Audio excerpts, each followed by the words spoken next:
The tale began with the protagonist immersed in a video game where a menacing skeleton addressed the knight, declaring him truly worthy of being his rival. The skeleton remarked that indeed the rumors were true and that the title Nightmare of the Continent suited him perfectly. Yet, he added, as long as the forces of light stood by their side, they would never surrender. Sung Hyun thought to himself that this was both a terrifying immortal king and a noble knight of light. He sipped on his soda, wondering aloud if their dramatic clash was a bit overdone. Still, he acknowledged it was just a performance. But how had things ended up this way? Even this unlucky guy stuck in his closet watching it all unfold, wasn't that also him? Before long, there was a knock at the protagonist's door. A staff member, holding a pen and a piece of paper, introduced himself as being from the Special Ability Control Bureau Relocation and Investigation Department. He asked if Sung Hyun was present. The protagonist confirmed with an eager expression. The employee explained that his identity had been verified and requested that, should he awaken, he report it immediately to the Special Abilities Control Bureau. Sung Hyun reflected that it was the first time he had spoken to a stranger in half a year. Now that the conversation was over, he figured he wouldn't need to open the door for another 6 months. It had been 2 years since he last stepped outside. Some might call him pathetic. Others might accuse him of lacking willpower. But in truth, he saw himself as a casualty of a twisted world. Suddenly, the TV news caught his attention. A reporter announced that firefighters were battling a blaze at a shopping mall. The arsonist, it was said, was an awakened individual who had started the fire before transitioning to another world. Sung Hyun stared at the screen in shock, thinking, an awakened person. Not long ago, people all over the world had begun awakening one by one, developing mysterious abilities referred to as special powers. After awakening, individuals were forced into another world within 24 hours, returning only after meeting specific conditions. However, very few ever came back alive. Desperate and hopeless, many of the awakened resorted to committing senseless crimes before their inevitable departure. 2 years ago, a reckless prank by one such awakened person had cost Sung Hyun both his family and his leg. Though he had tried to muster the resolve to start anew, the effort seemed futile. At one point, he sat on a specialized exercise machine attempting to work his legs. He slumped down, exhausted, asking himself what the point of all this was. Why was he so afraid of stepping outside? Perhaps with just a little more determination, something might change. Maybe he could leave this place and go somewhere, anywhere. Suddenly, a translucent system window materialized above his head. It displayed a message, dimensional distortion detected. Connection to the Akasha system in progress. Awakening of a unique skill. The unique skilled avatar had been awakened, and a countdown began. 24 hours remained before transitioning to another world. Sung Hyun cried out in terror, exclaiming that this must be some kind of joke. How could it all happen so abruptly? The system window displayed a warning.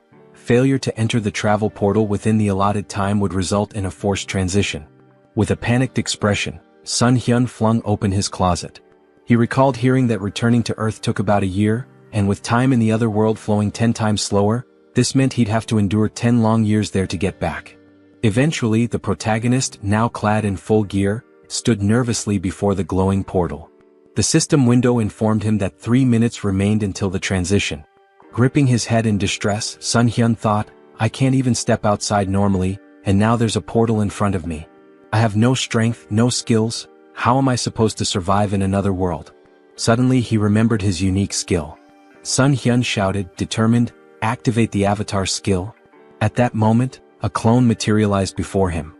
He stumbled back in shock, gasping, that's me?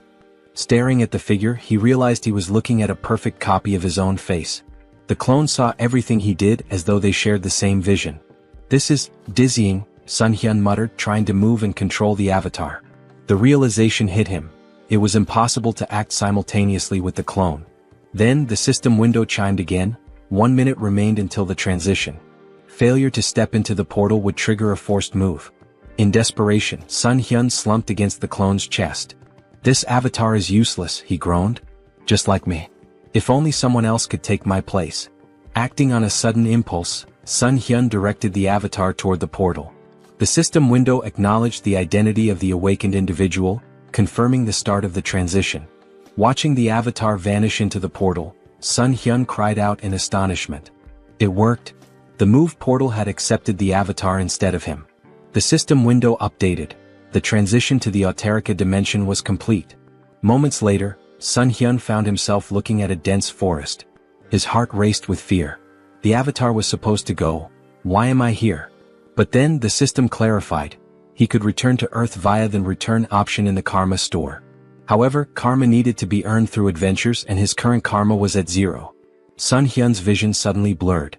Realizing he wasn't physically in the forest but instead seeing through the avatar's eyes, he shouted, "I'm going to be sick." The nausea overwhelmed him and he abruptly woke up at home, sprinting to the sink to throw up. A few moments later, he sighed in relief. "At least I survived the move," he muttered. Gathering himself, Sun Hyun added with determination, "Summon the avatar here."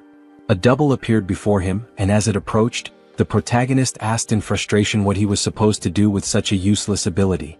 Suddenly, a system window appeared, announcing that he had achieved something remarkable, returning to Earth without using the karma store. As a bonus, he was granted the ability to teleport back once daily to his previous location using a portal.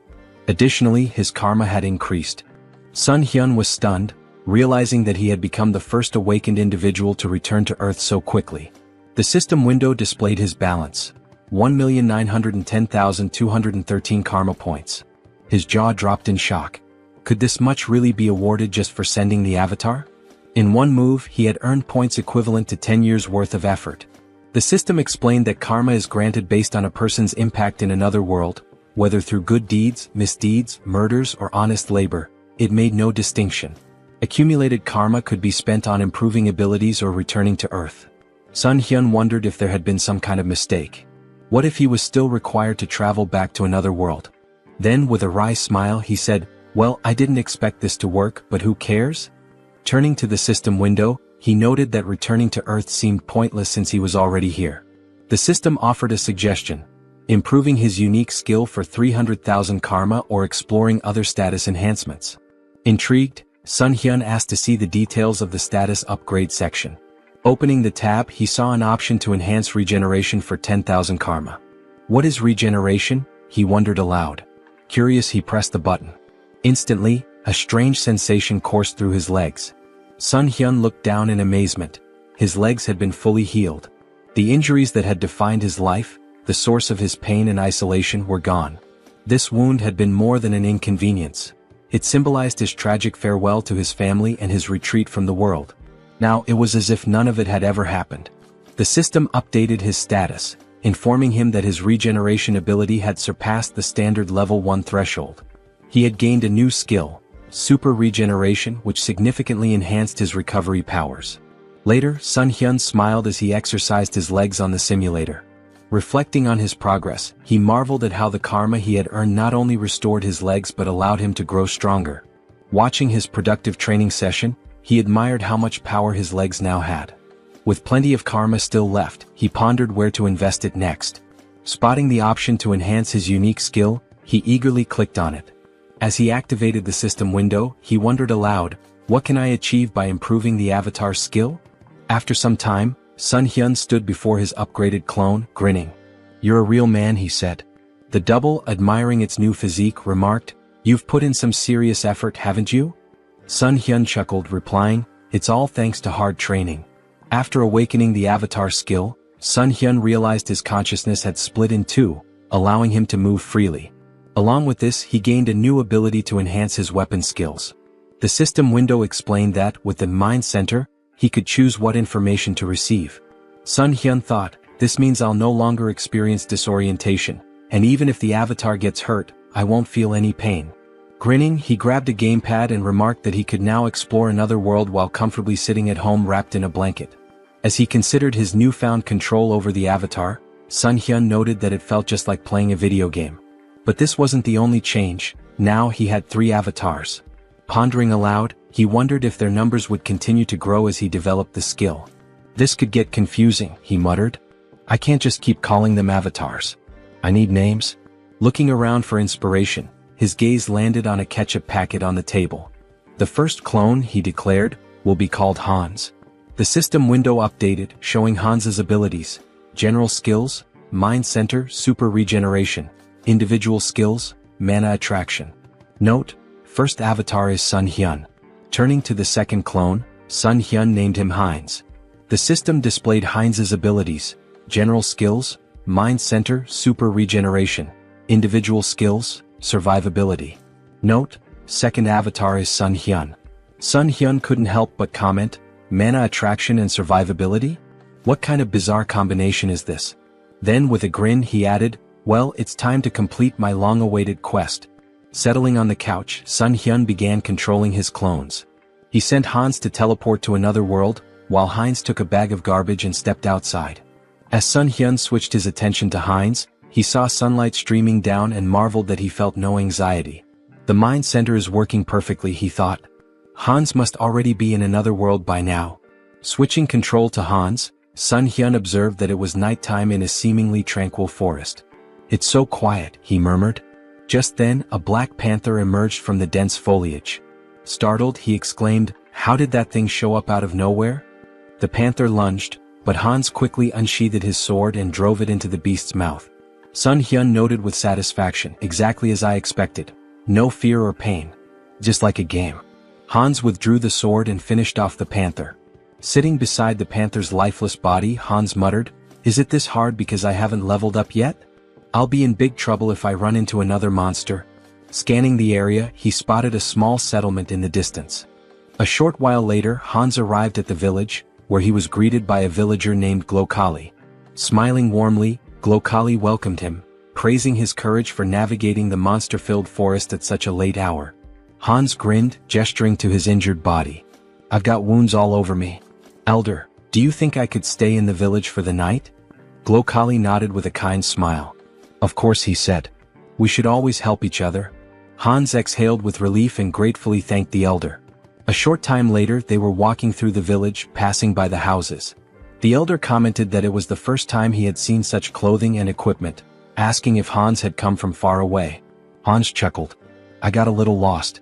Kept walking and somehow ended up here. The elder smiled warmly. It's nice to meet someone new after such a long time. How about we share a drink at the tavern? Later that night, Hans lay on a bed, smiling to himself. They even gave me a room here, he mused.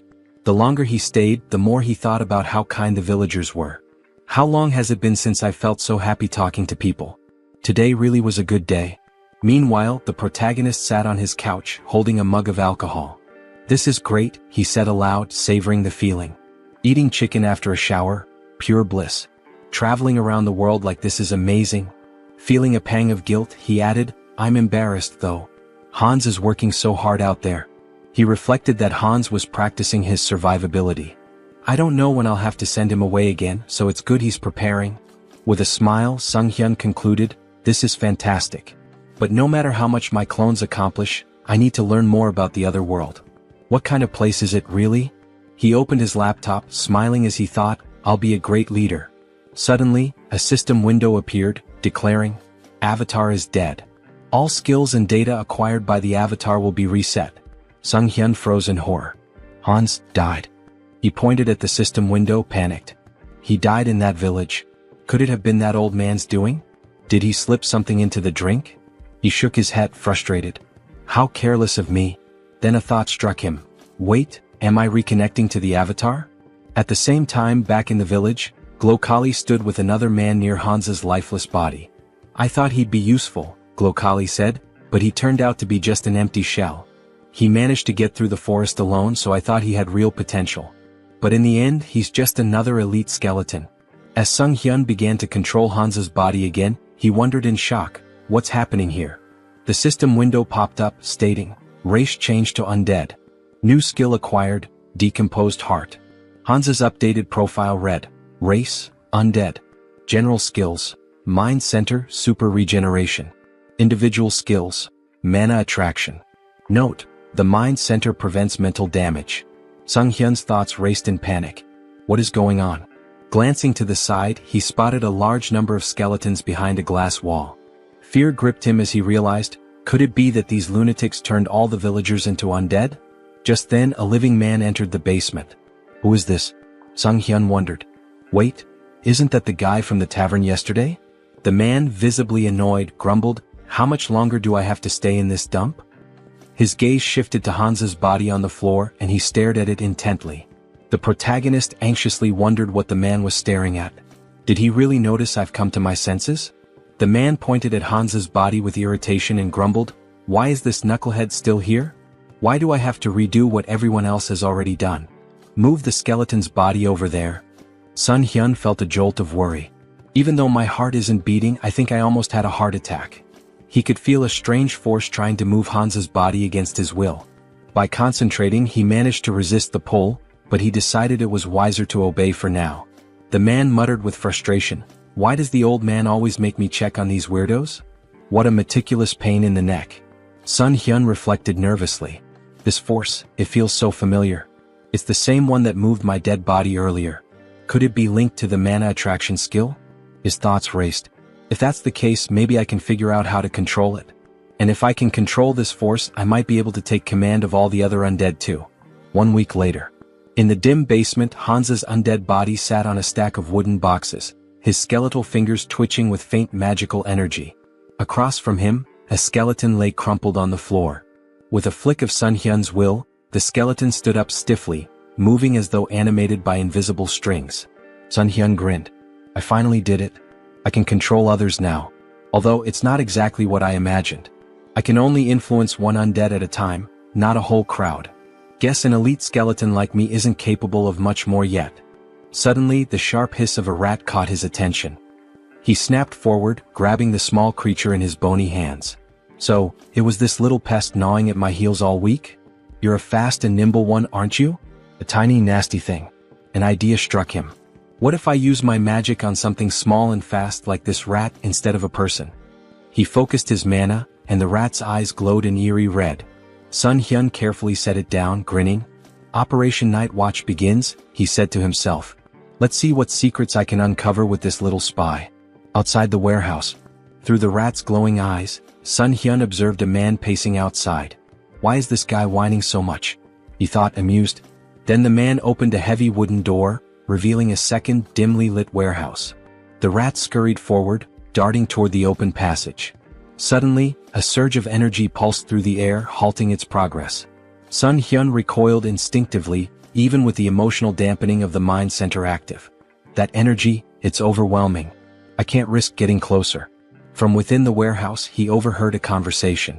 Jeffrey, a sharp-featured man, asked impatiently, "When will the maturation process be done?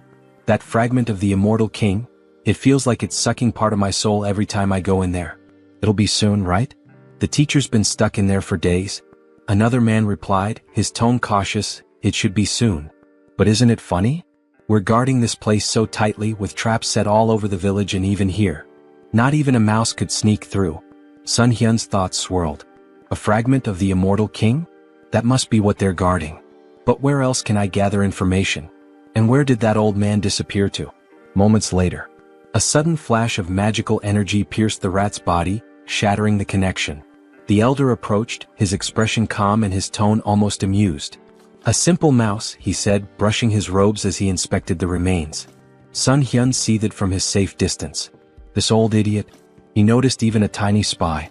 This is going to be more difficult than I thought.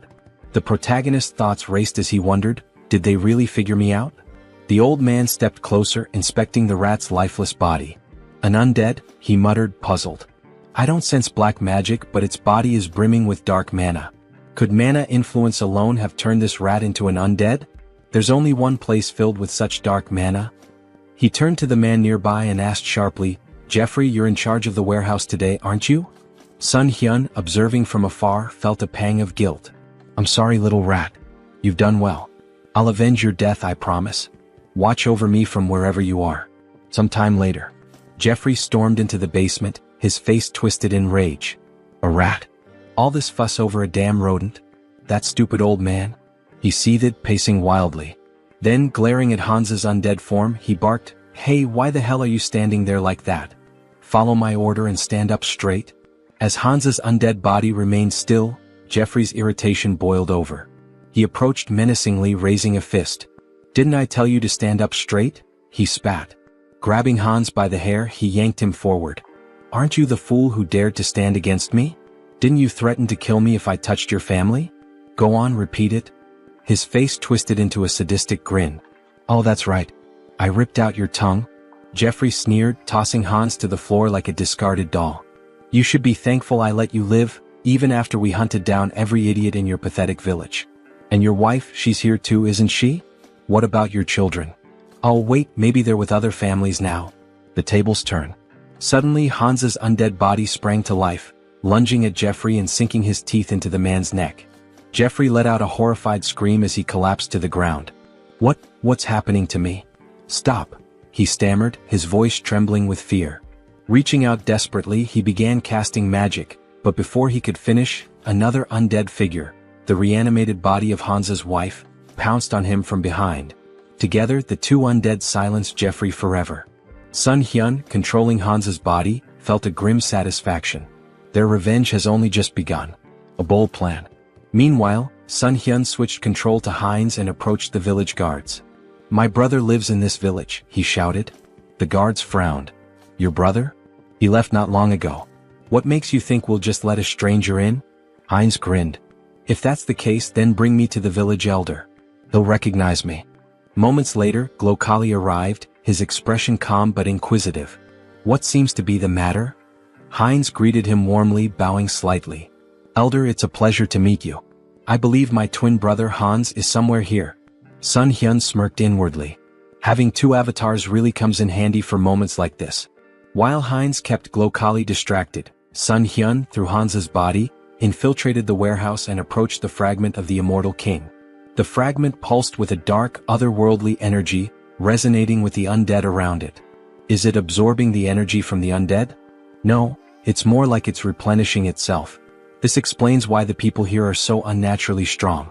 That warehouse I was stuck in before must have been a dumping ground. And yet these fools dare to act superior? They'll learn soon enough. Sun Hyun activated his abilities, drawing the fragment toward him. A powerful surge of energy echoed throughout the village, shaking the very ground. The elder's realization. Back at the gates, Heinz maintained his ruse. Twins are connected, he said with a sly smile. We always know where the other is. Glokali frowned, his suspicion growing. Hard to believe, he muttered. Suddenly his eyes widened in panic. He sensed a disturbance and shouted, something's wrong with the fragment. Kill this fool immediately. In a blur of movement, Glokali transformed into a monstrous, darkened form and hurtled toward the source of the disturbance, his face twisted with rage. The guards, startled by Heinz's sudden disappearance, raised their spears in confusion. Meanwhile, the protagonist reflected on the overwhelming surge of emotions emanating from the fragment. Such an irresistible flow of negative energy. Even with the mind center filtering the input, it's like a tidal wave. Could anyone endure this and remain sane? Suddenly, a deafening explosion of energy shook the area, and a system window materialized before him. System notification. Your essence meets the conditions. Information unlocked. Immortal Magician Demolic. Rank increased due to the power of the fragment of the Immortal King. Dark magic hidden in the fragment has assimilated with your essence. New skill acquired, Demonic Wisdom. This skill grants mastery of dark magic and an innate understanding of its mechanics. Sun Hyun marveled at the new power. Demonic Wisdom. Just by observing dark magic, I can wield it as if I've known it forever. This changes everything. In the basement, a man stood near the remnants of Jeffrey's last stand, muttering to himself. That idiot couldn't even handle a zombie rat. Now I have to clean up this mess. Before he could proceed, the elder's booming voice rang out. Check the fragment immediately. And find Jeffrey. Grumbling, the man approached the cage containing the fragment. Why is it so quiet? He asked, leaning closer. Suddenly, a mass of undead surged from the shadows, clawing at him. Panicked, the man shouted, This is impossible. How can they? His words faltered as Heinz's voice cut through the chaos, calm and sarcastic. Lovely weather today, isn't it? The man's eyes widened in horror. How is he talking? The undead latched onto him, but he managed to release a small burst of magic, pushing them back momentarily. However, the cage shattered, releasing a flood of monsters into the basement. Heinz smirked, his voice dripping with mock politeness. Ignoring someone's greeting? How rude. Sun Hyun observed through Heinz's perspective, marveling at the newfound power demonic wisdom granted him. Dark magic feels as natural as breathing. This knowledge, it's like it was always there waiting for me to unlock it. Outside, a massive explosion rocked the village as the undead spilled into the streets. Heinz commanded them with unwavering authority. Don't let anyone escape. Kill them all. The confrontation with Glokali. A skeleton's body fell before Heinz and the elder, Glokali, emerged, his expression cold and furious. "You should have been an elite skeleton," he growled. "What did you do with the fragment of the immortal king?" Heinz greeted him with a grin. "Glokali, it's been too long. By the way, thanks to you I lost my heart. Fortunately, I found a new one in your warehouse." Glokali's face contorted with rage. "You dare to merge a fragment of the immortal king with such a pitiful body? You've gone too far." Raising his hand, he invoked a powerful spell. Finger of Death. A wave of dark energy surged forward, striking Heinz with enough force to sever his arm. Heinz glanced at his dismembered limb, more annoyed than pained. Attacking someone mid-conversation? Really, where are your manners? Silence. Glokali roared. "Do you have any idea how much effort and resources I've poured into this fragment? An entire year's worth of preparation, and you've ruined everything." Glokali's eyes blazed with fury. "I was so close," he growled, "to wielding a power greater than anything in existence. And now you've turned my masterpiece into this." Heinz smirked, wrapped in the swirling energy of dark magic. "What's wrong, old man? Can't handle a rookie demolic? Dark thorn?" Glokali roared, sending tendrils of shadow magic spiraling toward Heinz. Heinz laughed. "Using high-ranking magic against a beginner? You must really be desperate." His voice turned cold as he countered effortlessly, "I'm the only one who can truly control the fragment, and you know it." Glokali sneered. "You may have survived the destruction of your body, but I'll dismantle it and use it for experiments. Let's see how you handle this destructive ectoplasm." Heinz scowled. "Stop reciting your skills like an amateur." His voice rose with disdain. "And just die already, Alfred." The elder froze for a moment. "Alfred?" His expression twisted into suspicion. "How do you know that name? Did you sneak into this village intentionally?" Before Heinz could reply, a surge of dark magic shot toward Glokali from behind. The elder reacted swiftly, deflecting the attack with ease. He narrowed his eyes. "You're adapting quickly to dark magic. Is it the fragment's doing? No matter. I have no time to waste." Raising his hand, Glokali activated another spell. Pact of Destruction. The battlefield dimmed as the souls of the fallen black magicians coalesced, swirling around Glokali like a maelstrom. A dark crown materialized on his head, amplifying his power. Heinz watched warily. "You're sacrificing the souls of your own allies for this? How fittingly vile of you." Glokali snarled, his voice thunderous. "With the full power of this fragment, I would have crushed you. But no matter." Now, flame of souls soaked in darkness. A massive surge of fiery dark energy erupted toward Heinz. The final blow. Before the spell could reach its mark, a streak of magic pierced Glokali's chest. The elder stumbled, his expression frozen in disbelief. Heinz stood unimpressed. "Took you long enough to tire yourself out. Honestly, I almost fell asleep while you were chanting all those fancy spells." He added with a smirk, "By the way, thanks for plunging me headlong into dark magic. I think I've finally mastered it." Blood trickled from Glokali's lips as he collapsed to his knees. "How could I die like this? So senselessly?" Heinz watched him fall lifelessly to the ground. Raising his gaze to the sky, he muttered, "Alfred, I hope you saw all of this. Your revenge is complete. Rest in peace. Elsewhere." In a grand cathedral, Rista knelt before a massive statue, her hands clasped in prayer. The flickering light of candles illuminated her solemn face. A knock interrupted her meditation. Rising, she opened the door to find Martin, his face pale with urgency. "Are you finished praying?" he asked. "Yes," she replied calmly. "What's the matter?" Martin hesitated, then blurted, "The ghost of the immortal king's resurrection has been detected in the west." Rista's eyes widened slightly, though she maintained her composure. "The immortal king?" Martin nodded grimly. "I'll summon the council immediately." As he left, Rista turned back toward the statue, her expression hardening. "The one who brought terror to this continent hundreds of years ago. I won't let it happen again." On the battlefield, Heinz surveyed the wreckage, the remnants of the battle littered around him. "Devastation," he muttered. "Hundreds of undead destroyed." A grin crept across his face. "But losses can always be replenished. There's no need to mourn." He turned, the dark magic emanating from him pulsating with new strength. "After all, this is only the beginning." Heinz stood, surveying his work. The most wonderful thing about necromancy, he mused, was the ability to create soldiers from corpses. He glanced at his missing limb, irritated, and muttered to himself, "First things first, we'll need to take care of the hand." He had already walked a lot today, moving through the battlefield and observing the aftermath. His thoughts turned to his own body and the need to fix it before going any further. Looking around, Heinz's eyes fell upon a lone skeleton, its bones still fresh from the battle. Without hesitation, he tore off its arm, examining the form. "This will do." He attached the arm to his shoulder with practiced ease and placed his other hand over the spot, enveloping it with energy. "Super regeneration activated," he muttered under his breath. Clenching his fist, he tested the new limb. "Perfect," he said, pleased with the results. The regeneration took a moment, but soon the arm was securely attached, and Heinz's body was as whole as it could be in its current state. Where to start? He wondered. He stepped forward, hands extended as he focused his energy. The skeleton in front of him was about to become his first test. With a commanding tone, he spoke aloud, "You must become my subordinate." The voice of the evil wisdom, the fragment of the immortal king that had fused with his soul, whispered to him in the back of his mind. Its presence filled him with strength, guiding him toward his goal. Return the remaining magical power to your body, cleanse it of the fragments of thoughts. But as he focused, something went wrong. The skeleton suddenly fell apart, crumbling into dust. What? Heinz raised his hands in confusion. Didn't work? A moment of silence followed as Heinz stood before the pile of bones, arms folded, contemplating. He muttered to himself as realization dawned on him. I've been going about this wrong. After a few attempts, it clicked.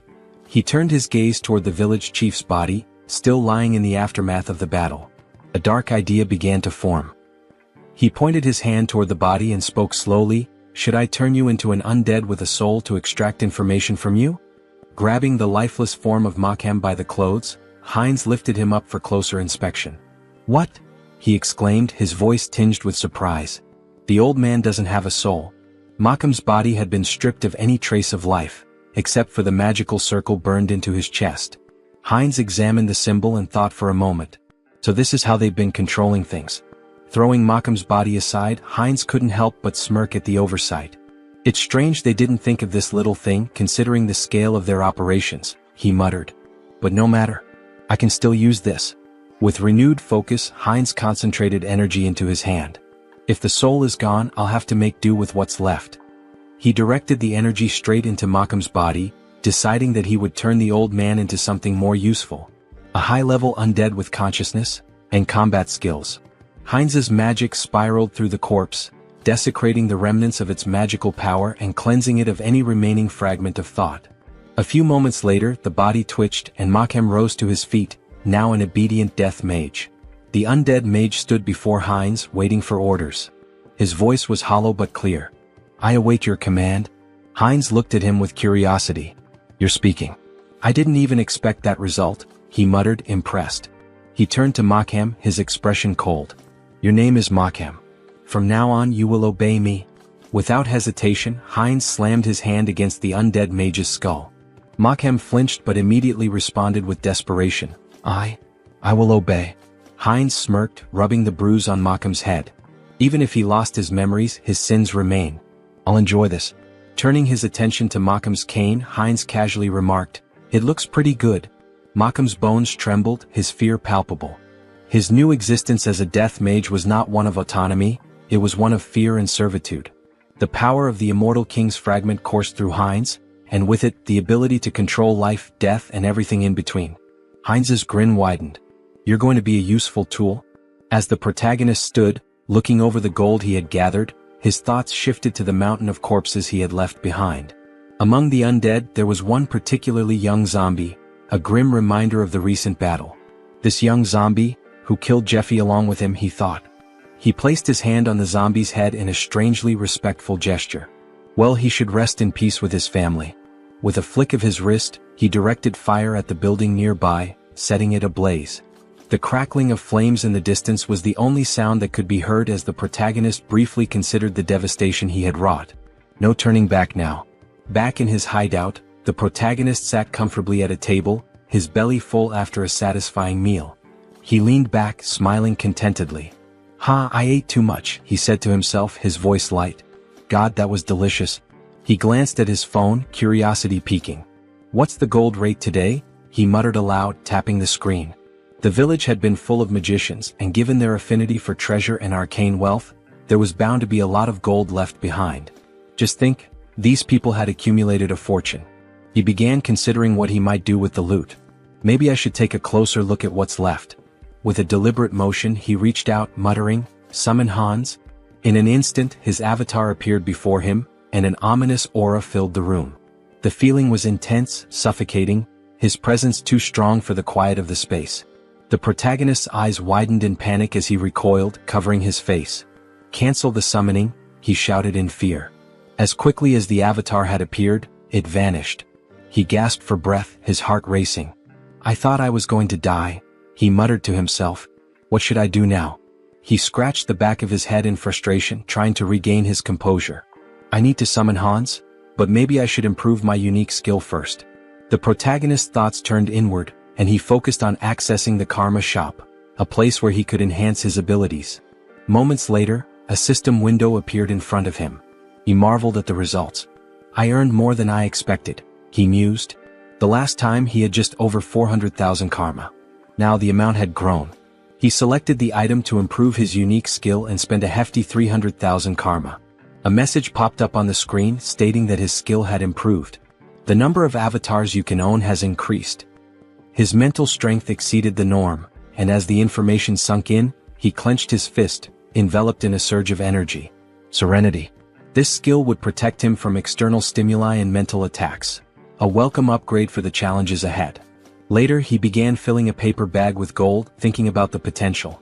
With my normal state of health, Hans can benefit from serenity, unlike the center of the mind. It was incredible how he always seemed to pick the right skills when needed. When the bag was full of gold he smiled with satisfaction. Great. Time to sell the gold. He quickly moved the filled bags as well as a backpack full of gold to the table in front of the committee. As he laid the bags out, the workers couldn't hide their astonishment. They gasped, shielding their eyes from the precious glow radiating from the gold. The protagonist nodded, maintaining his calm demeanor. "Please deposit all the funds into my account." He then turned and walked outside, leaving the employees to complete their task. They bowed in gratitude, thanking him for his trust. Sung Hyun offered a smile in return, wishing them well. As he walked away, he glanced at his shadow on the ground, remembering how Hans had hidden it with dark magic just in case. "Maybe I was worried for nothing," he mused. The shadow was well concealed, even masked to avoid detection. Just as he was about to leave the area, an explosion echoed from behind him. The building rocked, debris flying through the air. Wolf stood amidst the destruction, his grin wide as he surveyed the damage. "Looks like we hit the jackpot," he said, his voice dripping with satisfaction. Holding a bag of gold in his hand, the protagonist, Sung Hyun, grinned, looking at the treasure he had gathered. Who would have thought there'd be so much gold in such a remote place? He mused, clearly pleased with the haul. His grin was wide, but it was quickly interrupted as a bandit beside him urged, "Stop chatting, it's time for us to run." Without wasting time they made their way forward, running swiftly through the streets. "I know," Wolf shouted, his confidence undeterred as they sprinted. Ahead of them they spotted Sung Hyun, who looked at them in fear and shouted, "Villains. Someone needs to report them. These criminals using their awakened powers for evil, and the ones who protect citizens from them are..." His words were cut off as a powerful blow struck his cheek. Wolf, dealing the blow, shouted, "Shut up." His voice was a harsh command, shutting down Sung Hyun's words before they could gain any traction. The protagonist touched his bruised cheek and thought to himself, "The guards will probably track them down. I can't do anything." Meanwhile, Wolf ran confidently forward, saying, "Great. Everything is going according to plan." The bandit hanging from his back added, "We've got plenty of time. The guards will be here in about 3 minutes. We just need to reach the portal." "Is she here?" As they neared their destination they saw something that made them stop in their tracks, a girl lying unconscious on the ground. The wolf stopped and shouted, "Portal? What happened to her? She needs to wake up." His voice was laced with urgency. The bandit, looking around nervously, turned to the wolf and said, "Look over there." His voice trembled as he pointed, and the wolf looked to see a figure standing in front of them, masked and glowing ominously in the distance. "Hans?" the wolf muttered, trying to make sense of the situation. He couldn't help but ask, "Who's that?" "The guards?" The bandit, shaking his head, whispered, "That idiot isn't one of them." As Hans moved closer, he reached up to remove his mask. Sung Hyun won't be able to do anything, Hans thought, but he knew that his avatar, was a different matter entirely. The bandits looked on in fear, raising their hands in surrender. Time passed, and soon the guards of the South Korean Returned Association arrived at the scene, their boots pounding the ground as they ran. The lead guard shouted confidently, "Here?" He looked back at his colleagues, urging them forward. "Are we going to miss him again?" When they arrived, they froze in surprise. "What happened here?" the guard asked. He surveyed the area where the bandits lay defeated on the ground. The wolf, still dazed, had lost his mask in the scuffle.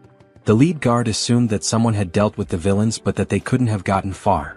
He turned to his colleagues, gesturing around the area. "Search the surroundings carefully."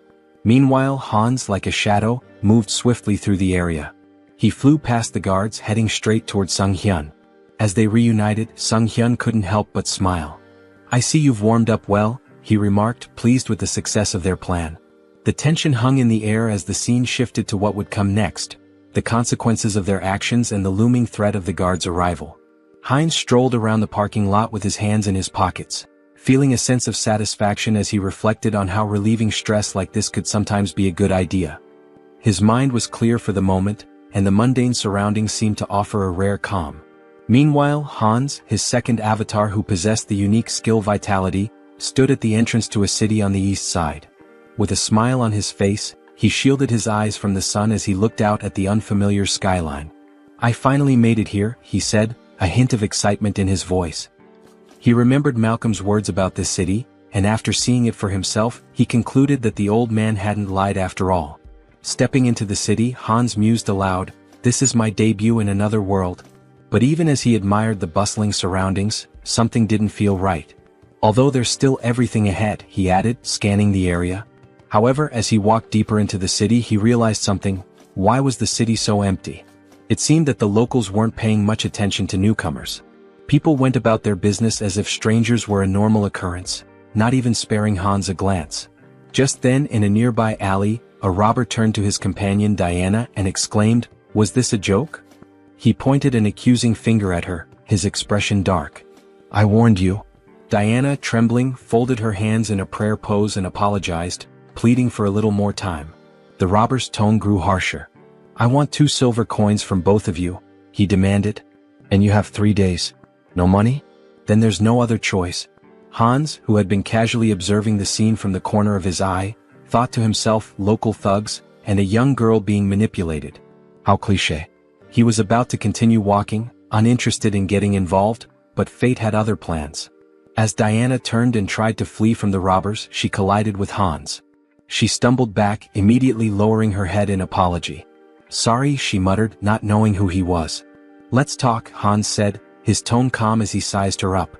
"How well do you know this city?" It was clear to him that he would need a guide. "Who are you, uncle?" she asked, surprised by the stranger's sudden question. Hans grinned, holding up 2 silver coins in his hand. "I'm a potential employer," he said, his smile widening. "Maybe we can discuss the terms?" Diana's eyes widened as she stared at the silver coins, the promise of money catching her attention. She quickly agreed, and the two of them made their way through the streets toward an inn. When they arrived, Diana pointed to the building. "This inn is one of the best places you'll find here," she said, clearly proud of her choice. "What do you think?" Hans, now understanding a bit more about her situation, nodded thoughtfully. He could tell from the way she spoke that life hadn't been easy for her. Diana had barely been making ends meet, struggling to care for her sick brother after the loss of her parents. She also mentioned how she couldn't pay the local tax. In response, Hans handed her a silver coin, and Diana's eyes sparkled with gratitude. "Okay," Hans said with a smile. "You'll come to me tomorrow as soon as you wake up. We can discuss your pay then." Diana agreed quickly, and with that she became his guide, earning 2 silver coins a day. That night, Hans lay down on the bed at the inn, his hands tucked under his head as he made himself comfortable. "Well," he thought, "I'll pretend I'm doing a good deed even if she just wants to rob me." He chuckled to himself and settled in for the night, his thoughts drifting off as he prepared for whatever the next day might bring. Heinz sat up in bed, scratching his head in frustration. The bed was terribly uncomfortable, and despite his best efforts, he couldn't seem to fall asleep. He tossed and turned for a while, but then a sudden sneeze from outside caught his attention. Curiosity piqued, he got up and walked to the window, pressing his hand to the glass. His eyes widened in surprise as he spotted Diana sitting on the ground outside, leaning her back against a box. "Hey, is that her?" he muttered to himself. Diana looked up at him, her eyes widening, and then smiled, waving in greeting. "Hello," she called up to him. Heinz was indignant. "What are you doing there?" he shouted down, clearly irritated. "Why are you waiting for me?" After a moment they were sitting together at the table eating breakfast. Heinz frowned as he took a bite, his frustration still simmering. "You shouldn't do that again," he said, trying to sound stern. "Next time, wait until closer to lunch." Diana, chewing a piece of food, nodded absent-mindedly. "Yes, uncle," she said. Heinz shot her a glare. "I've already told you not to call me that," he replied, annoyance creeping into his voice. She looked at him, then glanced at the piece of bread on his plate. "Are you full?" she asked. "Yeah, I'm fine," Heinz replied. "You can take it if you're hungry." With a smile, Diana took the bread and slipped it into her bag. "Thank you," she said, grateful. The town they were in was called Ozantu, a small village located on the western edge of the kingdom of Talia. As Heinz and Diana walked through the streets, Heinz noticed something odd. He ran his hand along a drawing on a wall, which reminded him of ordinary medieval towns, but something about the symbol that was repeated throughout the town felt off. "This symbol? It's strange," he murmured, his curiosity growing. Heinz examined it more closely and said, "It looks like paint, but something's not right." Diana leaned in to take a closer look, and her face darkened. "It's blood," she replied, her tone serious. Heinz blinked, not believing it at first. He sniffed the symbol and gave a skeptical look. "Is that true?" he asked. Diana, not missing a beat, quipped, "Didn't you eat venison soup yesterday?" Heinz turned to her in surprise, blinking in disbelief. "How did you know?" he asked.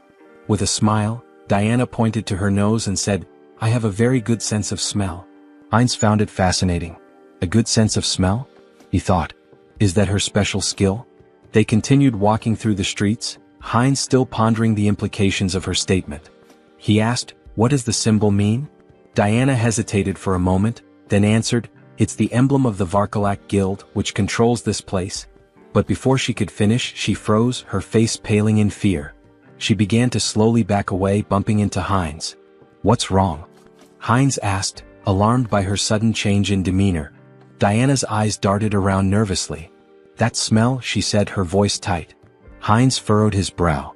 "What smell?" he asked, not sure what she was talking about. Diana inhaled deeply, her eyes closed as she focused on the scent. Then, with a sense of urgency, she turned around, her fists clenched. "Freshly baked bread," she exclaimed. "I have to try it?" Heinz, confused but amused, asked, "Didn't you just eat a minute ago?" Diana pointed ahead, her face lighting up with anticipation. "I'm hungry again," she said, clearly excited by the smell. They followed the scent down an alley which led them to a door. When they peeked inside, Heinz's stomach dropped. Behind the door was a corpse, its lifeless body sprawled on the ground. The smell of bread was still in the air, but the sight of the body made it clear that something sinister was at play. A few days later, Heinz stood against a wall, arms folded, waiting impatiently. "She's never been late before," he muttered. "Something must be wrong."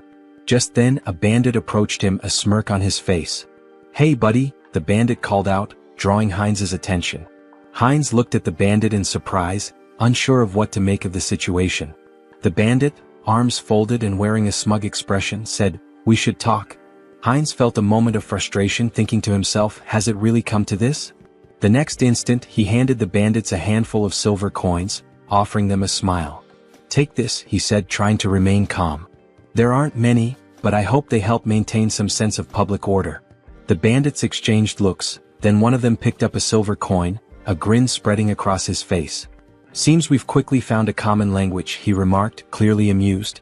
Heinz thought to himself, I brought money just for this kind of situation. But then, his eyes narrowed as he noticed something. The bandit had a symbol on his neck, one that looked strikingly similar to the emblem Heinz had seen on the walls of the city earlier. His thoughts turned grim. Diana had warned me to avoid the alleys. We need to leave this place as soon as possible. Heinz couldn't help but wonder just how terrified the girl must have been, given how deeply afraid she'd seemed of the thugs. The bandits moved away, but one of them turned to the other and asked, "Why did you grab this brat?"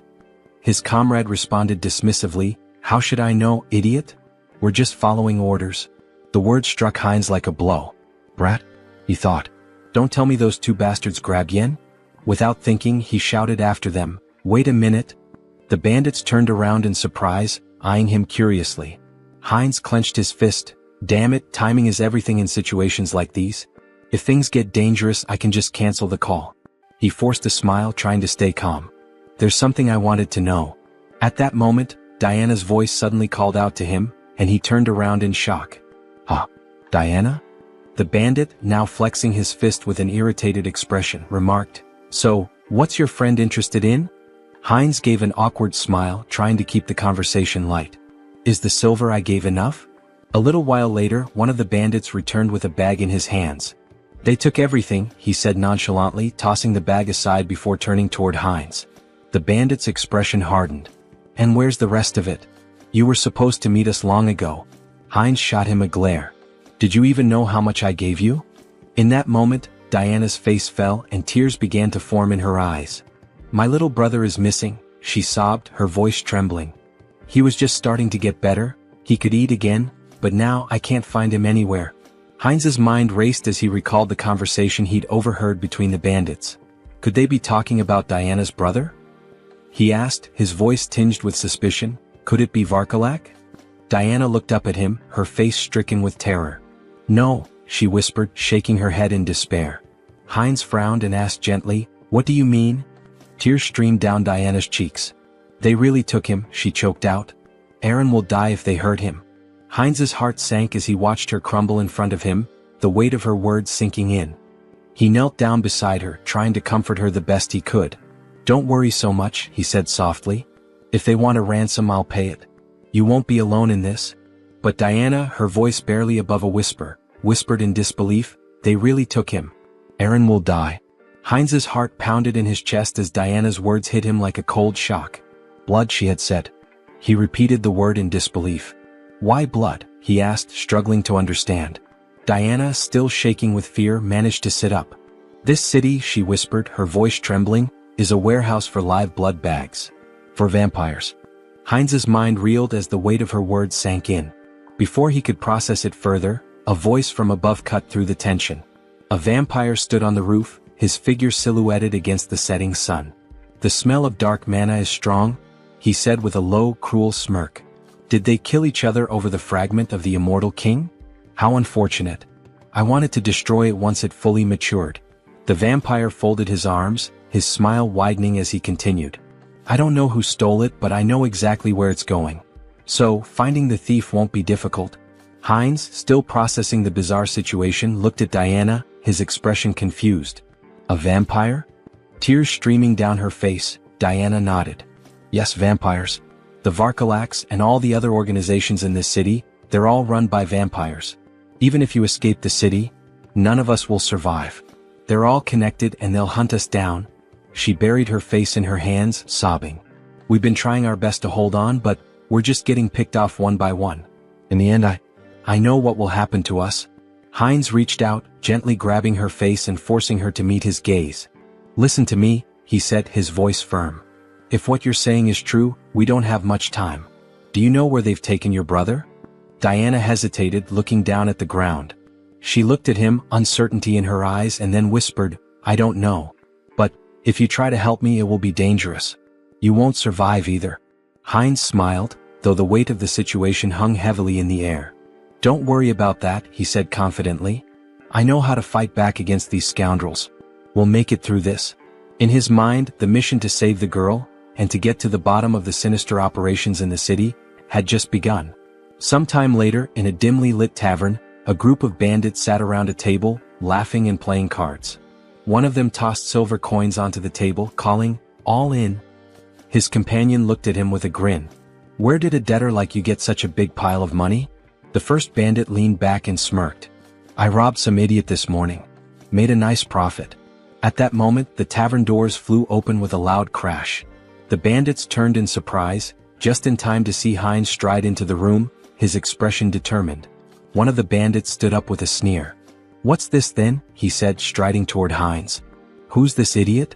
His comrade snickered. "Is he some new fool who thinks he can challenge us?"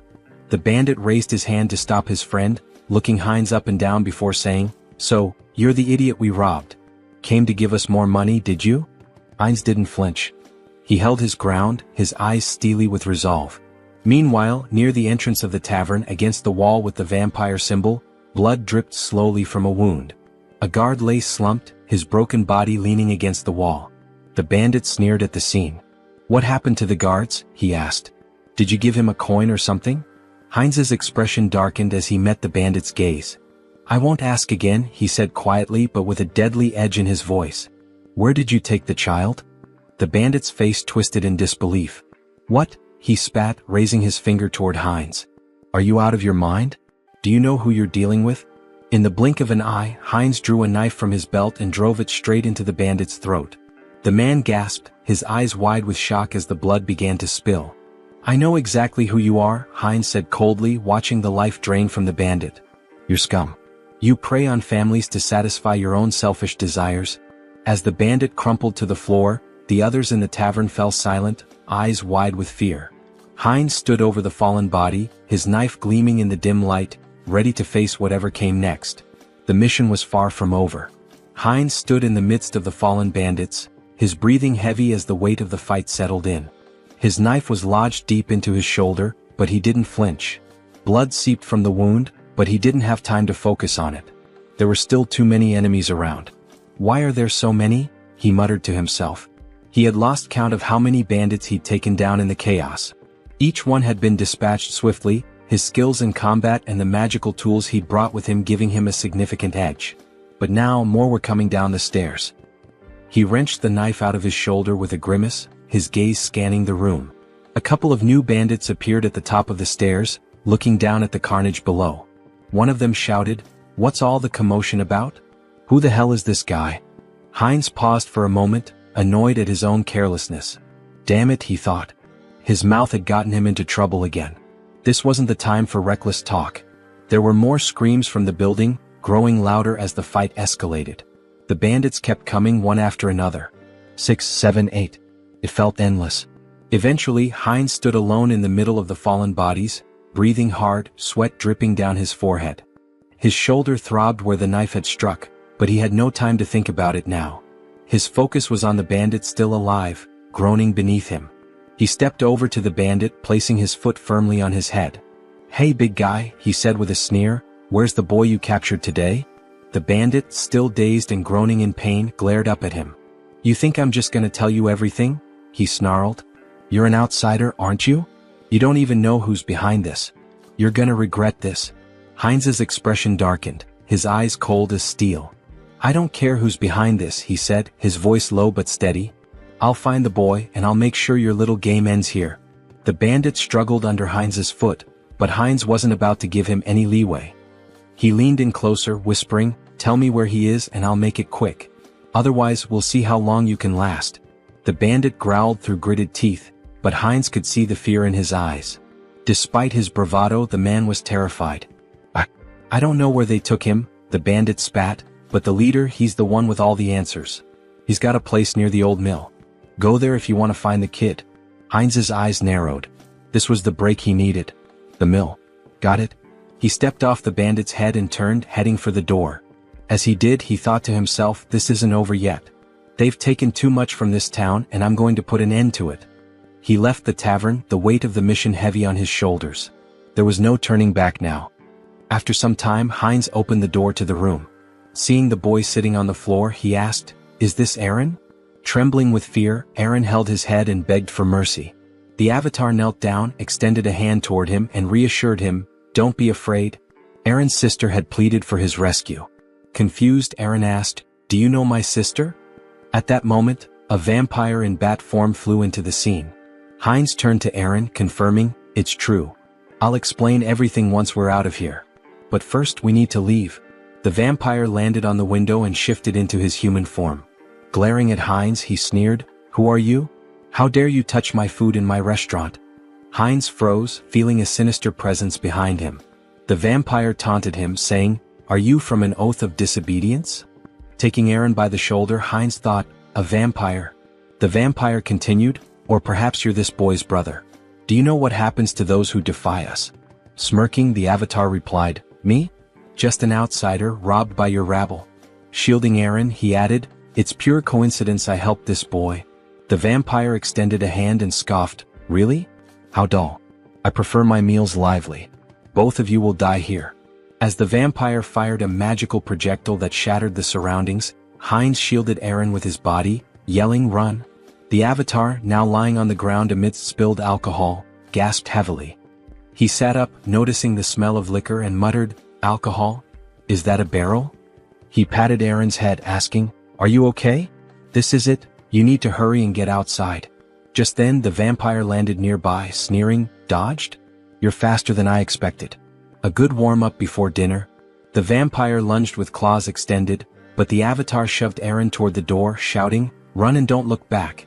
Wielding his sword, he blocked the attack but noticed the vampire's claws growing longer. They pierced his body as the vampire mockingly praised his regeneration abilities. Heinz clenched his teeth, realizing the power gap was immense. The vampire, licking his lips, remarked, "Unexpected, but you'll make a fine delicacy." Despite the pain, Heinz thought, "If I hesitate, I'll die." He swung his hand, but the vampire severed it effortlessly, laughing, "Oh dear. I'll carve you up before I feast." Lifting Heinz into the air on his claws, the vampire declared, "This is where your resistance ends."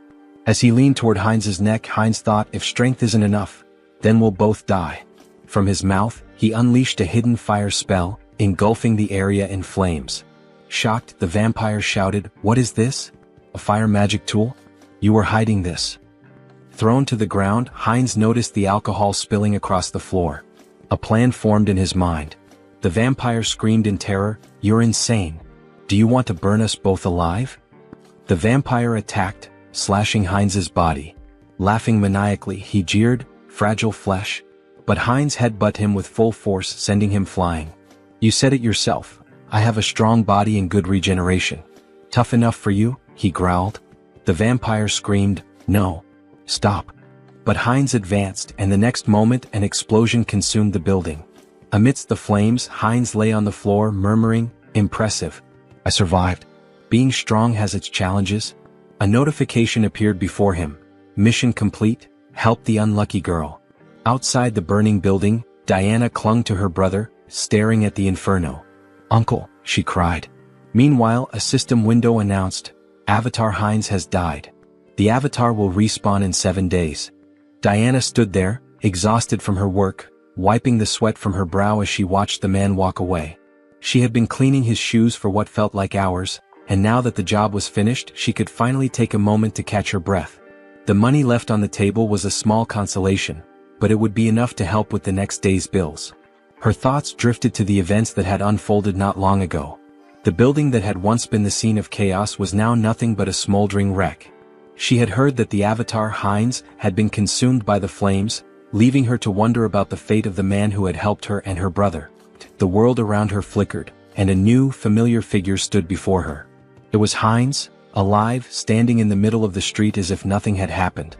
His body was covered in bandages, but the intense aura he exuded made it clear he had come back, somehow. Diana stared at him, mouth agape. Her heart skipped a beat. "Uncle?"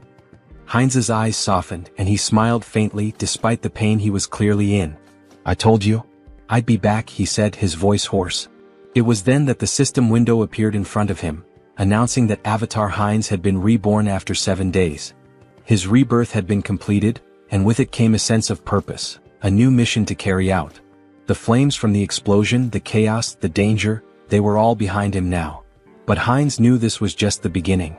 Whatever had happened, whatever lay ahead, he was ready. And this time he wouldn't fail. Diana slowly approached him, her eyes filled with disbelief and relief. "You're really here? You're alive?" Heinz nodded, offering her a reassuring smile. "I told you I'd keep my promise." He extended his hand, a gesture of both gratitude and solidarity. "Let's move forward together." And with that, they began to walk side by side, ready to face whatever challenge. After some time, Heinz sat on the edge of the bed, staring at the system window deep in thought. It displayed that the interdimensional transfer would take 10 days to complete. "Longer than I expected," he muttered, "but that's fine." Suddenly the wall burst apart and Virik stormed in, grabbing Heinz by the neck. He slammed him against the wall and growled, "This was your doing, wasn't it? The tracks from the forest lead straight here." Heinz, gasping for air, thought, vampires. Have they figured it out already? Virik sneered. The outsider was under the jurisdiction of my slain kin? He accused. Despite his struggle, Heinz couldn't muster the strength to fight back. What a monster, he thought, his teeth clenched in frustration. Leaning closer, Virik sniffed the air around Heinz's neck. I don't sense the aura of dark magic or the blood of my king, he mused aloud. Heinz, barely able to speak, croaked, What are you talking about? I don't understand. I was just sleeping. Virik grinned menacingly. Don't understand, huh? Let's see about that. Pulling Heinz closer, he sank his fangs into his neck. I'll ask again, slowly this time. Lies won't work. Heinz convulsed in pain, thinking this is insane. Why is this happening to me again? The system window flashed a notification. Entity appearance has changed. Vampire. Virik released him, stepping back as another message appeared. Special skill acquired. Legacy of lesser blood. Heinz's super regeneration had been replaced with regeneration. Still radiating an overwhelming aura, Virik asked, So, are you truly uninvolved in the vow of disobedience? Heinz felt the oppressive authority of the higher vampire, his blood screaming for submission. Swallowing hard, he replied, No, Lord Virik. I'm just a simple traveler. Despite the instinct to obey, Heinz knew his center of the mind ability blocked the compulsion. Virik turned away, muttering, Was I mistaken? Then he commanded, Follow me. We have important matters to attend to. Heinz smiled faintly. Fine. I'll go, and gather some intel while I'm at it. They soon arrived at the Azanta branch of the Vargalak clan. Inside, vampires greeted Virik with respect, though their eyes narrowed at Heinz. One sneered, What is this? New blood? A female vampire covered her mouth, disdainful. What were you thinking, bringing scum like this? Before Heinz could react, Rosalicia appeared, a glass of red liquid in hand. Beaming, she grabbed his arm. Hello, little blood. Long time no see, she exclaimed. Her cheerful demeanor caught Heinz off guard. Who is this drunkard? He thought. She introduced herself with a bright smile. I'm Rosalicia. And you? He hesitated but answered, Heinz? Rosalicia handed him the glass. Don't be rude. We're both lesser bloods, aren't we? Here, freshly squeezed blood. Drink up. Heinz stared at the glass, debating. If I drink, I might avoid suspicion. Taking a small sip, he felt a surge of thirst, even through his mental filter. Alarmed, he thought, drinking this is dangerous. Blocking the taste and smell, he downed the rest in one gulp. Delicious, he said flatly. Rosalicia ran her finger along his cheek with a playful grin. I like you. If you were human, I'd drain you dry, she teased. He laughed awkwardly. You called me lesser blood? What does that mean? Rosalicia tilted her head, placing a finger on her chin. Huh. You don't know about vampire ranks? She asked incredulously. Lesser bloods are like knights to humans. Pure bloods, though, they're the aristocracy. For example, Lord Virik, Rosalicia explained. The clan leaders are known as the true blood. And above them is the sacred blood. She paused before adding, Well, it's like a god. The avatar raised an eyebrow. A god? He asked. She nodded. Our prophet. The one we must obey without question. At that moment, Virik, standing on the second floor, tapped his spoon against his glass to draw attention. It seems everyone is here, he announced. Let's get down to business. The room quieted as Virik continued. The fragments of the immortal king have disappeared. From across the room, Perida, a pure-blood vampire, casually adjusted a strand of her hair, observing the proceedings. Virik elaborated, We've determined that the fragments were last transported to the city. But at some point, they vanished without a trace. Teopal, another pure-blood, folded his arms and listened as Virik suggested. It's possible they've already been brought into the city. Heinz glanced up, his curiosity piqued. The fragments of the immortal king? He asked. Rosalicia sighed, giving him a knowing look. Don't you know? Dark mages from a certain village were cultivating the fragments of the immortal king. Heinz furrowed his brow. And the oath of defiance? Where are they in all this? Virik addressed the group. From today onward, each of you will thoroughly investigate your assigned areas. Report anything suspicious immediately. Later, as Rosalicia shielded herself from the sun with an umbrella, she grumbled, Walking around during the day ruins my skin. Heinz, standing beside her and adjusting the hood of his cloak, remarked, Sunlight weakens us. It's no surprise. Both their faces glistened with sweat. Rosalicia continued, Even Lady Perida, a pure blood, is out searching. We can't just sit around doing nothing. She sighed. Still, it's surprising the fragments vanished. Moving them has always been a hassle. Heinz turned to her, intrigued. You mean, you've had the fragments of the immortal king? She nodded casually. The black magicians once cultivated them. We thought we could combine them with ours? Heinz clenched his fists, his thoughts racing. What a break. He looked at her intently and grabbed her shoulders. Where are they? Do you know the location of the fragments? Rosalicia laughed. Me? How would someone like me know? A voice cut in from nearby. I think I might know, Diana said between bites of food. Heinz turned to her in shock. What? The fragments of the immortal king? You know where they are? Diana nodded hesitantly. I think so. But it's been a long time, she said, pausing to chew. About a year ago, I was responsible for keeping the tomb clean. Every Friday, members of the Vargalak Guild would visit the stone chamber inside. But every time there was a foul smell in there. Heinz's mind raced. I should investigate this. Aaron, sitting nearby, sighed in realization.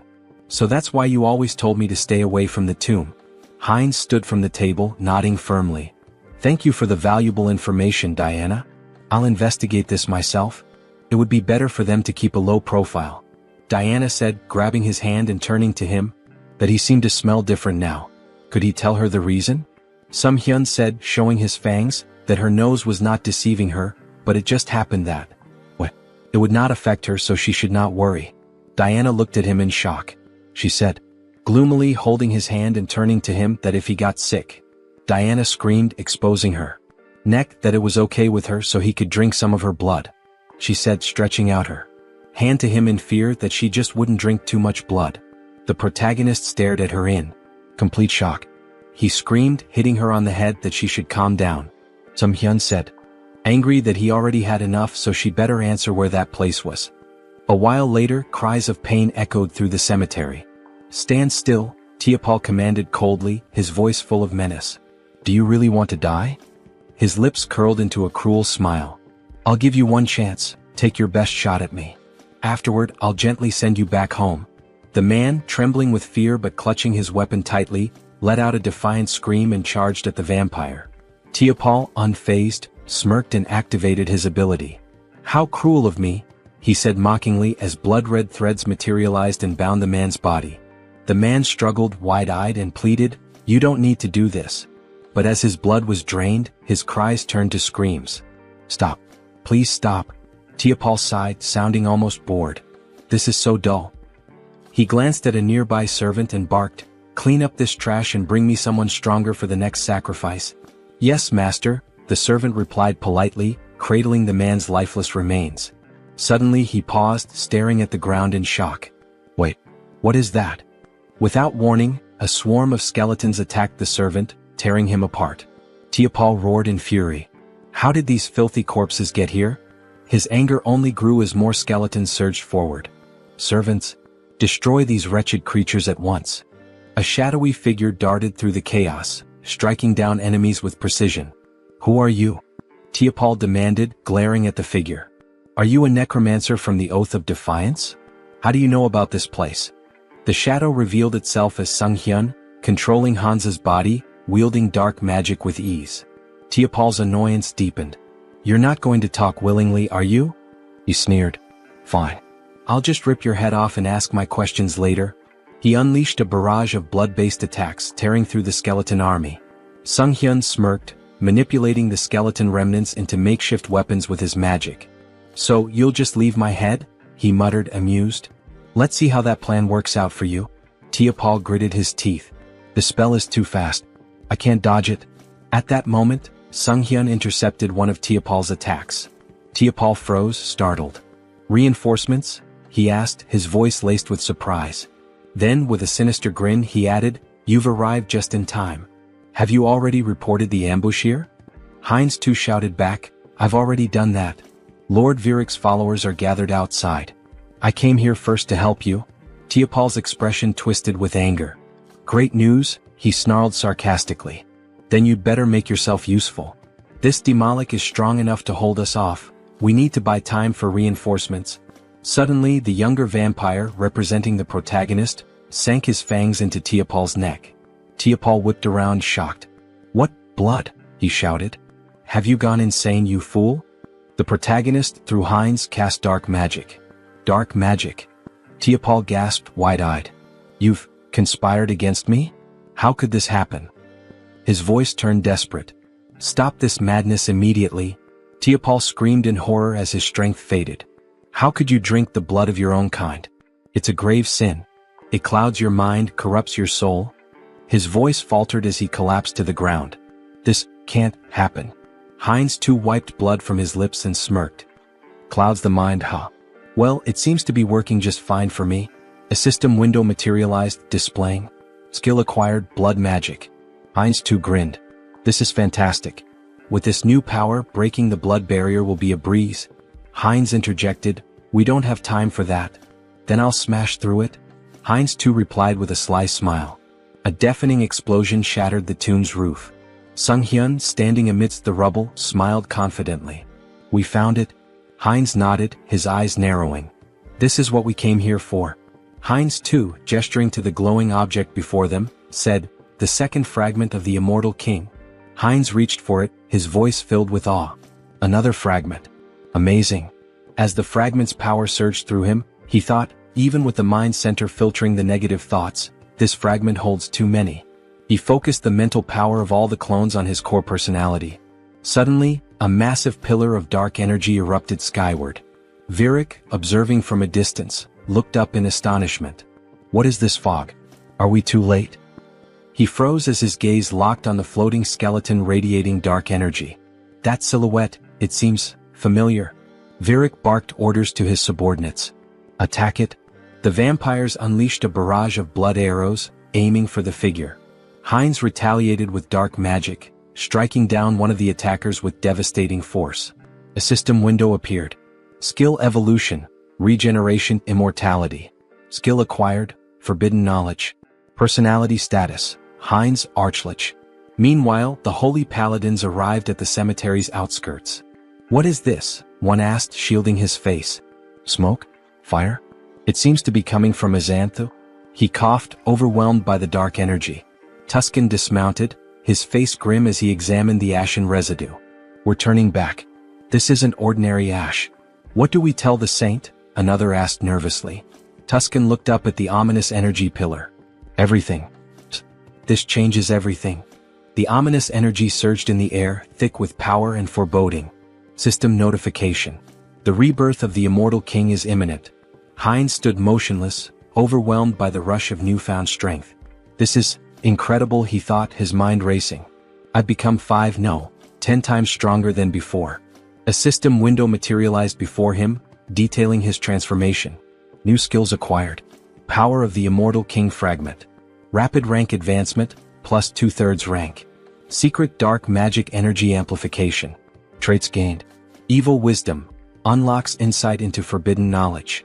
Unconditional understanding of dark magic. All secrets revealed. As long as my source remains intact, I'll endlessly revive. An unkillable existence, he mused. The dark energy coursed through his body like a tidal wave, and Heinz unleashed it in an explosive attack. Tendrils of shadow surged toward the vampires surrounding him. Virik's eyes widened in alarm. What is this smoke? Is this a trap? What is your plan? A subordinate rushed to his side. My lord, we must retreat and recover our strength. Before the words could settle, the dark energy swallowed the subordinate whole, obliterating him in an instant. Virik froze, staring in horror at the remains of his servant. This is an attack spell? Dark thorns erupted from the shadows, piercing through Virik's chest. He screamed in agony, his strength waning rapidly. Heinz, through the avatar Hans, stepped forward, his cold gaze fixed on the pure-blooded vampire. You're stronger than the others, he said calmly, but right now you're nothing more than a blood bag to me. Virik gritted his teeth, his voice trembling with anger and disbelief. Where did you get such power? Did you truly absorb the fragment completely? How did you endure so much darkness alone? Heinz too smirked, stepping closer.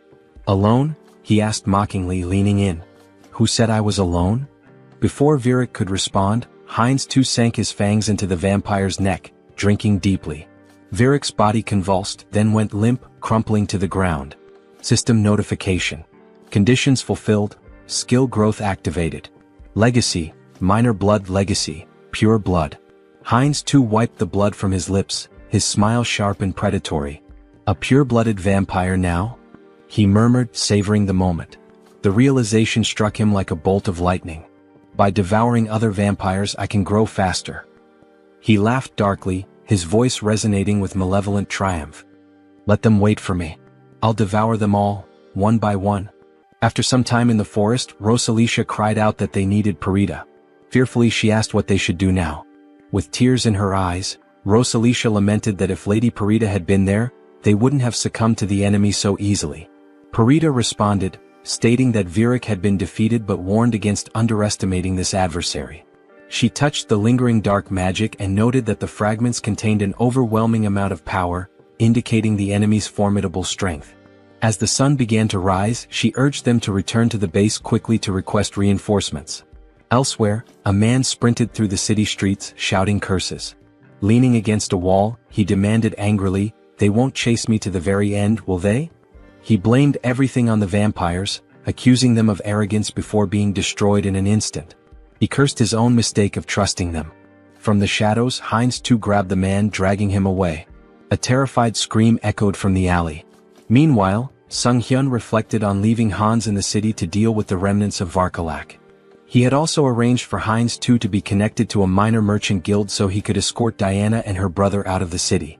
Later, in the forest, Heinz too, holding a frying pan, joked that with enough pepper, he could make a special steak. Diana and her brother gazed at the meal with admiration, thanking him for the delicious food. The protagonist smiled, assuring them it was healthy and safe to eat.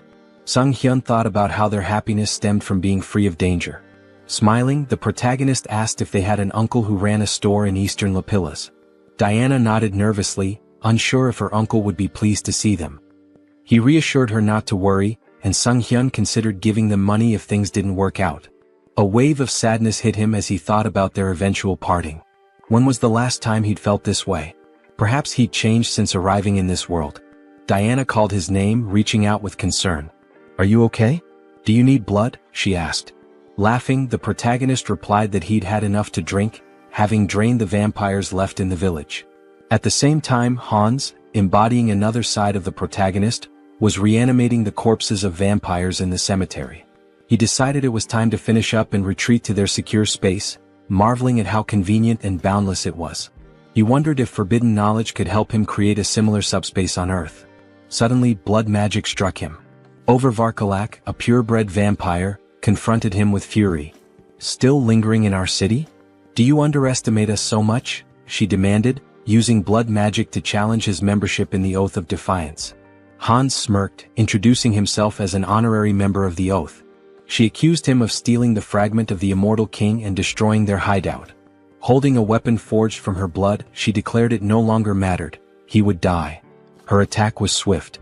Though he narrowly avoided a fatal blow, Hans felt the strength of a purebred vampire firsthand. Crashing into a barrier, he realized it was the work of her clan's blood mages. "Did you think escape would be so easy?" Over-taunted. The protagonist analyzed the barrier, recognizing he could break it but would need more time to adapt to his new power. Over-vowed to crush his skull and personally reclaim the fragment. Grinning, the protagonist declared she should remember his name and that he was from the Oath of Defiance. "I am your death," he added dramatically. Though retreating for now, he promised to return.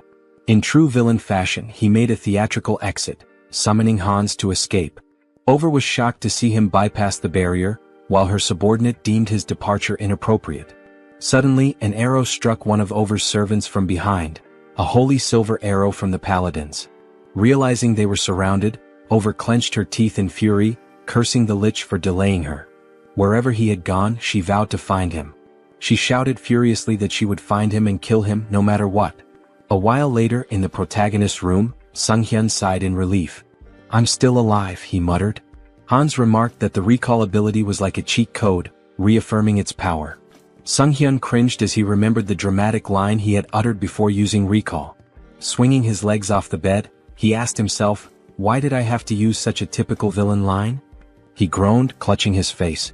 "Am I crazy? What possessed me to say that?" Adopting Hans's persona, he tried to justify it. "You're proud of your strength, aren't you? You took down a group of evil vampires, saved a defenseless girl and her brother, and even protected an entire city. Sunghyun smiled at that thought. Now that I think about it, I feel like a hero. Stretching, he added, surely I've earned myself some karma points, right? Calling up the karma shop, he stared in disbelief at the system window. His balance was 731,002 points. How do I have over 700,000 points already? He exclaimed. Didn't I spend everything on upgrades? With a nervous laugh, he speculated that enraging the vampires and dark mages must have significantly boosted his karma. Dismissing the thought, he pressed the system window. I'll figure it out later. For now, should I upgrade my special skills again? A notification appeared. His limit on summoning avatars had increased. Smiling, he noted that his avatar count had gone up. But were there any new skills? The system revealed that he had acquired a special skill, Persona. Sunghyun beamed. This is exactly what I needed. Is Persona similar to Mind Center? I should check it out. After reading the description, he realized the skill allowed avatars to act as vessels for emotions, adapting and growing based on his needs. The system had clearly determined this skill was essential for him. I get it now, he thought. I've been forming connections, defeating powerful enemies and making a difference. But in reality, I've spent 2 years locked in this room. What happens there feels like a game, but the truth I've been avoiding is still here, right in front of me. He reflected on the loneliness, sadness, and anger he had suppressed, emotions that had accumulated over time. Turning to Hans, he said, I need to transfer these terrible feelings into a vessel. As he did, he felt a strange relief as though his emotions were neatly boxed away. Curious, he wondered how Hans, now burdened with those emotions, was handling it. Hans reassured him. Don't worry about me. Pain and despair have always been my companions. They don't bother me. Yet, Sunghyun noticed a subtle change in Hans's tone. Laughing, Hans confirmed, You noticed, huh? It dawned on Sunghyun that an avatar filled with emotions could develop its own personality. Before he could say more, a loud noise erupted outside. Was that an explosion? He asked, rushing to the window. Is there another villain? Here in the city? He groaned, holding his face. Let the guardians handle it. It's not directly in front of me like last time. It's none of my business. Hans interrupted. Do you need a reason to eradicate evil? Sunghyun met his gaze and realized the truth. Since transferring his negative emotions to Hans, things had become clearer. Avoidance had always been his habit. Despite his desire to defeat evil, he had lacked the courage to act. Hans, now exuding determination, declared, The world order is in chaos. Criminals are everywhere. It's time for me to become their law. Using his power and donning a mask, he left to confront the chaos. At the explosion site, residents gathered, expressing their frustration. How many times has this happened? Why haven't they called for reinforcements? Meanwhile, Hans observed the scene. He deduced that the villains had formed an organization, and their time was running out. He wouldn't leave empty-handed. Using dark magic, he created the Eye of Darkness, his new network of spies. You will be my eyes and ears in the shadows, he thought, ready to hunt down hidden sinners. In an alley nearby, a group of schoolchildren bullied a classmate. Bring him an ashtray, one taunted. They laughed as one boy held a cigarette to another, mocking him as the best ashtray ever. The schoolboy being held down screamed, begging them to stop. At that moment, a woman clutched her child tightly and asked where they could possibly run. A man, drunk and swinging his belt, shouted accusingly that she was lying to him. Meanwhile, a masked robber shattered a store window, climbed inside and declared, while opening the cash register, that this was all he needed. Hans observed it all, his thoughts dark and resolute.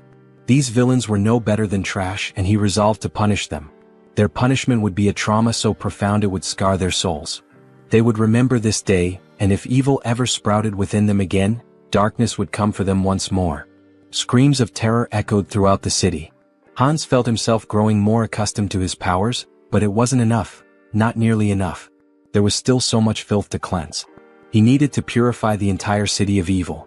By the end of the night, Hans stretched and remarked how satisfying it was to rid the shadows of hidden garbage. While the Eye of Darkness had proven useful, its limitations were evident. In the presence of light, its power weakened and eventually vanished. He needed a more reliable method for detecting enemies. However, he couldn't unleash undead creatures into the city. What alternative did he have? The protagonist grumbled angrily about birds ruining his clothes, joking that he should just kill them all and make them his minions. Then, gazing at the birds in flight, he paused. Hans pointed out that an invisible, mobile eye capable of surveilling the city was an excellent idea. After some thought, the protagonist realized that familiars were a form of enslavement magic dark mages used to control animals. Hans, surrounded by birds, questioned why the magic didn't work for him. Sung-hyun decided to experiment with various methods to create a familiar, though his attempts had failed so far. Hans mused that it would be ideal if the familiars appeared normal yet remained infectious. However, simplifying their appearance by reducing magic power would weaken their infectious ability. Sung-hyun finally understood the complexities of the task. He likened it to debugging, where programmers grind their teeth in frustration. His latest attempt, a revised version of his contagious enslavement magic, was ready to test. Will it work this time? He wondered. A mutated cat leapt from a cage, leaving him disappointed yet again. After 3 weeks of research, significant progress still eluded him. Clicking his tongue, he eyed the last bird in the cage and muttered, "This one better work." As he carefully adjusted the amount of magic power, he grasped the bird and cast the spell again. Sighing in relief, he said he was finally done. But as the bird flew from his hands, he asked in surprise, "What does this mean?" Observing it closely, he realized it appeared normal now. The next step was testing its infectious ability. The bird landed among others, releasing dark energy. Sung-hyun's eyes lit up. "This is a success," he declared. The infected creatures would serve as his eyes and ears in the city. Stretching out his hand, he commanded, "Fly and find the enemies for me." Meanwhile, in a forest nearby, Lucius knelt and touched the ground, recalling Hans's words when he used the recall skill. Tuscan approached, informing him that his knights had arrived. Irritated, Tuscan added that after interrogating the remaining vampires, they learned these captives weren't allies of the immortal king's descendants. Lucius replied that more evidence was needed. The immortal king was regaining strength, though they hadn't yet confronted him. Using the magic within his cross to communicate, he asked respectfully if there was any news. A saint responded via magical transmission, reporting that traces of the immortal king's presence had been detected in a cave northwest of their location. Holding the cross tightly, Lucius expressed his gratitude and promised to meet their expectations. At the cave, Sung-hyun thought about how he had successfully trained his familiars to report encounters with monsters. Now he had to confirm that the information was accurate. But something felt off. The ground familiars weren't behaving as usual. Instead, they seemed to be fleeing. Were they frightened? If they had found a monster, they would have reported it immediately. This behavior could only mean one thing: humans? Why are people in such a remote area? He wondered. Could this be an ambush? But that seemed impossible. How could such a large group remain unnoticed while hiding their presence? Suddenly, one of his familiars was struck down. Tuscan stepped forward and declared, "You are a participant in the oath of disobedience. Your pathetic tricks won't work on us," Tuscan declared. "No evil can escape the saint's sight. You won't leave here alive." Drawing his weapon, he demanded surrender and promised divine justice. The protagonist recognized them immediately: Holy Knights. He had seen their emblem during his training in Brokislak. Divine power directly countered dark magic, which meant this would be a challenging fight. Hans, unshaken, asked how the servants of the church had managed to find him here. Tuscan struck him sharply with his weapon, silencing him. "You have no right to speak," he snapped. "Don't think you can fool me with your words." The protagonist muttered to himself that his opponent was far too stubborn. Should he deceive them and flee instead? Tuscan seemed to read his mind. "Cheap tricks won't work against us," he said, wielding light magic. "You cannot deceive the servants of the saint." A weapon infused with light pierced the protagonist, and he winced in pain. "Do you truly consider punishing villains a crime?" he asked. "Silence," Tuscan barked, his light magic intensifying. "From the moment you embraced forbidden power, you became one of them. A villain?" Sung-hyun activated his dark magic and retorted, "Where's the logic in that?" He felt an unusual weakness. Something had been interfering with his magic recently. The Holy Knight's anthem began to play, sapping his strength. Tuscan ordered the singers to keep going. The hymn was draining Sung-hyun's energy, but he couldn't bring himself to harm innocents, even if it meant stopping the song. He groaned in frustration as a weapon stabbed him from behind. "Now's our chance," Tuscan declared. "Restrain him." Sung-hyun realized his mistake. He had been too careless and now he was bound in chains. These restraints were not ordinary, they blocked both his movements and magic. "Impressive work catching me," the protagonist admitted. Tuscan smirked. "Exactly as expected. No evil has ever escaped these chains. Will you resist any longer? Grinning, the protagonist replied, as if I'd make it that easy for you. He knew there was no reasoning with them. It was time to part ways. Let them think they had won. Tuscan, now wary, activated his light magic. I don't know what you're planning, but don't think I'll just stand by and let you try anything. He launched another attack. But the protagonist only smirked. The strength of the chains didn't matter anymore, because Hans was already free. Tuscan's eyes widened in disbelief. He broke the chains? Impossible. Who is this man? Later, lying exhausted on his bed, Sung-hyun sighed. Trouble seemed to follow him wherever he went. First, the Shadow faction and the Oath of Defiance. Then the Varkalak vampire clan. And now, the Paladin Order, one of the most powerful forces on the continent, had joined the list of his enemies. He called up the system window, his thoughts racing. There must be a reason for all this karma I've been accumulating. Is it because I keep attracting villains from across the continent? He groaned and decided to focus on his original plan for now. Sometime later, in the city, the protagonist prepared to test the fruits of his research. Controlling the essence of black magic was simple in principle. His familiars could serve as his eyes and ears, even covering a massive area like Seoul with ease. His thoughts were interrupted by a terrified scream. A girl, tears streaming down her face, begged for mercy. Please, I'll do anything. Just let me go. She spotted a figure in the window and pleaded, help me. I'm being held here against my will.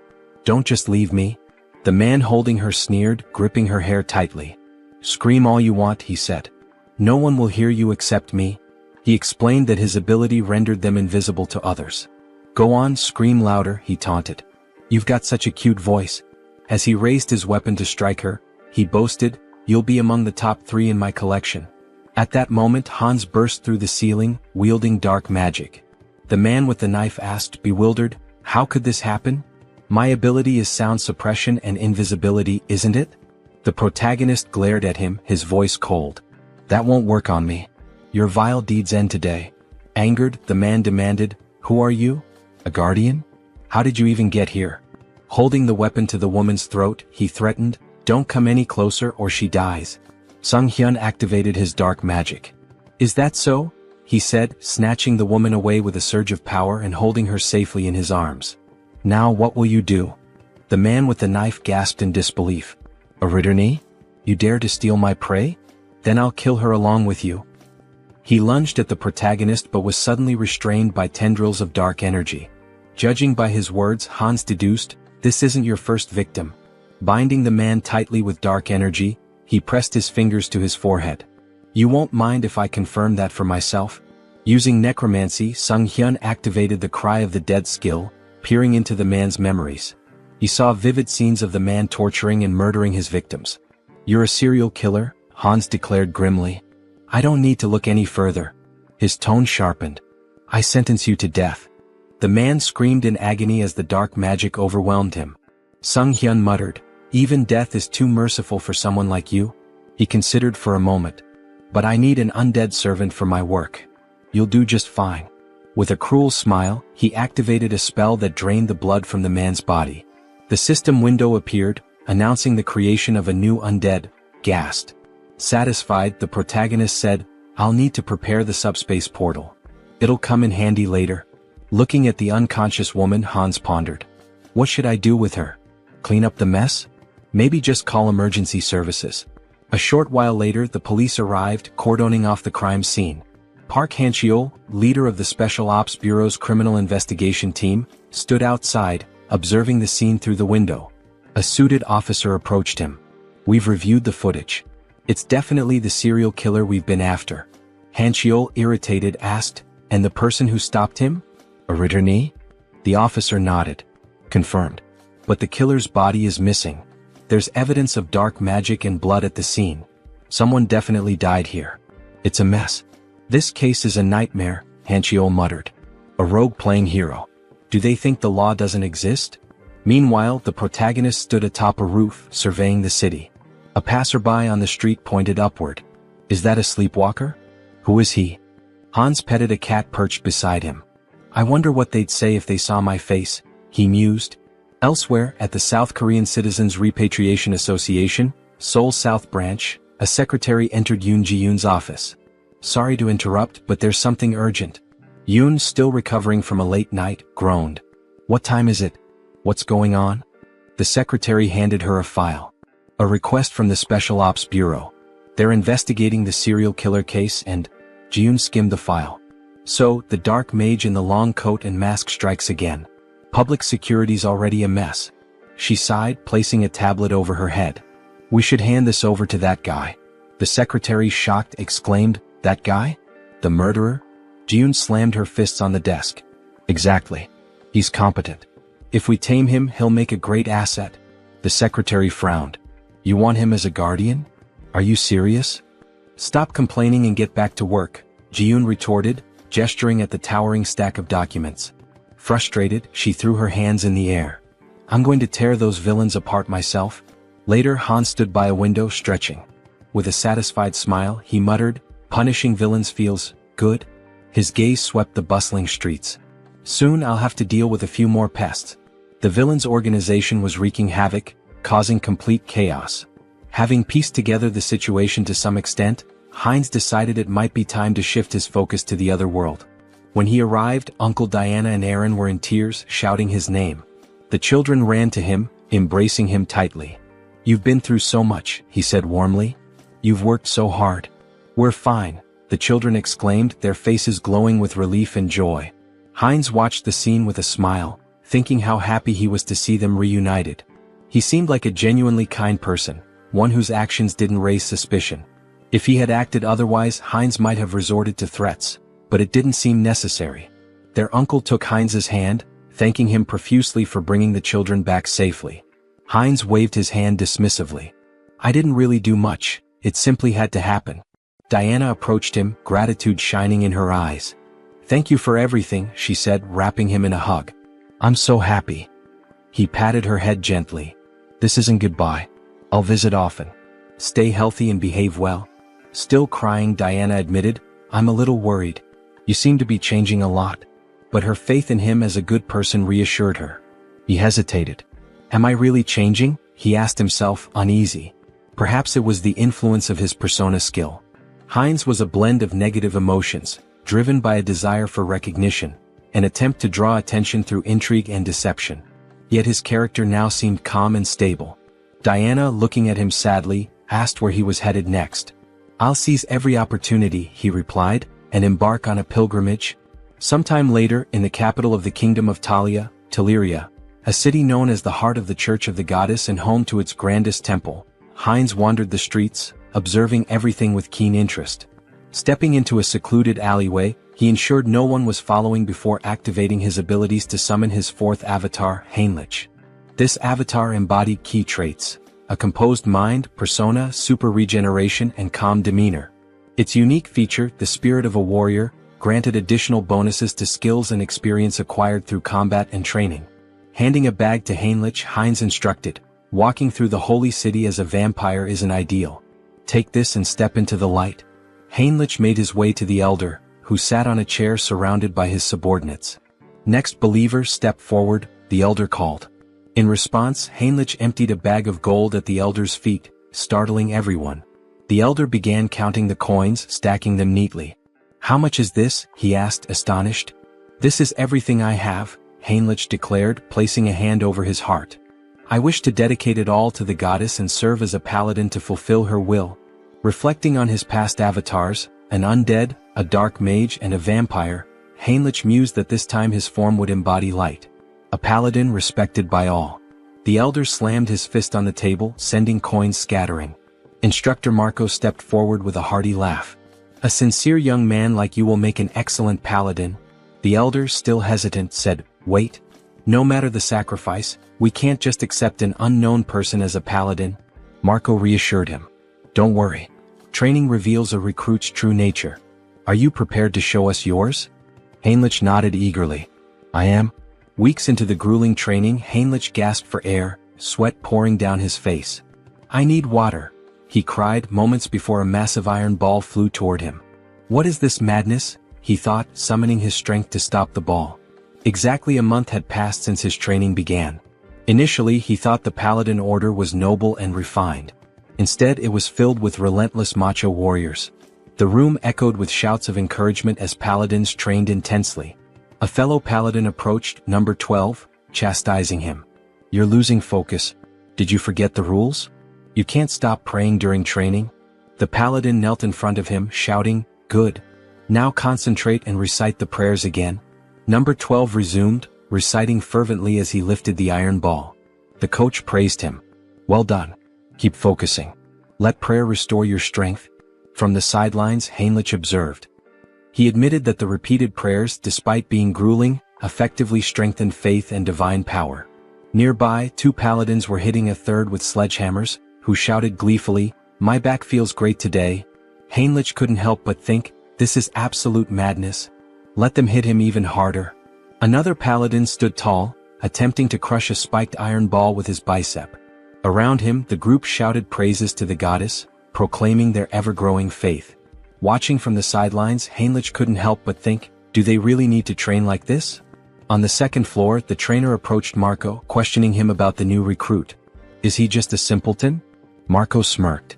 And if he is, what of it? The trainer chuckled. Well, even before baptism, he's managing to lift such massive weights. His shoulders and lower body are already unnaturally strong. I can't wait to see how baptism will transform him. Hearing this, Heinrich felt a wave of discomfort. Why are they drooling over my body? He thought, trying to suppress his unease. He didn't want to attract attention from this group of apparent muscle fanatics. Time passed, and Heinrich continued to endure the relentless training. During one particularly grueling session, he paused, gasping for breath. It had been 3 months since he began.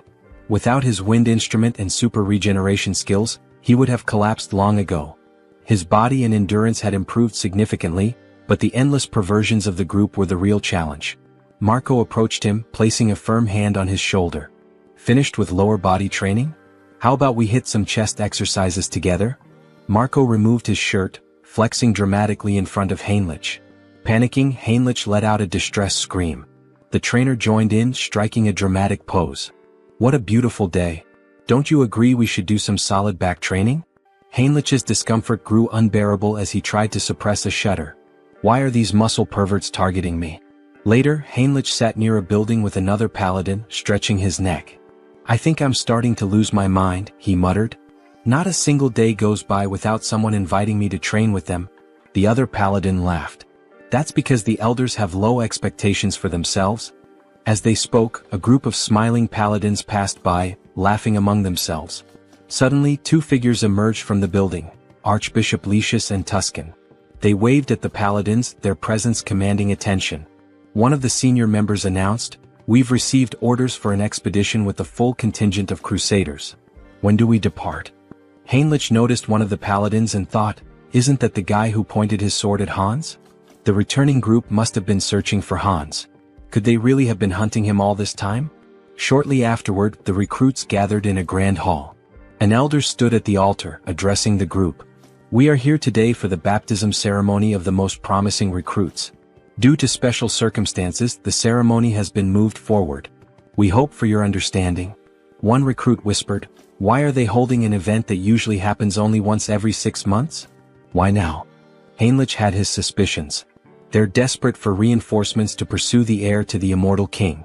But this is a perfect opportunity for me to test my plan. The elder called out, Max Veroin? Max stepped forward, and the elder asked, are you ready to dedicate your life to the goddess and serve as her paladin? I am, Max declared confidently. Heinrich observed quietly, reflecting on the process. Those who undergo baptism transfer all their mana to the deity, losing the ability to use magic. In return, the deity grants a sacred blessing of immense power. The strength of the blessing depends entirely on the recruit's faith. The purer and more unwavering the faith, the stronger the paladin becomes. The elder called the next name, Heinrich. Smiling, Heinrich stepped forward, thinking, I'm fortunate to have devised such a brilliant plan. Until now, he had used his center of the mind skill primarily to suppress external stimuli and control emotions. But he had realized it could be reversed. By combining this with the persona skill, he could project the illusion of absolute faith in the goddess. As the high priest extracted his mana, Heinrich would filter out any mistrust or doubt, leaving only pure, unblemished energy. When the high priest initiated the ritual, the room began to glow with an intense sacred light.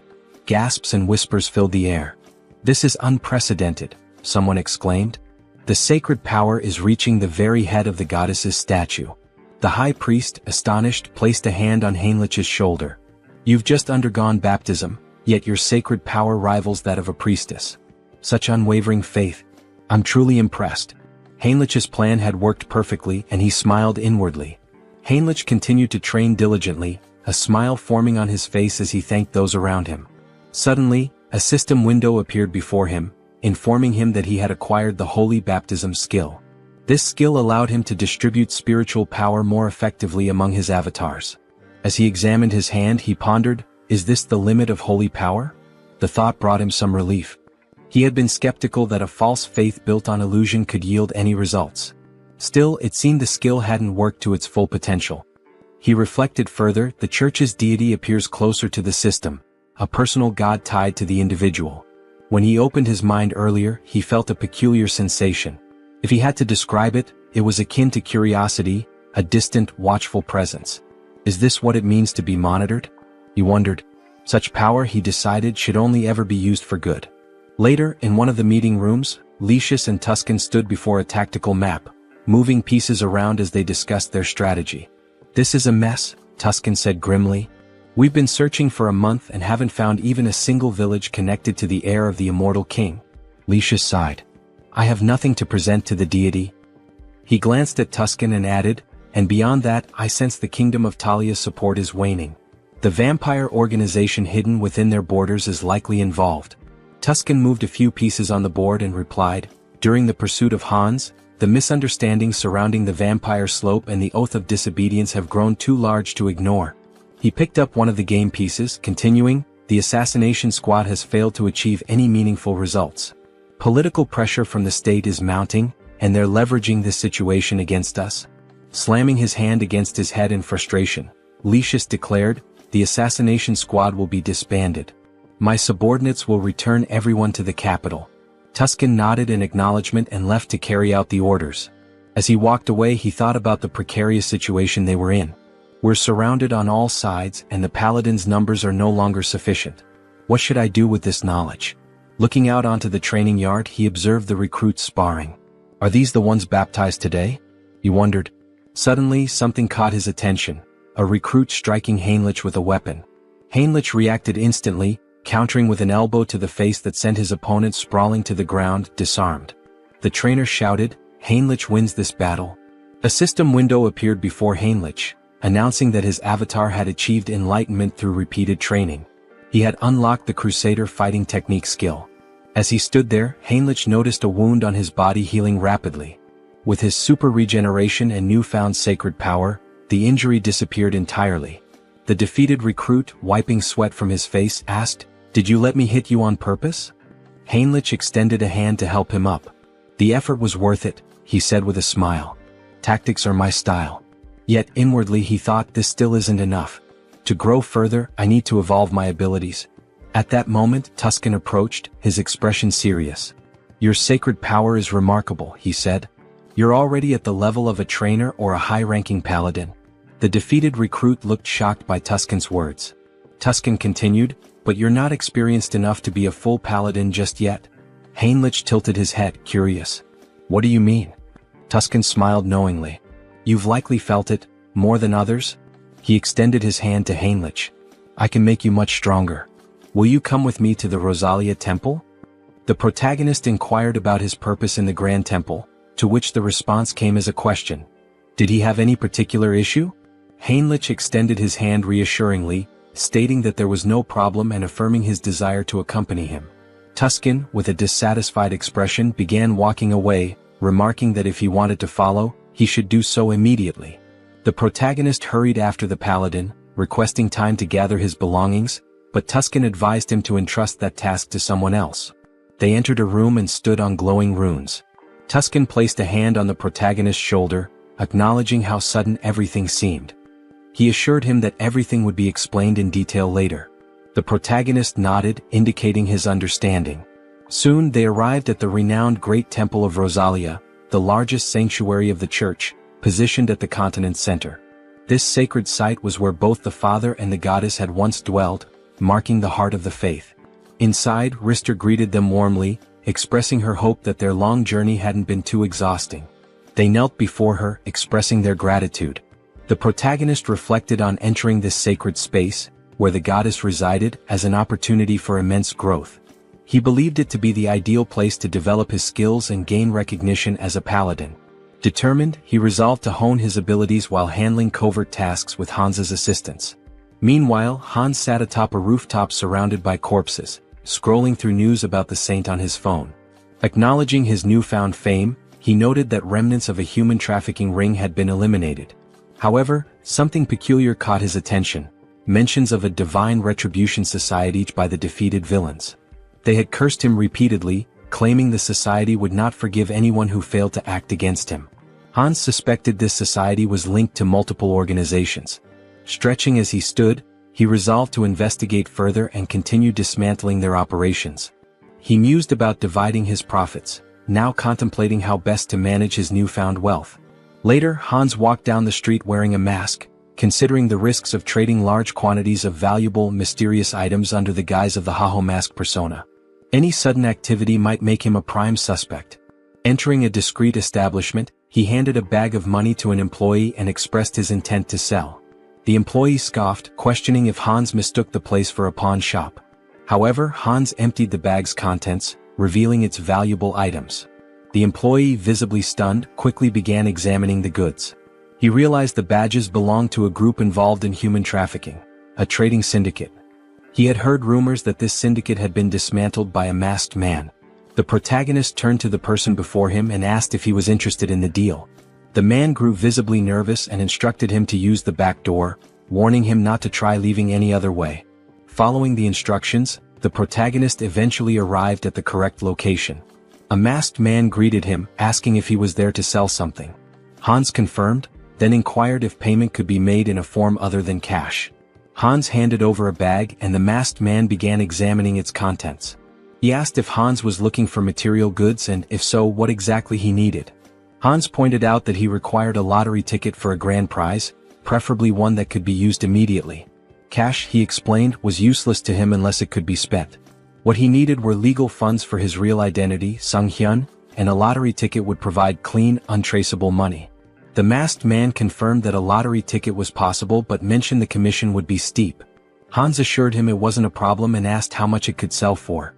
The masked man replied that it would be 6-1, with a redemption period of 4 months. Hans requested 2 tickets, but the masked man stated that the payment provided wouldn't cover that. Unfazed, Hans assured him there was no need to worry and retrieved gold bars from his subspace storage. He asked if those would suffice. The masked man, stunned, felt the bars and asked incredulously, "A subspace storage tool? Who are you? These are extraordinary materials. Where did you get them?" Hans, annoyed at the man's curiosity, complained about being touched and stated he wasn't there to chat. He urged the masked man to finish the deal quickly. Apologizing, the masked man agreed to proceed. As the transaction concluded, Hans used his heightened senses and noted the faint scent of blood lingering in the air. It wasn't his imagination after all. Moving closer, he remarked that this wouldn't be their last deal and predicted they'd see each other often in the future. Later, Hans stepped outside, smiling as he inspected the checks in his hands. He mused aloud about how he'd used his dreams to win the lottery. Now he pondered what to purchase. Subordinates would make such errands easier, as constantly running back and forth was inefficient. Taking a moment to enjoy the cool night air, he observed the bustling streets. Only a few months ago, they had been eerily empty due to the human trafficking syndicate's presence. Now life had returned and the streets were alive once again. Perhaps it was all the rumors he had heard, but he felt relieved to know that he was somehow involved in promoting peace. Out of nowhere, Gamma approached from behind and whispered in his ear, asking where he was from. Startled, the protagonist turned around, alarmed. He thought, who is this? How did he sneak up on me unnoticed? Gamma, noticing his reaction, tried to calm him down, assuring him there was no reason to worry. He simply wanted to have a conversation. The protagonist, still uneasy, asked what exactly Gamma was talking about. He had snuck up behind him and even sniffed him. What was going on? Gamma asked if he was a vampire. The protagonist froze. That's right, Gamma confirmed. He was at level 6, born from Demir's transformation. Gamma pressed further. What's your name? When did you return to Earth? The protagonist, thinking that yet another vampire traveler from another dimension had appeared, realized he needed to come up with something quick to get out of this situation. However, without realizing it, he began answering questions he hadn't planned on, his mind seemingly under some sort of hypnosis. He found himself saying, "My name is Heinz and I haven't been on Earth for a long time." He thought to himself, why am I answering so easily? Is this all his mind control at work? Gamma smiled. Very good, he said. So you're a newcomer who's just returned to Earth. Let me introduce myself properly. He handed the protagonist a business card. I'm with the Blood Pack organization, which encompasses all the vampires on Earth. My job is to track down those who have recently returned. The protagonist took the card, still processing the information, and asked, is such an organization real? Gamma sighed and explained that if the protagonist wanted to survive, they'd better stick together. There wasn't much choice in the matter. The protagonist looked at him in disbelief and asked, by the way, what did you mean by level? Gamma, noticing his growing curiosity, suggested they continue the conversation elsewhere.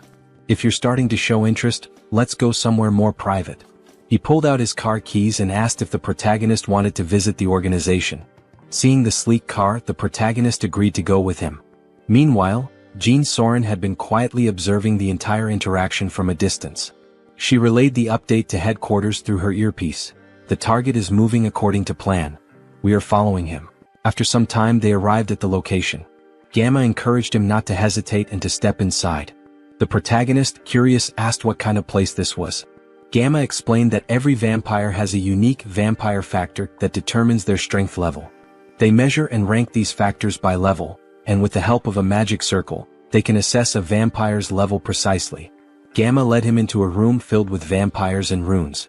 Heinz was astonished by what he saw, wondering if this was truly a magic circle. The scene struck him as highly suspicious. Gamma gestured toward the circle, urging him to enter it without delay. The protagonist hesitated, thinking he could cancel his participation if it turned out to be dangerous. However, the presence of a skull emanating dark magic caught his attention. Examining it more closely, he realized this was no ordinary dark magic. It involved shamanism, curses, alchemy, and various other mystical practices, all fused together. He wondered how such a thing could even exist. Since the returnees began appearing about 20 years ago, magical tools remained rare, and magical technology had not advanced significantly. This was due to the differences in energy laws between abilities and dimensions. Yet, here was an organization capable of merging such disparate powers. The Blood Pack, it seemed, was far more impressive than he had anticipated. One of the vampires asked him to extend his hand. The vampire made a small cut on Heinz's palm, warning him it might sting briefly. To Heinz's surprise, his blood began to levitate, forming 5 orbs. A vampire noted that this indicated he was at level 5. Observing the tight connection between the orbs, they commented on his strong regenerative abilities. The protagonist thought about purebreds from Alterica, estimating their levels to be around 5 or 6. Gamma smiled knowingly, remarking that he was already nervous. Coming from a dimension no one had heard of, Heinz had only reached level 5, a mere waste of time. At this level, amputating limbs wasn't necessary. The vampires in the room all agreed and activated their abilities. Alarmed, Heinz realized there was another motive behind this ritual. It was far too elaborate for a simple level assessment. He urgently needed to summon help. At that moment, a knock at the door startled everyone, making Gamma visibly tense. The door burst open as Rand stormed in, commanding everyone to freeze. She declared her intent to apprehend Gamma, a level 6 vampire from the Blood Pack, for kidnapping and killing other vampires. Gamma appeared unfazed, questioning her rude intrusion. The protagonist found Rand familiar but couldn't place where he had seen her before. Rand pointed out that when she first heard rumors of vampires being abducted, she doubted their truth, but now the evidence was undeniable. She demanded that Gamma release the vampires and surrender. Gamma mocked her, calling her a naive servant of the Blood Pack. He questioned why vampires needed to live in subjugation, follow human rules, and hide underground. Rand, enraged, argued that it was the actions of warlike vampires like him that forced their kind into hiding. Gamma dismissed her argument and asked whether her comrades shared her perspective. This caused doubt to spread among the vampires behind her. Shocked, Rand questioned their loyalty. Just then, one of her allies betrayed her, activating his ability and striking her down. As she collapsed, she demanded to know why he had turned against her. The traitor explained that in his dimension he was a powerful lord. Now, trapped in this reality, he was reduced to working as a bouncer in a club. Not all vampires could adapt to her way of life. Gamma leaned in and Rand, struggling, asked about his ultimate plan. Was he kidnapping vampires to start a rebellion against the Blood Pack? Gamma smirked and dismissed her as foolish. Such an endeavor would take centuries. Instead, he revealed that they had discovered a way to grow stronger quickly. He demonstrated this by lifting the body of a vampire and alluded to breaking a taboo. Shocked, Rand accused him of creating mad vampires again. Hines, observing, realized she was referring to cannibalism among vampires.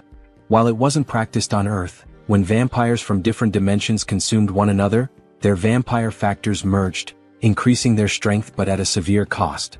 This act often led to profound mental instability, a grim legacy from their ancestors. If someone fails to control themselves, they become mad vampires, driven insane by an unquenchable thirst. The first appearance of a mad vampire marked them as a global threat. Gamma, however, smiled confidently and assured everyone that this wasn't a concern. After extensive research, they had discovered a way to remove residual bloodlust.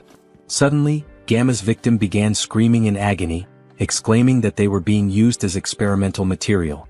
The protagonist observed the situation closely, realizing that the magic circle wasn't merely for separating empirical factors.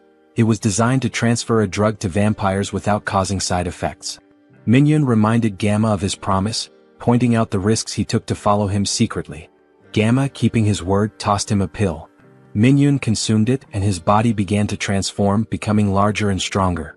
Smiling, he marveled at his newfound strength, unable to believe the change. Grabbing Rand by the throat, he demanded more pills immediately, threatening violence otherwise. Feigning panic, Gamma urged Minion to stop, assuring him that while he was pleased with his strength, he needed to be patient. After all, another guest had arrived before him and was still waiting. Surely it wasn't too much to ask to wait a little longer? The protagonist rose to his feet, calmly stating that there were 2 purebreds and 4 half-breeds, proof that cannibalism worked. Gamma looked at him, stunned. Filled with newfound strength, Hines expressed his eagerness to see just how powerful he could become. As he prepared to absorb the others, chaos erupted. The vampires screamed in confusion and fear. Suddenly, Hines and his army burst into the room. Addressing the group, he mocked their attempt to hide but scolded them for neglecting their safety. From now on, no one would leave this place without his permission. His army launched their attack, causing Minion to panic. He turned to Gamma, demanding answers about who their attackers were. Gamma roared for everyone to stay together, warning that separation would mean death. Using his abilities, he charged into battle, targeting Hines directly.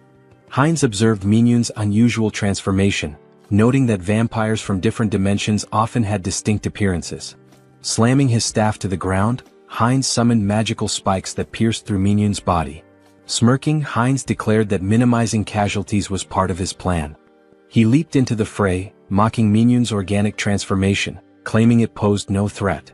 Biting into Minion, Hines thought to himself that there would be more prey ahead. Minion screamed in pain and confusion as Hines drank his blood and heard his thoughts. Minion lamented his betrayal and his determination to survive, refusing to accept his end. Wiping his face, Hines remarked that insanity was far worse, as he could hear every obsessive thought coursing through Minion's mind. To his surprise, his teeth began to fall out, a sign of his empirical factors evolving and merging. A system notification appeared, informing Hines that he had gained a special ability, hybrid evolution.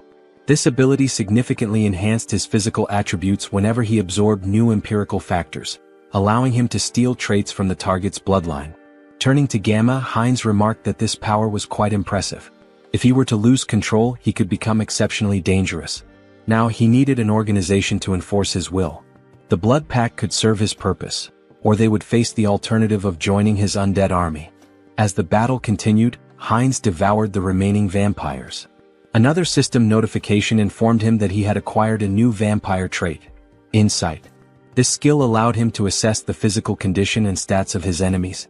Hines dismissed it as relatively useless but realized that vampires possessed a supernatural ability called heritage, tied to their origins. Using hybrid evolution, he could master this ability and steal all their powers.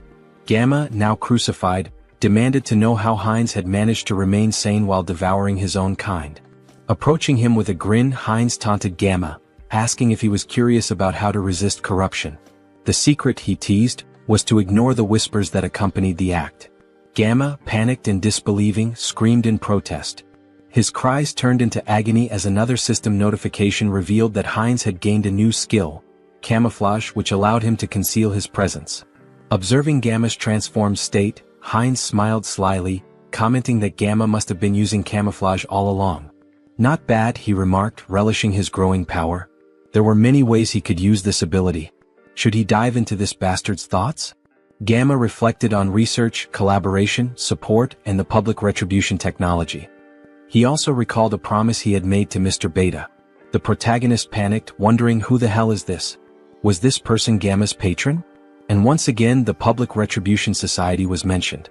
It seemed like this intricate ritual was also their doing. What were these people planning, aiding the blood pack like this? Later that night Heinz and So-Ran were driving through the city together. Heinz glanced at her and asked if she was finally coming to her senses.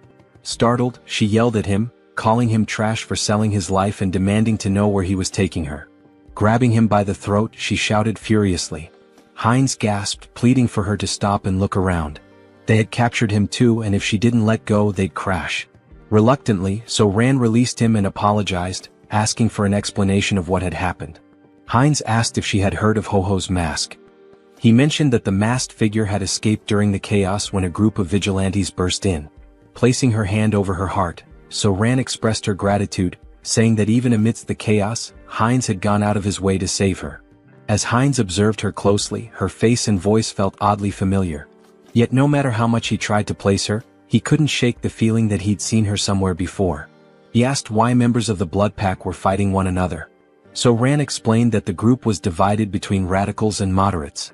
She and her team had discovered evidence that the radicals had kidnapped one of their own, so they infiltrated the radicals' territory. She expressed relief that they had escaped in one piece and even managed to learn the radicals' plans. She intended to inform the higher-ups and put an end to it. Heinz, skeptical, thought to himself that resolving this wouldn't be so simple. It was likely that even the highest-ranking members of the radicals were involved. So-Ran cheerfully asked about Heinz's identity. Who was he as her savior? He seemed incredibly strong.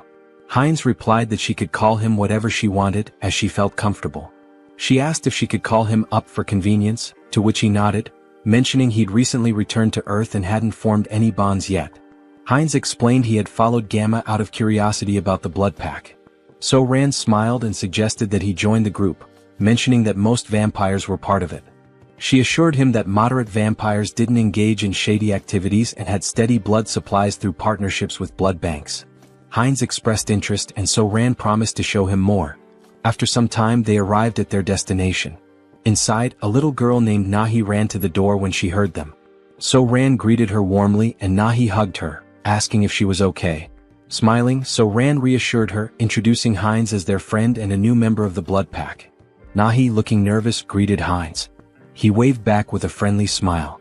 So-Ran patted Nahi's head, asking her to stay and play while she showed Heinz the room. Nahi agreed but asked her to return soon. On the way up, Heinz commented that Nahi seemed very small. So-Ran clarified that it wasn't just her appearance. Nahi wasn't a returner. Confused, Heinz asked if all vampires weren't returners. So-Ran explained that wasn't true. Nahi had been born and raised on Earth, but her father, a returner, had turned her into a vampire to save her from a chronic illness. This revelation made Heinz reflect on why the government wanted strict control over vampires. In many ways they were like an infectious disease. So-Ran continued, explaining that turning someone on Earth took significantly more power than usual. Nahi's father had reached his limit but wanted her to live confidently, even under the sun. Eventually they reached a room. So-Ran let Heinz in, telling him to call her if he needed anything. Since it was late, she suggested he rest. She said goodbye with a distinct gesture. Heinz froze, startled. That gesture, her voice, it all seemed so familiar. Pointing at her, he asked, "Is she the streamer Orchid?" So-Ran's eyes widened in shock and she screamed in embarrassment, covering her face. She stammered, asking if he'd just mentioned her stream. She blushed, saying that moment from her stream was stuck in her head, then nervously asked if he was one of her subscribers. Heinz awkwardly waved, denying it, explaining that her videos had simply popped up in his recommendations a couple of times. She sighed in relief and said it was a good thing because she had nearly died of embarrassment. She explained that she had been a trainee, and after quitting she felt lost and decided to try streaming. Heinz asked how old she was back then. She replied that she was 22 now and had awakened at 19. Then she asked his age and when he had awakened. Feeling awkward, Heinz quickly shut the door behind him, calling out that he'd tell her later. She blinked in surprise, wondering aloud if she had said something wrong. Inside, Heinz exhaled deeply, realizing she was much younger than he had assumed, which explained his casual tone earlier. At 20 years old himself, he found it surprising that she was older than him. Lying on the bed, he muttered to himself that regardless, she still looked familiar. As a streamer, she was quite famous. Maybe he should look her up online? Opening her streaming page, he found a notification about her recent hiatus. In the post, she mentioned taking a break from streaming for about a week due to work obligations. She assured her audience she'd return as soon as possible and hoped to see them again soon. Heinz swiped through the updates, thinking to himself. After she posted this, she went straight to the crime scene? If he hadn't intervened, that post might have been her last. The thought unsettled him. The situation had been far too close and dangerous. The next morning, Heinz woke to the sound of So-Ran yelling into her phone. She was shouting, demanding to know why there was no evidence. How could they find nothing? Groaning from his headache, Heinz got out of bed, wondering what the commotion was about so early in the morning. Heading downstairs, he heard her shouting again. He says there's no proof of this. How is that even possible? Noticing Heinz, So-Ran paused her argument and asked if he was awake. Holding the phone away, she explained that her colleagues had gone to the crime scene yesterday, but everything had been burned. There was no evidence left, and now they couldn't act against the radicals. Heinz clenched his fist, thinking to himself, they've gone too far. Were they trying to erase all traces of me? Out loud, he sympathized, saying it was unfortunate, but then he asked her something. Could she tell him where the radicals' base was? Her eyes widened in surprise. Why do you need to know where the radicals' base is? She asked. Then, raising her voice, she added, don't tell me you're against the blood pack. Heinz raised his hands to calm her down, assuring her it wasn't the case. He explained that the radicals were dangerous, and it would be better to know their locations to avoid them. Taking a deep breath, So-Ran nodded, placing a hand over her heart. That does make sense, she admitted. She pulled up some information on her phone, handing it to him. Here, hold on to this. Avoid the marked locations and you'll stay safe. Heinz studied the screen, noting the map of locations.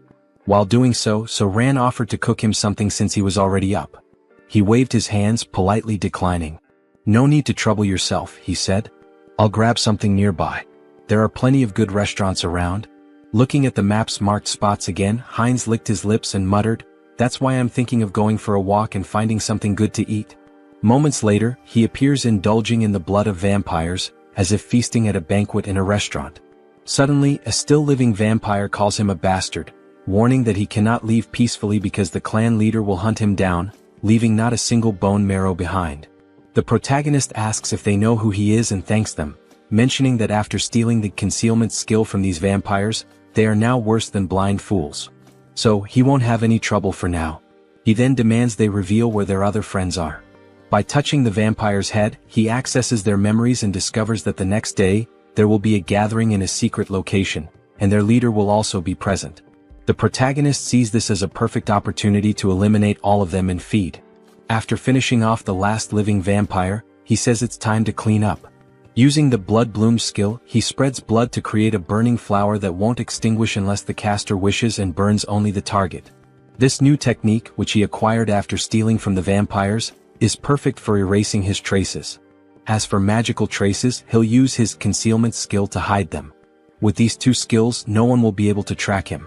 Suddenly, the protagonist's heart starts pounding. This feeling, his body was beginning to evolve again. While spitting blood and groaning in pain, he acquired new abilities. The special skill, Bloodline, Pure Blood, evolves into Bloodline, True Blood. Due to the effects of hybrid evolution, he gains enlightenment and acquires the skill, Blood Flow Amplification. His recovery ability has transcended its limits, and the skilled regeneration has evolved into hyper-regeneration. Finally, he has become a True Blood and gained some new abilities. Let's test what they do. He makes a deep cut on himself and within seconds his artery heals. Now he can control blood and has absurd regeneration. During a fight, he can absorb the blood of enemies to recover, making him practically invincible. If a True Blood is this strong, imagine how powerful a Holy Blood might be. In the next scene, we see Jean Soren thanking someone for donating 1 million cheeses. The donor earned 1,000,000 points in her heart. She thinks this donation will allow her to buy many blood packs without worrying. Suddenly, the protagonist enters the room. They look at each other and blush. He apologizes for interrupting and tells her to continue her work. Soren, embarrassed, shouts at him to knock before entering and punches him. Soren then asks what happened. He tells her they received a letter in her name. The letter contains images and information about a group of criminal vampires. Someone mysterious sent this dossier with such valuable information. She has no idea who it could be. Perhaps the famous masked figure people keep talking about? But the only person she had discussed this with was Mr. Hines. These details came after she gave the location to Mr. Hines. Could these two be working together, or is it just a coincidence? The next day, Hines observes a house from a rooftop where a secret meeting will take place to discuss measures against the masked figure and the recent attacks. Hines uses a skill to peer inside the house but notices a blood magic barrier. On the first floor, he sees several high-level vampires emanating intense energy. Alright, let's go in. Hans will use the shadows and I'll go from above. Let's enter together and wipe them all out. Hines enters through the window like a scene from an action movie. Prepare yourselves, you criminal bastards. But when he looks, there are no vampires on the first floor. Suddenly, the wall begins to crack and a voice claims, "I would have loved to capture the masked one, but only some random vampire appeared. No problem, we'll hunt down this mosquito. Beta 1 Beta Shin, do you recognize this vampire? We don't know him. He seems to be level 7 but he's entirely unfamiliar. It looks like this vampire came from somewhere unknown." Hines recalls the name Beta from the vampire memories he absorbed. Their leader is called Alpha, while the others are Betas and Gammas. Both Betas are here today. The big problem is the masked members. Perhaps they belong to the secret divine society I've been searching for. I can't sense their energy, they're using a strong skill to conceal it. For now, get this bastard out of my sight, and, of course, the one hiding in the shadows. They point toward Hans. Hines is surprised they know about the shadow. "Since you're so eager, I'll end you right now," Hines says, irritated, with veins pulsing. Using the skilled blood flow amplification and acceleration, he quickly jumps on the vampires, draining their blood. The other vampires are shocked to see Hines cannibalizing his own kind, which is unacceptable. Hans, meanwhile, summons skeletons from the shadows. One vampire tries to flee, begging for his life, but Hans appears in front of him, saying, "You're not the only ones who can create barriers. From now on we'll perform the dance of death, where there's no place to run." And so, the dance of death begins. Vampires lose their lives one after another. Beta 1 is stunned by the strength of this unknown vampire. This power doesn't make sense, he's only level 6 or 7. There must be some trick. One charges at Hines, but Hines uses his extended claws to stab one. One, however, hardens his skin like crystal to block the attack. Realizing the enemy blocked him, Hines decides to increase his strength and lands a heavy punch on one's chest. One is shocked to see his crystal armor shatter, something that had never happened in combat before. Recognizing Hines's superior strength and speed, one orders the other vampires to assist him. Hines taunts, "Do you think these small fries will stop me?" With open hands, Hines releases jets of blood, piercing one's subordinates. Enraged, one seizes the moment while Hines's hands are occupied, slicing off one of Hines's arms with a sharp strike. But it's useless. Hines absorbs blood from the fallen vampires and regenerates his arm instantly. Gaining a new skill, invisibility, Hines disappears in front of one, reappearing behind him and driving his hand into one's body, humorously described as into the vampire's butt. "Checkmate," Hines declares as he begins to absorb one's blood. New vampiric factor collected. The skilled blood magic evolves into the special skill Mystery of Blood. Mystery of Blood absorbs subordinate skills, Blood Bloom, and Blood Flow Amplification. Hines feels the surge of power, now able to control all abilities with sheer will and manipulate them rapidly. Beta Shin curses Hines for devouring his own race, calling him a corrupted bloodline, and blaming his strange abilities on it. Hines responds, "So what? Are you just going to keep yelling nonsense all day? Why don't you come at me like your brother did? Or are you too scared for that?" Beta Shin charges at him, shouting, "Bastard!" Hines uses Mystery of Blood and traps Shin with blood chains. Shin continues cursing, saying, "These tricks are unfair." "Unfair tricks? That stings a little," Hines replies sarcastically. "Let me tell you something too. Checkmate." He slices the vampire's neck. As Hines absorbs Shin's blood, the other vampires are terrified, muttering, "This vampire is insane." Who would have thought the masked one would have such a strong helper? Prepare the orb, we need to deal with him now, says one assistant. One of them casts a spell and launches it at Hans. At that moment Hans appears saying, "That's an interesting spell," and reflects it back at the vampire who cast it. The other assistant, now terrified, says, "The enemies are too strong. There's no hope, we need to flee." The leader, hearing this, declares, "We're not running," and uses a skill on the subordinate, saying, "You've been useful until now, but you'll be even more useful by dying for the Society of Divine Retribution. Go and die for freedom." The leader then uses a spatial manipulation skill to escape. Hans notices something strange about the vampire left behind. Auto-destruction mechanisms? And abandoning your subordinates on your own? What an irresponsible leader. He thought this spell would force me to leave the battlefield. What a pity, it's nothing, Hans says. Inspecting the vampire's body, he observes, there are 2 energy orbs attached to him.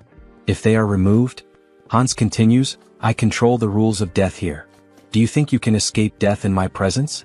Meanwhile, the leader is teleported to an unknown location.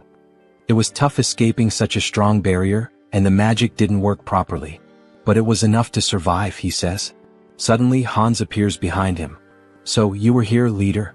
Hans contemplates playing with the leader for a while but decides it's better to act decisively to prevent another escape. Hans places his thumb on the leader's forehead to access his memories about the Society of Divine Retribution. However, a defense mechanism activates, an unknown memory technology from the Society. Hans is transported to the mental realm. A mysterious voice echoes, saying it didn't expect Hans to reach the realm. Hans questions, so you've been watching this whole show from inside your own mind? He realizes this is the leader of the Society of Divine Retribution. That's correct, Haho Mask. Why don't you join us? The entity asks. Hans considers and asks, what's the Society's goal? The mysterious entity replies, it's simple. Freedom for the returned and creating a world led by them. Hans questions, an organization formed so recently already has such ambitious goals? Recently, the entity retorts. We've existed for a long time. We've been fighting for our freedom endlessly. Hans presses further, so you've been committing acts of terror for ages, haven't you? Answer me. A system alert activates. Warning, Mind Hub is regulating emotions. Repeatedly it states, Mind Hub is regulating emotions. Hans' heartbeat quickens. The entity asks, does that even matter? I hope you make the sensible choice, Masked One. Hans tries to punch the entity but hits an invisible wall. So that's your choice? The entity responds. Here, in the mental realm, mental strength surpasses magical power. You'll never defeat me here. Hans laughs, saying, is mental strength really the deciding factor here? In that case, combining all of our consciousnesses, you're the one who can't defeat us here. Meanwhile, Heinrich trains intensely. 1,021. 1,022, he mutters while lifting a gargoyle statue. Finally, a system message appears. The entity has achieved the conditions and acquired the special skill, Blessing, Sturdy Body. The entity gains the skill, Out Erica Sacred Art, through repeated training, achieving a power level equivalent to a high priest. Heinrich reflects that he didn't expect to surpass his limits with mere physical training. With these new abilities, I've earned the qualifications to be a holy knight. Maybe it's time to discuss the next step. Suddenly he hears a feminine voice, it's the saint in the flower garden. Despite being the saint with the greatest divine power, she appears like an ordinary girl. Hello, Sir Heinrich, she says with a smile. Her radiant aura of divine power betrays her otherwise ordinary appearance. Heinrich greets her and asks, why are you alone in a place like this? The saint replies, I was just watching a ladybug in this field of flowers. The little creature was so cute I lost track of time. Heinrich had thought she was admiring the flowers, only to find out it was the ladybug. The saint notices something different. Sir Heinrich, you've finally received the blessing. Congratulations. The saint's perceptiveness amazes him. Blessing, Sturdy Body is not something achieved with outside help, she remarks, praising his accomplishment.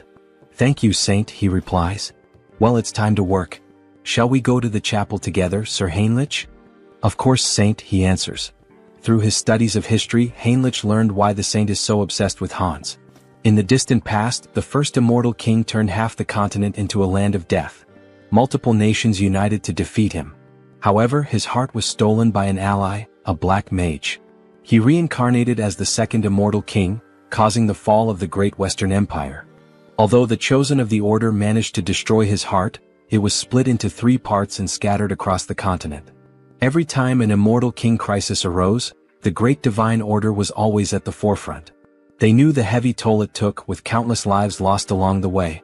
For the saint, who sees her followers as family, her intense hostility and obsession with the immortal king are natural. For now, though, Heinrich reflects, there's no need to worry much about that. The current immortal king is surprisingly gentle and kind-hearted. Alright, back to the main topic. Let's focus my mental strength on Hans. Upon changing the scene, we see a vampire spitting blood. Your Excellency the Arbiter, are you alright? Get out of my way, you're disrupting my focus. This can't be happening, I'm being pushed back. Me? In a battle in the mental realm? How is this possible? Hans begins punching the mysterious entity. At first, Hans had complete control of the battle, but now the entity is growing exponentially stronger to an uncontrollable degree, as if it were channeling the strength of multiple individuals. How did I lose? This isn't just a difference in the mental realm, it's a difference in skill? There's no way my mental abilities are inferior. This is no time to waste on this. An urgent directive is issued to the Soul Branch. Immediately cease all operations, erase all information and go into hiding. Especially for the Korean branch, this is the top priority right now. Inform the commander, a monster is in Korea. Even with Mind Hub and Serenity, Hans wasn't a weak opponent. His resilience would require further study. However, it was regrettable to lose sight of him. The system emits a new notification. The entity absorbs someone else's karma, transforming the skill black magic into the special skill path of sorcery. Thus, this fragment is the remnant of something scattered across the mental realm. Absorbing its karma means my growth comes at the cost of its reduction in power. That's fine. By reading the memories left behind in this fragment, I'll track the hidden members of the Society of Divine Retribution. So this is the Korean branch of the Divine Society, hidden deep in the forest. I won't give them any chance to escape, says Hans, blending into the shadows. I'll uncover all your secrets now. Suddenly, a scientist appears. They told me to evacuate as quickly as possible, but they didn't mention that a monster like this was coming. So the evacuation order had already been issued? At least my effort wasn't completely wasted. Look at you, trying to save a piece of paper with some data, only to hand everything over to me. Let's see what you've been up to for so long. Wait, this incident. I will never forgive you, Society of Divine Retribution. You're the ones who stole my life. I'll hunt down and kill every one of you without exception. Heinz refines excess blood stored in his body into blood crystals, which he plans to use to enhance other vampires' vampiric factors. This refined blood connects these vampires to Heinz, creating a hybrid clan loyal to him. Those who resist will be crushed. The next day, Jean Soren is stunned to learn that Heinz has eliminated all vampires in the region and intends to meet with the leader of the moderate faction. Wait a minute, this is a lot to process. I need to verify these facts, Soren says. Verify? What do you think of this as proof? Heinz interrupts, demonstrating his overwhelming power. Soren is terrified by such a display of power. She knew he was strong, but not at this level. He must be at least level 7 or higher. I can't even gauge his strength. Very well, I will contact them now.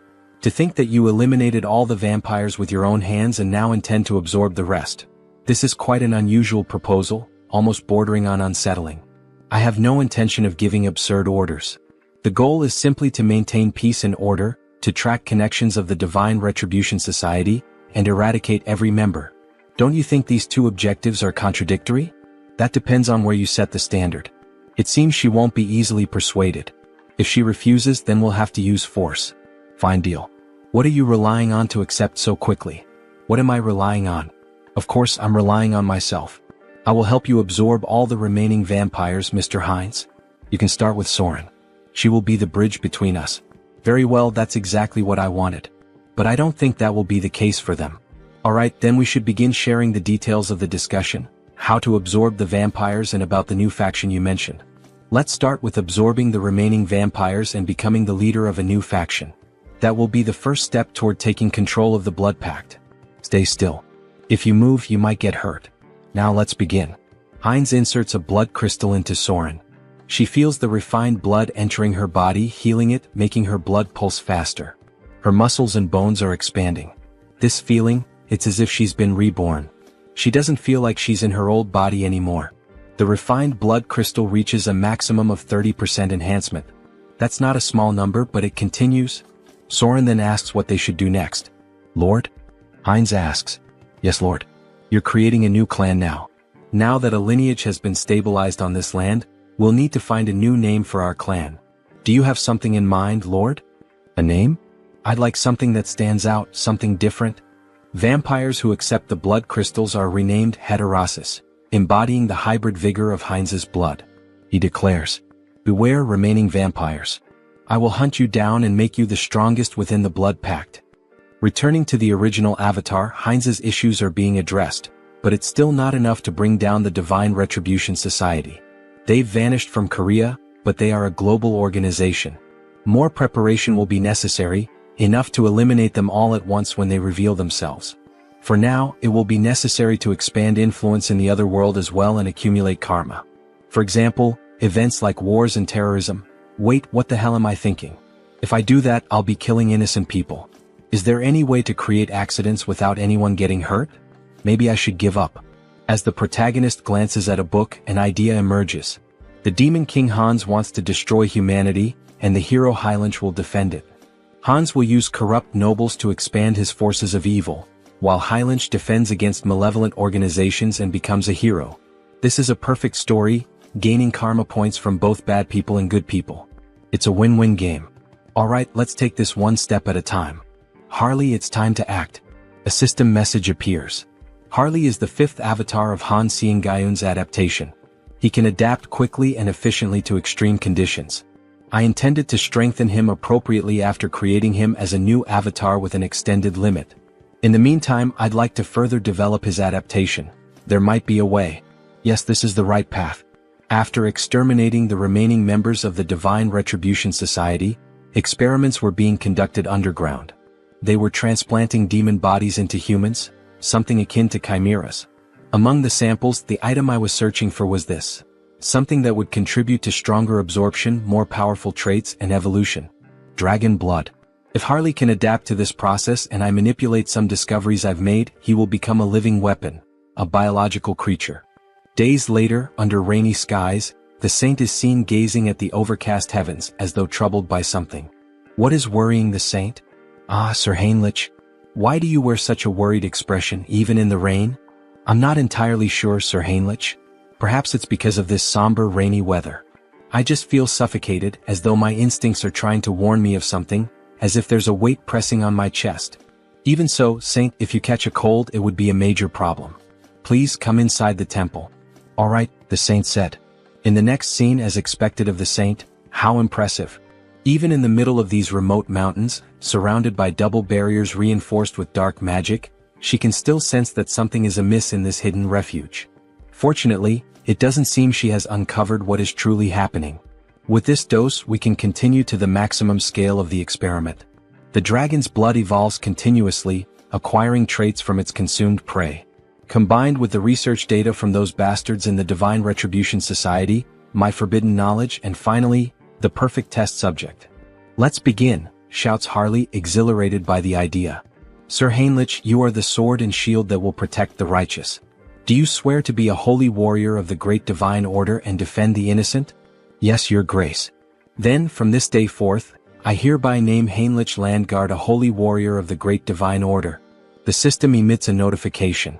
The Blessed One has fulfilled the conditions and attained enlightenment, acquiring the special ability Blessing Leap. Meanwhile, Sir Heinrich's necklace radiates a brilliant light. Oh, such grace, exclaimed the bishop, astonished by the strong glow. To receive a divine blessing during the ceremony, this is proof that God, our deity, is watching over us and praying for us. May God protect us.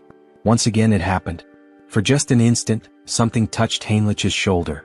A divine sensation resonated within his body, akin to what he felt during his first baptism, as if the divine were watching him directly. Why is this happening? Could it be because I came from another world? It doesn't feel like a human emotion, like curiosity. Well, anyway, let's focus on what's important. What is this new ability the divine has granted me?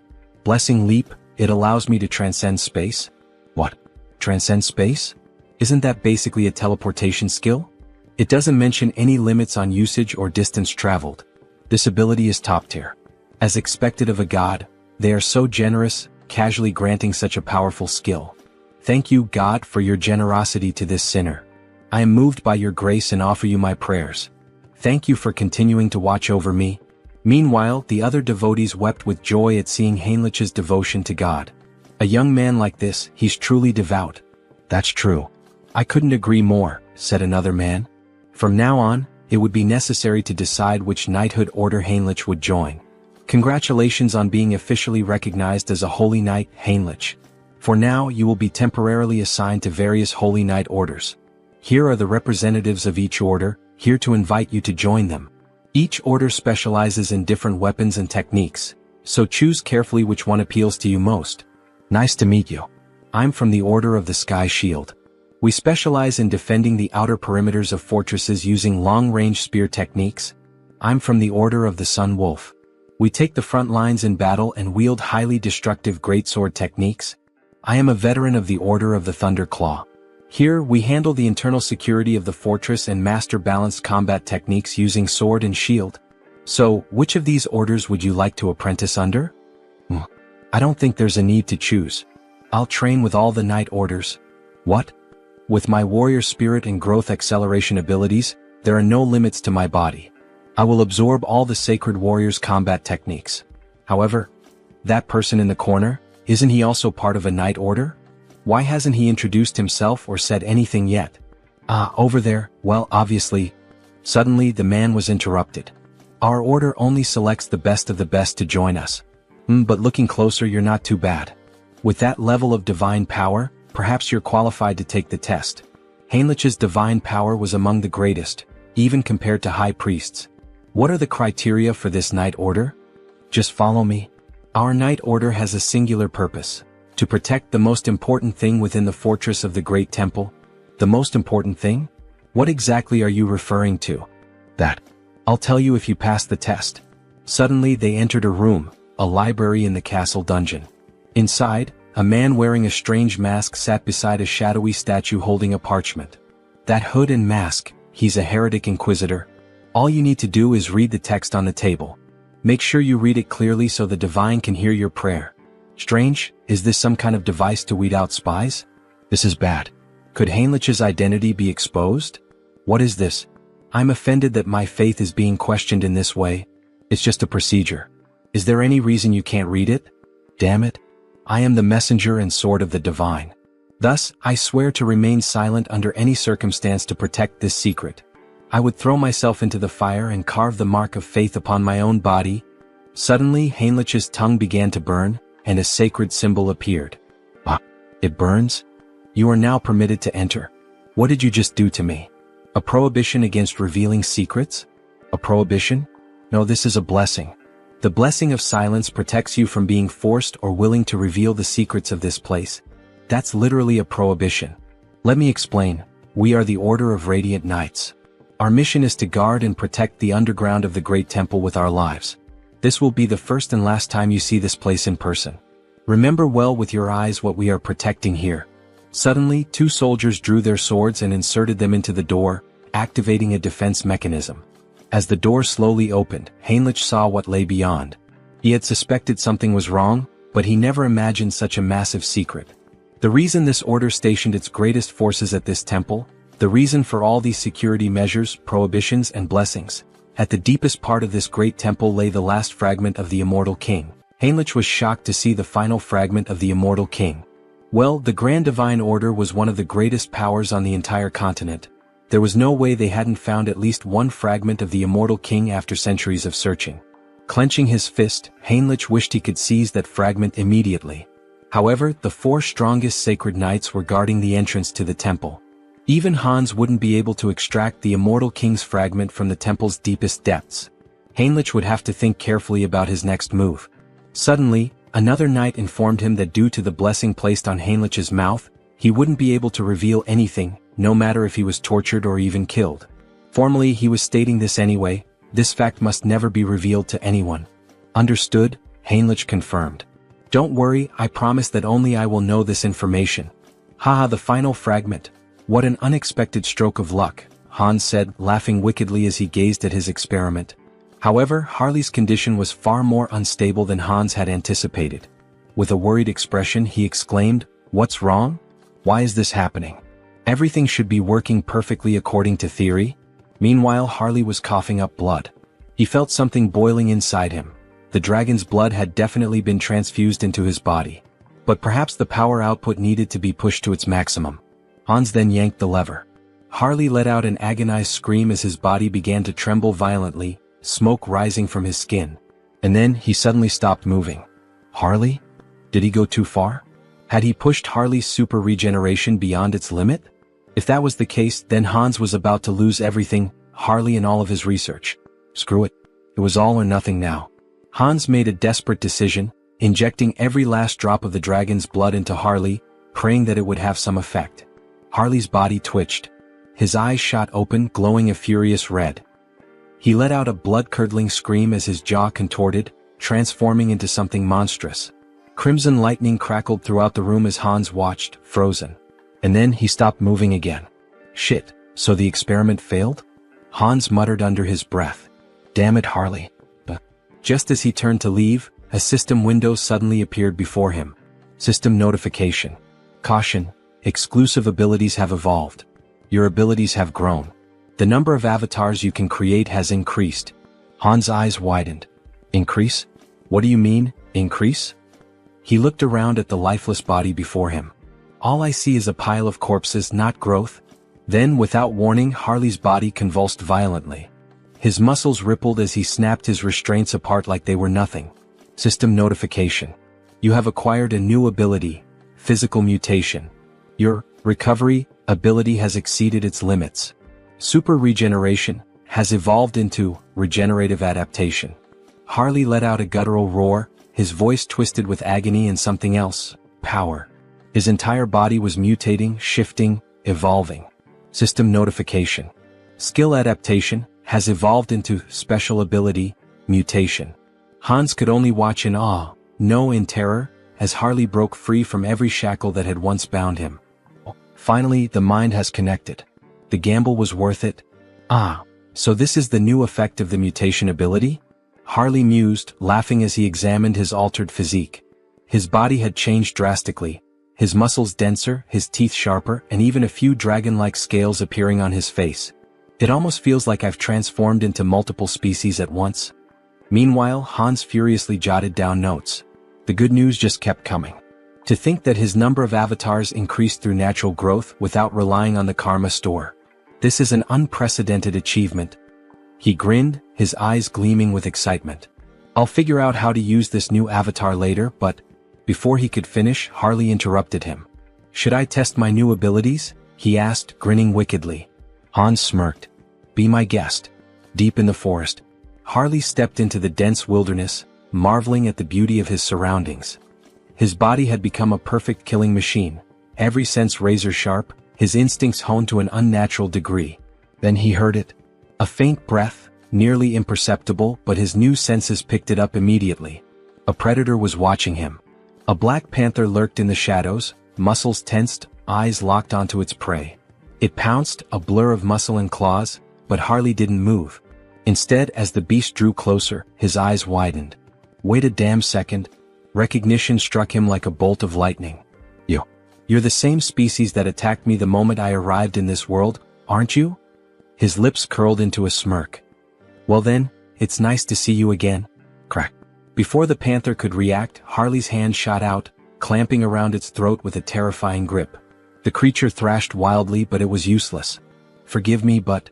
With a single motion, he slammed the beast into the ground with monstrous force, shaking the earth beneath them. The impact alone was enough to cripple the creature, but Harley wasn't finished. His blood boiled. His strength surged. With nothing but his bare hands, he drove his fingers straight into the panther's belly, tearing through flesh with horrifying brutality. The beast let out a final, pitiful gasp, before everything went silent. To enhance the efficiency of the mutation ability, he needed to find monster crystals. More specifically, he had to consume their cores, commonly known as magic stones. It was the fastest and most efficient way to evolve. As he bit into the monster core, his body immediately began to undergo minor transformations again. A system window appeared before him. The entity has achieved enlightenment through repeated actions. Let us further solidify its concept with physical mutation. At that moment, his body visibly evolved. His muscle mass expanded, his height surged, and within moments he stood close to 2 meters tall, his physique now overwhelming and powerful. Having a large and muscular body is undeniably an advantage in battle, isn't it? Another system alert followed. You have acquired the ability, Gluttonous Feast, a new skill that allowed him to consume and digest anything with ease, ensuring that he could always eat more. But using his mutation ability had drained him, leaving him starving. Without hesitation, he tore a chunk of flesh from the dead beast with his bare hands. With this new Gluttonous Feast ability, there shouldn't be any issues if I eat this meat, right? Harley thought, drooling at the sight of it. The moment he took a bite, his body shivered. The meat was incredibly tender, and the blood coating his lips sent a strange, refreshing sensation through him. Is this because of the mutation? He couldn't suppress his laughter, or his growing urges. At this point, anyone watching would think he had lost his mind. His behavior was completely primal. Primal, huh? That word stuck in his mind. He recalled rumors of an isolated barbarian tribe in the southern regions of this land. In that case, Harley smirked, licking the blood from his fingers, perhaps it's time for a class change. The country of Tulek Kingdom, Tarak. The scene opens to the entrance of the guild in this city. What the hell? A barbarian from the south? What's he doing here in the west? The tension in the air is palpable. Welcome. Everyone seems completely on edge. Well, of course they are. This body is stylish and intimidating. Harley figured it might be too much, but in the end it suited him just fine. But he wasn't here to make an impression just yet. His goal was far greater, to become a hero capable of shaping the entire continent, leaving behind a legacy so unforgettable that no one would ever erase his name. So, what does the esteemed guest require? The guild receptionist asks hesitantly. Harley leans in, smirking. Isn't it obvious? He says, slamming his hand down on the counter. I'm here to exterminate the monsters in the northern mountains, near the steel fortress. Isn't that what this city is for? The guild worker flinches but quickly composes himself. Oh, of course. I'll register you immediately for deployment, rookie mercenary. Harley grins. Good. Let's get this started. Meanwhile, at the temple, a grand duel reaches its climax. Heinrich stands victorious, wiping his blade clean. Damn that tenacious bastard. One onlooker mutters. Heinrich had done it. He had mastered every combat technique and weapon style of the Sacred Knights. The entity has achieved enlightenment through training. You have acquired the skill, comprehensive weapon mastery. It was finally over. Now Heinrich could wield any weapon to absolute perfection. This experience would undoubtedly benefit all his other avatars as well. Just as he relished his victory, he caught sight of the Saintess. But something was off. She was dressed in full ceremonial robes. Why is she wearing those? What is she up to? Heinrich wondered. He approached her. Saintess, what are you doing? She turned to him with a serene smile. Ah, Sir Heinrich. We meet again. When it rains, worms always emerge from the earth. He followed her gaze. She was blessing worms with divine power. Blessed worms? Imbued with holy energy? They're not going to turn into giant monsters like in those old fantasy tales, are they? Heinrich thought, unnerved. But his thoughts quickly shifted back to her attire. There's some kind of ritual happening, isn't there? The Saintess nodded. Yes. In fact, it is an extraordinary event. One capable of tracking the Immortal King. It is about to begin soon. The Immortal King? Just how powerful must this guest be, to be capable of tracing Hans? Hans, who had concealed himself behind countless layers of barriers. I'm not sure I can explain it properly, but if you're interested, perhaps, you would like to participate as an honorary guardian warrior? Heinrich didn't hesitate. Yes, Saintess. Please let me participate. Inside the temple, a voice rang out. Lord Granwood is entering. A noble figure strode inside, surrounded by an entourage. Heinrich's sharp eyes scanned the unfamiliar formation. Someone powerful enough to track Hans? I need to confirm this myself. Then more guests arrived and the room fell silent. A formal greeting echoed through the hall. Salutations to the Saintess. But then Heinrich noticed something. Those ears. A high elf. His heart pounded. The guest they had all been waiting for was none other than Rayfuri Granwood, a high elf from the Elven Kingdom. In the next scene, we see a luxurious shop filled with magical items, trinkets, and jewelry. Oh, so this is made of bronze? The texture is quite interesting, an old man muses. A shopkeeper approaches, his tone polite but firm. Sir, it's perfectly fine to browse and admire our goods, but it's been 2 hours. Are you planning to buy something, or will you just keep looking? My sincerest apologies, shopkeeper. My knowledge is still lacking, the old man replies. At this moment we are introduced to the protagonist's sixth avatar, Hubert. Hubert, the sixth avatar obtained thanks to Harley's progress in previous scenes, possesses the initial ability of appraisal. This skill grants him the power to see detailed information about items. Material, ruby. Weight, 12 grams. Material, bronze. Weight, 480 grams. However, his proficiency is still low. For now, he can only view basic details about objects. But if he continues to hone this ability, he could become the merchant who dominates the entire continent's market. Of course, before that can happen, he must navigate the opposition of existing merchants. To ensure his success, Harley's heroic influence must continue to grow, so that, in the future, they can support each other. Shifting scenes, we now find ourselves in a vast landscape of towering ice-covered mountains. Harley has finally reached his destination. So, it's you? The biggest threat lurking in this mountain? Before he can react further, a massive bear lunges at him, wasting no time in launching a ferocious attack. Harley grips his axe tightly, bracing himself as he counters with powerful swings, wounding the beast and forcing it to retreat. Seeing an opening, he leaps above the bear, ready to deliver a devastating strike to its head. However, just as his attack lands, his axe shatters in two. Before he can even curse the bear, a massive paw strikes him with full force, sending him flying several meters through the trees. Damn it! The axe didn't work. As the bear charges at him once more, Harley quickly decides to activate his body mutation ability. His arm becomes covered in dragon scales, reinforcing his strength. He clenches his fist and, as if standing in a boxing ring, delivers a full-force punch straight into the bear's mouth. The impact is immense. The bear is sent flying. Tisk, fighting barehanded is more effective than using weapons. But with power like this, I'll never be recognized as a hero. He begins to wonder, could he harness the vitality of monsters without physically altering his body? If so, it might be the key to controlling his own evolution. Determined to test his theory, he focuses on extracting only the energy from the beast, not its physical traits. At that moment, a system notification appears. The entity has met the conditions and achieved enlightenment. A special ability has been acquired, Aura. It worked. A fiery orange aura begins radiating from Harley's arm. Finally, an ability that lets him grow stronger while remaining human. But before he can fully grasp his newfound power, something approaches. A colossal monster emerges from the icy mist. Without hesitation, the creature kicks Harley, sending him skidding across the frozen ground. As expected from the northern mountains. First a bear and now an ogre? Harley smirks, cracking his knuckles. Well then, maybe this is the perfect time to test my new ability, he says, letting out a wicked laugh.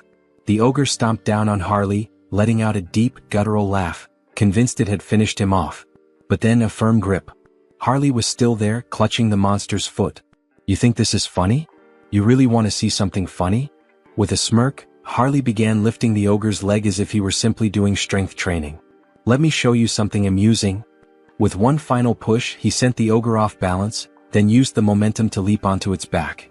In his hands was a new weapon, gleaming with power. As if invoking the might of a god of war, he roared, "The slumbering ogre of the forest, awaken!" And with that, he tore into the beast, carving deep, brutal gashes into its flesh. Blow after blow, he cut it apart, reducing it to nothing but lifeless remains. As he stood victorious, his gaze shifted toward his new axe. With this, I will become a hero. But then, a foul stench filled the air. A scent both revolting and strangely nostalgic, like the rotten musk of a neglected wound. Harley turned toward the source, deep within the forest. From the shadows, two armored legs stepped into view. So, it was you all along. Oath of rebellion. Harley's voice was cold, calculating. I don't know what you're scheming in a place as remote as this, but it's obvious who you are. His grip tightened around his weapon. And I'll make sure to tear out the roots of this corruption before it spreads. With a burst of immense speed, he lunged forward. Meanwhile, in a distant, more refined setting. Exquisite. This tea is truly exquisite, said the elf, his tone filled with satisfaction. We are deeply grateful for your warm hospitality, Saintess. The woman smiled, honored to hear such words. It pleases me to know the tea suits your taste. Our great divine church also sincerely appreciates your presence here. The newest ally of the church was not just any elf. He was a high elf. Hailing from the kingdom of elves on the continent of Enamel, a land where the elves revere the world tree. Though their faiths differed, the great church of the supreme God and the elven kingdom had long recognized one another, maintaining a steady exchange of knowledge and culture. For in the grand scheme of existence, acknowledging another's presence and choosing an object of worship were two entirely different things. The high elves stand at the pinnacle of elven society, the highest class within their kingdom. If one has come all this way, could it mean they intend to use the world tree's power to find Hans? Regardless, this is incredible. Their pupils, shaped like stars. Ah, so my eyes have caught your attention? The high elf remarks with a knowing smile. The saintess, flustered, quickly averts her gaze. Oh, was I staring that much? My apologies, I didn't realize. It's quite all right. In the end, it's an interesting topic to discuss. These eyes are the mark of a high elf.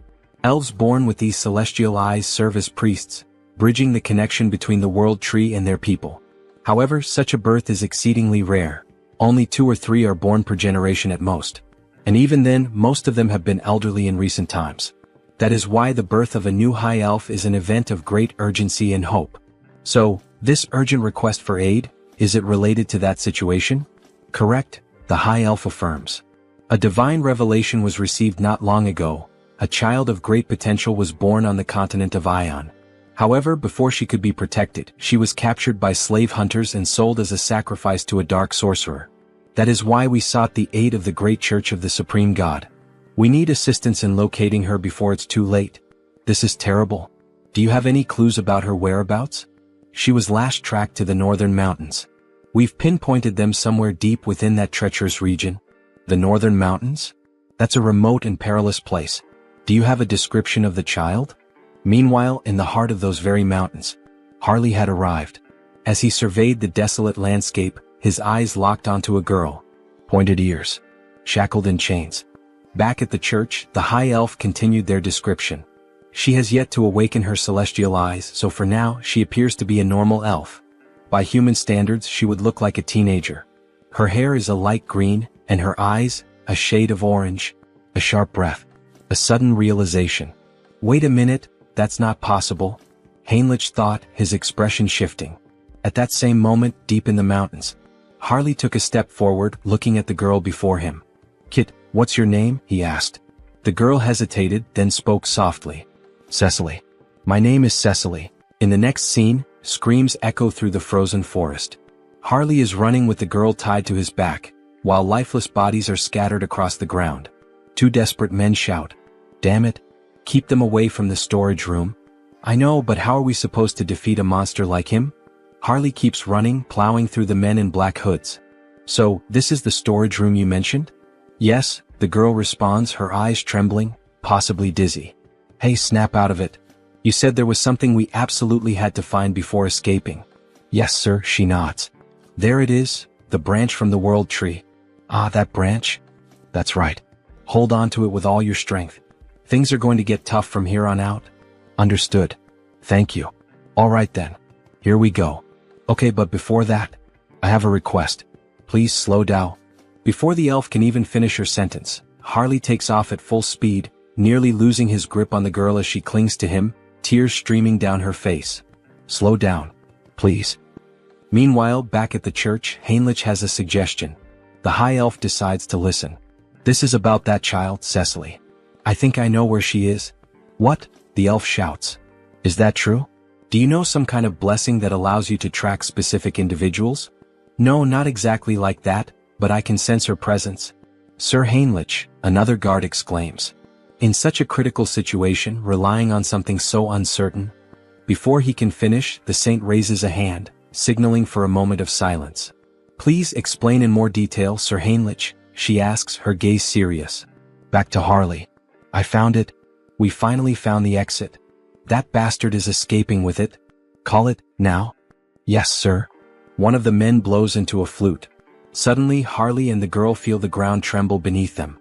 And then, bursting from the earth, a massive worm emerges, just like the one Heinrich feared, one that could grow stronger through the saint's divine power. Well, no choice then. We'll have to break through by force. Harley plants his feet firmly. Don't block our path. Get out of the way. With a violent kick, he slams into the monster, but the creature endures the blow and lunges, trying to swallow them whole. That's when Harley notices something. Inside the worm's mouth, a strange symbol. What the hell is that? So they're controlling the worm with this? No wonder he found it suspicious. A creature that only lives in the desert showing up here? It all made sense now. Alright then, Harley smirks. I'll save you like a true hero. He grips the worm's fangs. Fly far away from this place, back to where you belong. With a mighty heave, he hurls the worm several kilometers into the distance. From now on, don't get caught. Live a long life. He grins while the girl, still on his back, struggles with nausea. Suddenly, wolves appear, surrounding them. The number of monsters is insane. These bastards keep throwing challenges his way. What the hell are they plotting now? Whatever it is, doesn't matter. I'll just kill them all. As Harley prepares for battle, a group watches from above, whispering among themselves. Who the hell is that man? Tomorrow I was supposed to offer that half-elf as a candidate and the World Tree's branch as a sacrifice. Even though I used a sealing artifact to hide their location, how did he find them and make it here? But this is the end. At that moment we are introduced to Vow of Defiance, the Elder Nurabe. There's no way he can defeat that many monsters. That bastard is finished now. Just as a wolf lunges at Harley, he transforms his arm. Scales erupt along his skin, shattering the wolf's teeth upon impact. Their numbers are overwhelming, sure, but Harley crushes one of the wolves with his bare hands, extracting its magic stone. As he consumes the crystal, his stamina becomes limitless. Then his body begins to change. Fascinating. Even though he has perfect control over his body, it still feels as if he's moving on instinct. His form shifts, he transforms into a werewolf-like beast. Fighting alone. Feasting alone. And with a deafening roar, he asserts his dominance. The entity has fulfilled the conditions and attained enlightenment. The skilled wild instinct has been acquired. This can't be happening. That thing is a monster, the men whisper as Harley tears through the wolves. What do we do, Elder Nurabe? At this rate, they'll break through our siege with sheer force. Activate all summoning circles. What? Are you serious? Yes. It's shameful to reveal this to the world so soon, but we have no choice. Either we do it now or we die. Release those two. Ha! I really like this kind of wild fight. Harley grins. Shall we end this battle now? Just as he's about to land the finishing blow on the last wolf. What? Two piercing objects strike his arm. What the hell? He looks down. Crystal arrows? Then the arrows dislodge themselves from his body and return, floating back into the hands of a figure gripping them tightly. The hell is that? Harley narrows his eyes. A precious individual? He can feel an immense telekinetic power emanating from the gemstone embedded in the figure's body. Before he can react, another monster descends from the sky. Sir. Above us, be careful, the girl shouts. The beast crashes into the ground with immense force. You won't take another step, you filthy half-breed? It grips a sword engulfed in flames. Harley scoffs. So now we even have demons in the mix? But brute strength alone won't be enough to defeat me. As Harley roars and prepares to strike back, another crystal arrow is fired. This time it pierces his ribcage. And before he can react, bam, the demon lands a brutal punch to his face. Give up, half-breed. You can't win. The girl cries out, Sir, are you all right? The demon raises his flaming sword. You're dead now. The blade comes down. Yeah, this really is over, Harley mutters. Even a demon is capable of speaking the truth. Then, a blinding light bursts forth from the heavens. It shines intensely between Harley and the demon. What? Where is this overwhelming holy power coming from? Harley smirks through the pain. You got here just in time, Heinrich? Going back to the past, my lady. Are you really going to believe in a theory and an uncertain feeling in such an important situation? How can you say something like that? Sir Heinrich is someone the church can trust wholeheartedly, but he has never been blessed with divine favor for exploration. Since the divine has shown interest in him multiple times, he must have received some kind of revelation from our own God. The elf becomes irritated, standing up abruptly and slamming the table. It doesn't matter whether this is a revelation or just another guess. That's irrelevant. If it leads us to the child, I will follow any decision. Show the way, Sir Heinrich. Returning to the present, a great battle is taking place in the mountains. Sir Heinrich is facing the demon of the flaming sword. They clash blades, but when Heinrich imbues his sword with divine power, he delivers a clean and flawless strike, slicing the demon in two. Before dying, the demon himself mutters, so strong, both this divine power and his swordsmanship. This paladin is not normal. The gem-covered creature sees its fallen companion on the ground. However, before it can react, Harley suddenly appears, ready to land a punch on the monster. "Where do you think you're looking?" he taunts. Yet, before Harley can strike, the monster covers its entire body with crystal arrows, striking multiple points on Harley's body at once, including his eye. "Not a bad attack," Harley remarks, gripping the monster's head. He then smirks. "I'll be taking your eyeball as payment, for the one I just lost." Then he begins pressing the monster's head with all his strength. Cracks start forming, spreading slowly until, finally, the gem-like head shatters completely. Gritting his teeth and groaning in pain, he carefully and quickly removes the arrow still lodged in his eye.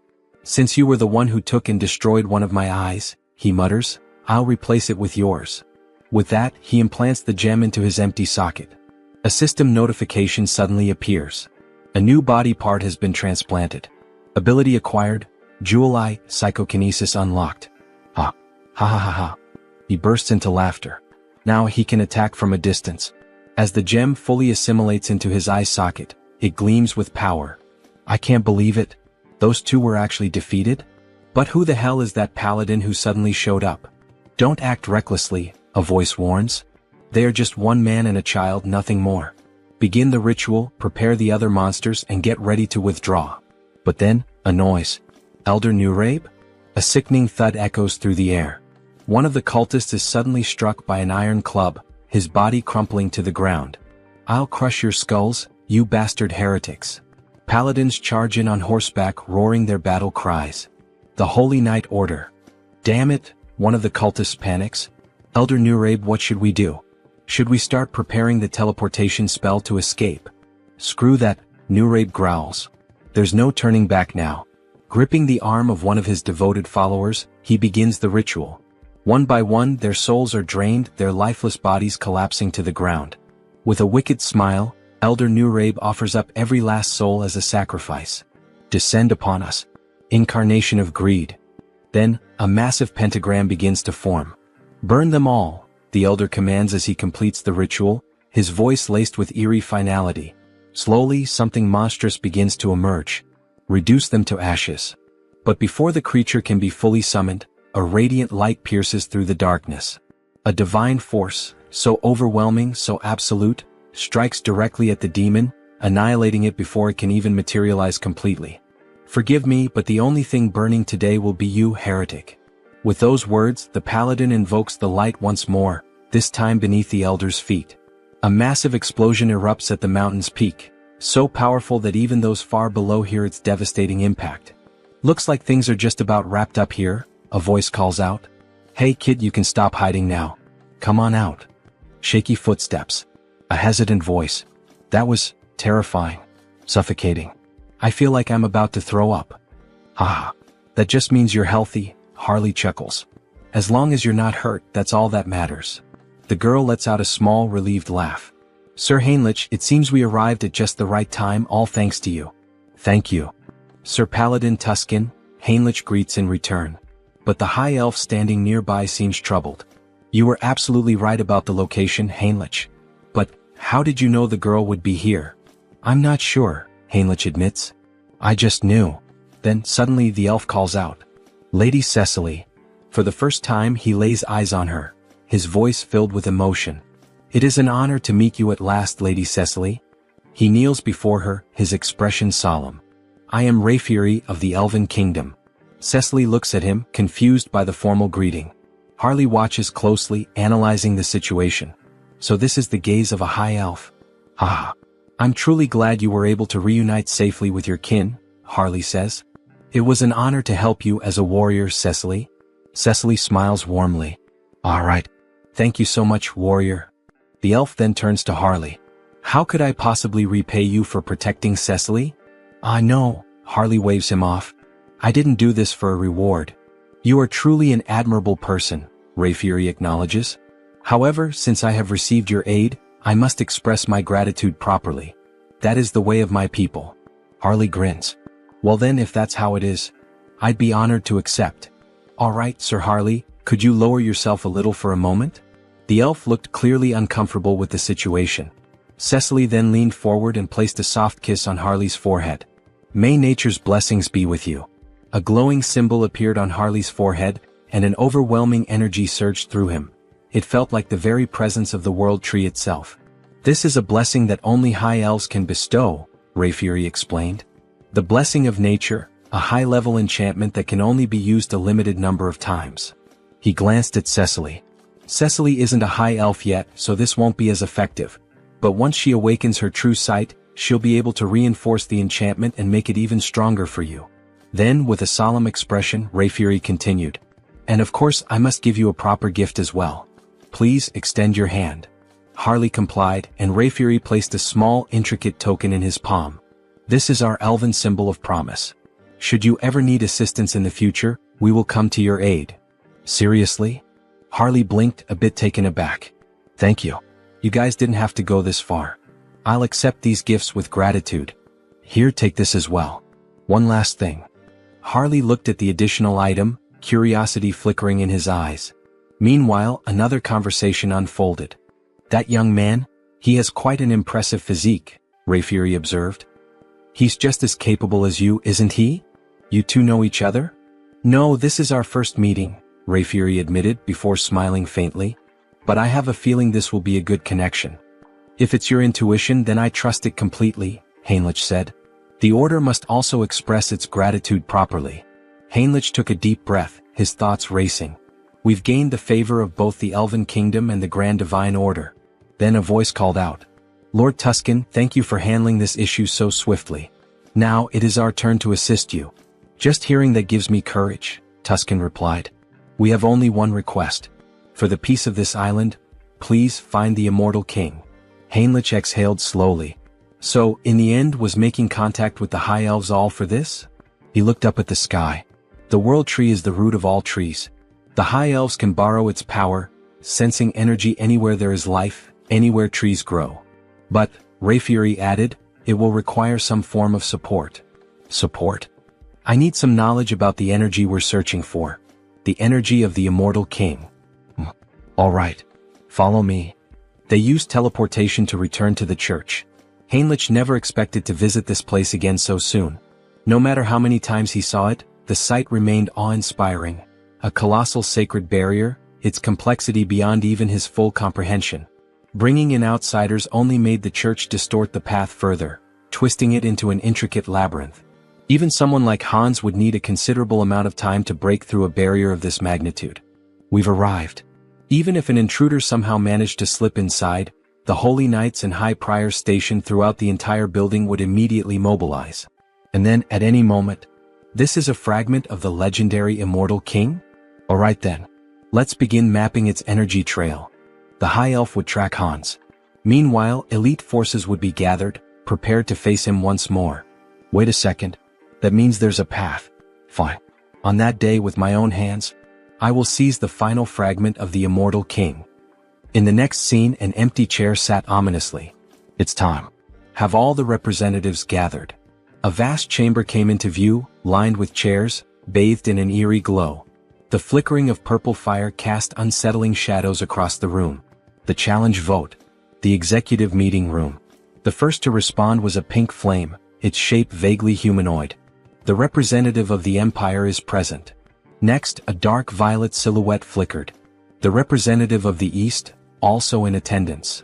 And finally, as for Nurabe, he is dead. He will not be joining us. A heavy silence hung in the air. "You've all heard the latest news?" A voice finally spoke. "We still don't know how the Order or the High Elves managed to track and eliminate Nurabe. First, Marcos, who was cultivating a fragment, and now Nurabe, who had gone into hiding, yet was still found and killed. Aren't we all getting a little too careless?" Another shadow stirred. "The resurgence of the Order must be tied to the appearance of the Immortal King's heir." Another voice mused. "This heir of the Immortal King. Could we not use him to our advantage? You're suggesting we ally ourselves with the very fraud that's been backing us into a corner?" A pause, then a low chuckle. "Now that is an interesting idea. No matter how many layers of barriers I erected, no matter how deep into the mountains I hid, they still managed to track my location.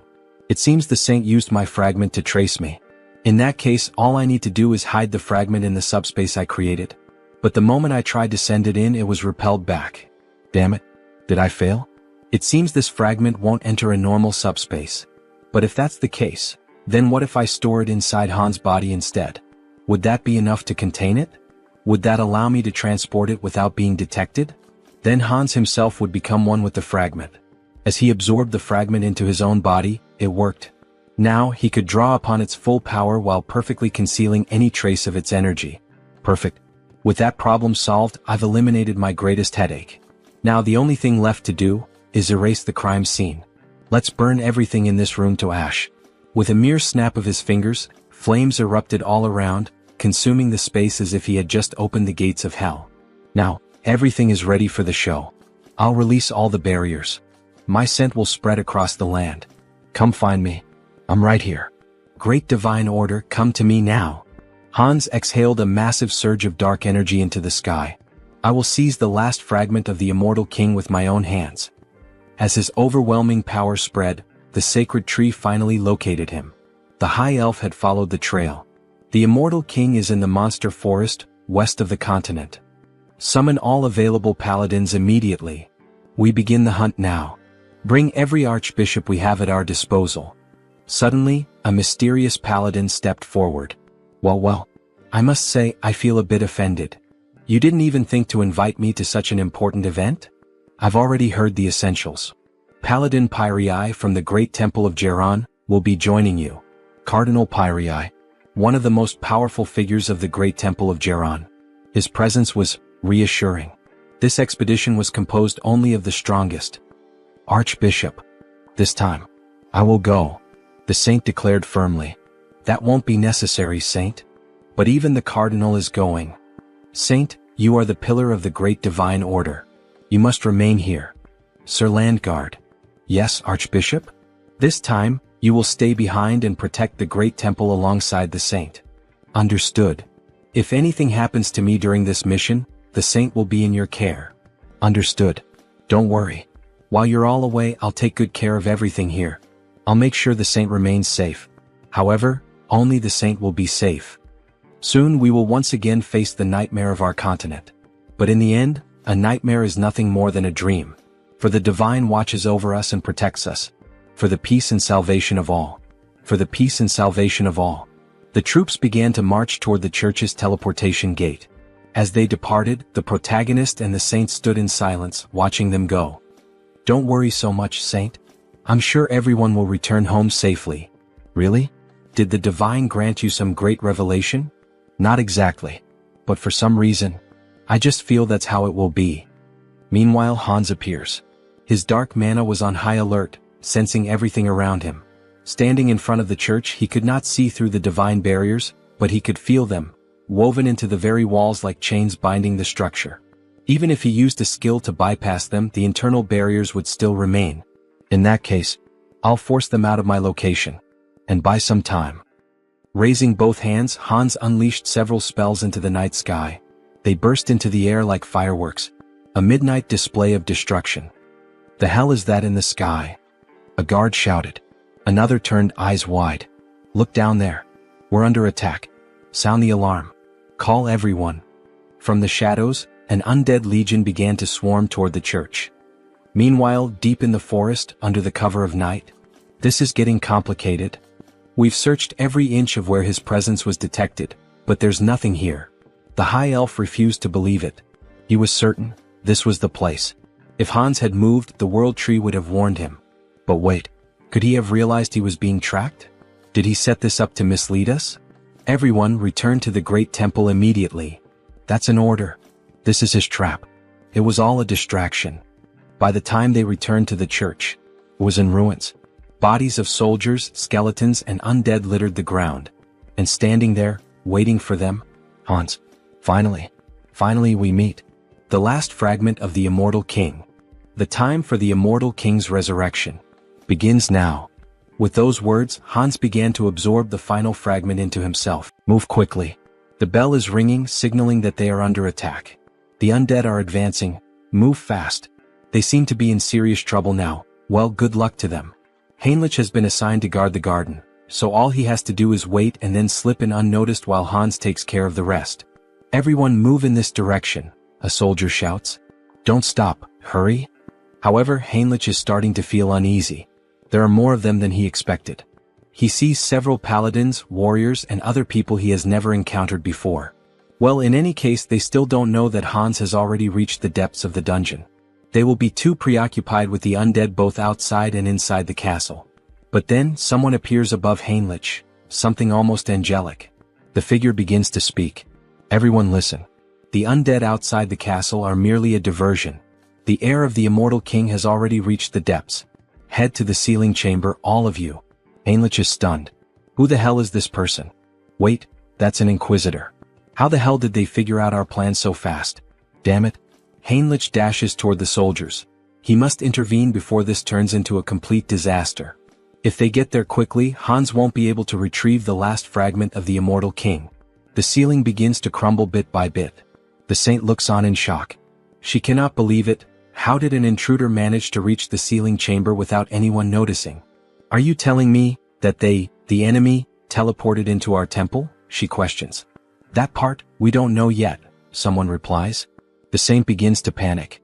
The immortal king was this close all this time and we didn't notice? All because I wasn't good enough to sense his presence or track him. Oh my God, this is all my fault. So many lives will be lost because of my failure. If the immortal king truly comes back to life once all the fragments are reunited, what the hell can we do? Nothing. Tears stream down her face as she cries.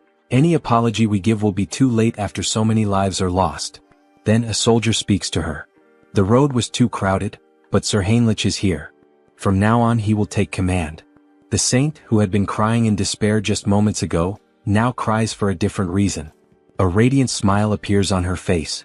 Sir Heinrich, you have no idea how relieved I am to see you here. Please, lead us with your strength to fight against this evil. Back to Hans. Thinking about how many undead they have managed to eliminate from the army, they are proving to be more resilient than he initially thought. Countless skeletons lie scattered on the ground, including an inquisitor. One of them has an especially angelic face. Malcolm was no ordinary opponent. He was like an elite boss. Rest well, Malcolm. You fought so bravely. After searching for a while through the war-ravaged battlefield, Hans finally finds it. The last fragment of the immortal king is right before him. Finally. Come to me now, fragment. He begins to absorb all the energy from it. The immortal king's final legacy will belong entirely to Hans. He continues drawing every last drop of residual power from the fragment, devouring it completely. However, when he finishes, he feels something strange. What the hell is this feeling of weakness? Even after consuming the last fragment, he doesn't feel any stronger. Could it be that it takes time to fully absorb the fragment's power? Then he hears a noise, an intruder. Two paladins soar toward Hans, weapons in hand, ready to strike him down. Hans quickly casts a spell, sending them flying backward with a powerful blast. They crash to the ground and everyone looks on in shock. A nun rushes to their side, immediately using healing magic to purge the remnants of dark energy with divine power. Heinrich decides that it's time for him to join the fight. He cannot just stand by and watch them battle like this. However, the saint grabs his hand, telling him that he cannot. It is necessary to first analyze the immortal king's power. They cannot be reckless. Do not charge in alone, Sir Heinrich. Hold your position a little longer. Understood, my saint, he replies. Inside, Heinrich is in turmoil. His entire plan was to buy time by pretending to fight Hans. Give up, lackeys of the order. The fragment is already mine, fully and completely absorbed. Behold my power. Hans declares as dark energy surges through the entire chamber. Do not listen to him. Keep attacking, attack with all your might, someone shouts. Hans knows this battle would be much easier if he simply unleashed his full power on them. However, he cannot take the lives of the innocent. Suddenly, radiant swords rain down from the sky, striking him directly in the chest and left shoulder. This attack, could it be the saint's enchantment? It is incredibly fast and powerful. The saint's expression is deadly serious. If Hans had not instantly boosted his regeneration, he would have been in real danger. If he wants to avoid casualties, he cannot afford to prolong this battle. He decides his next move, he will bring down the command tower first. Without hesitation, he unleashes a barrage of spells, aiming to strike the saint and everyone else at once. How dare you attack our saint? Is he reacting at this speed? Not only did he block my attack instantly, but he is also counterattacking without hesitation. They are moving with absolute confidence, as if certain that he won't bring them down. Is someone among them reading my strategy and relaying it? Maybe he should take a look inside their minds. Then one of them questions, "Where do you think you're looking?" Hans is affected mentally. That means he still hasn't fully absorbed the power of the fragment, the saint observes. "Everyone stay alert. This is our chance, we can do this."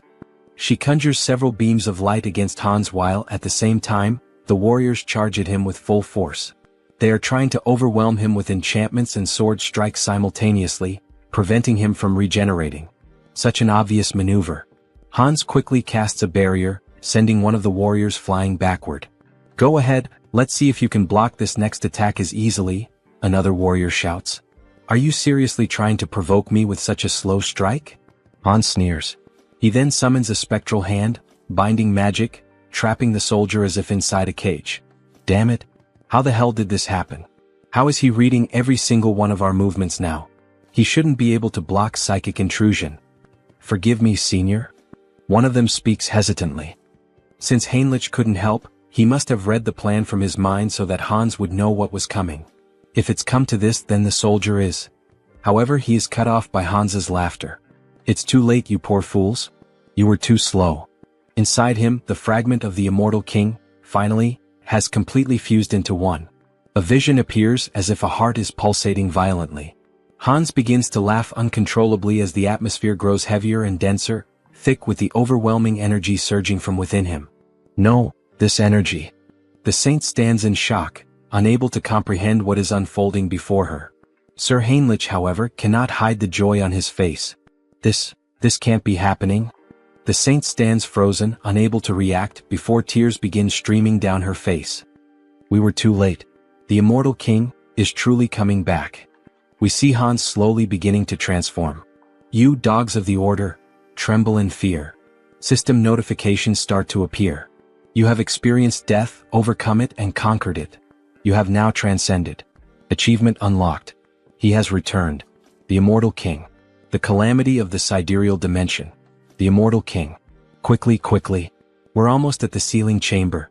We need to support her holiness immediately.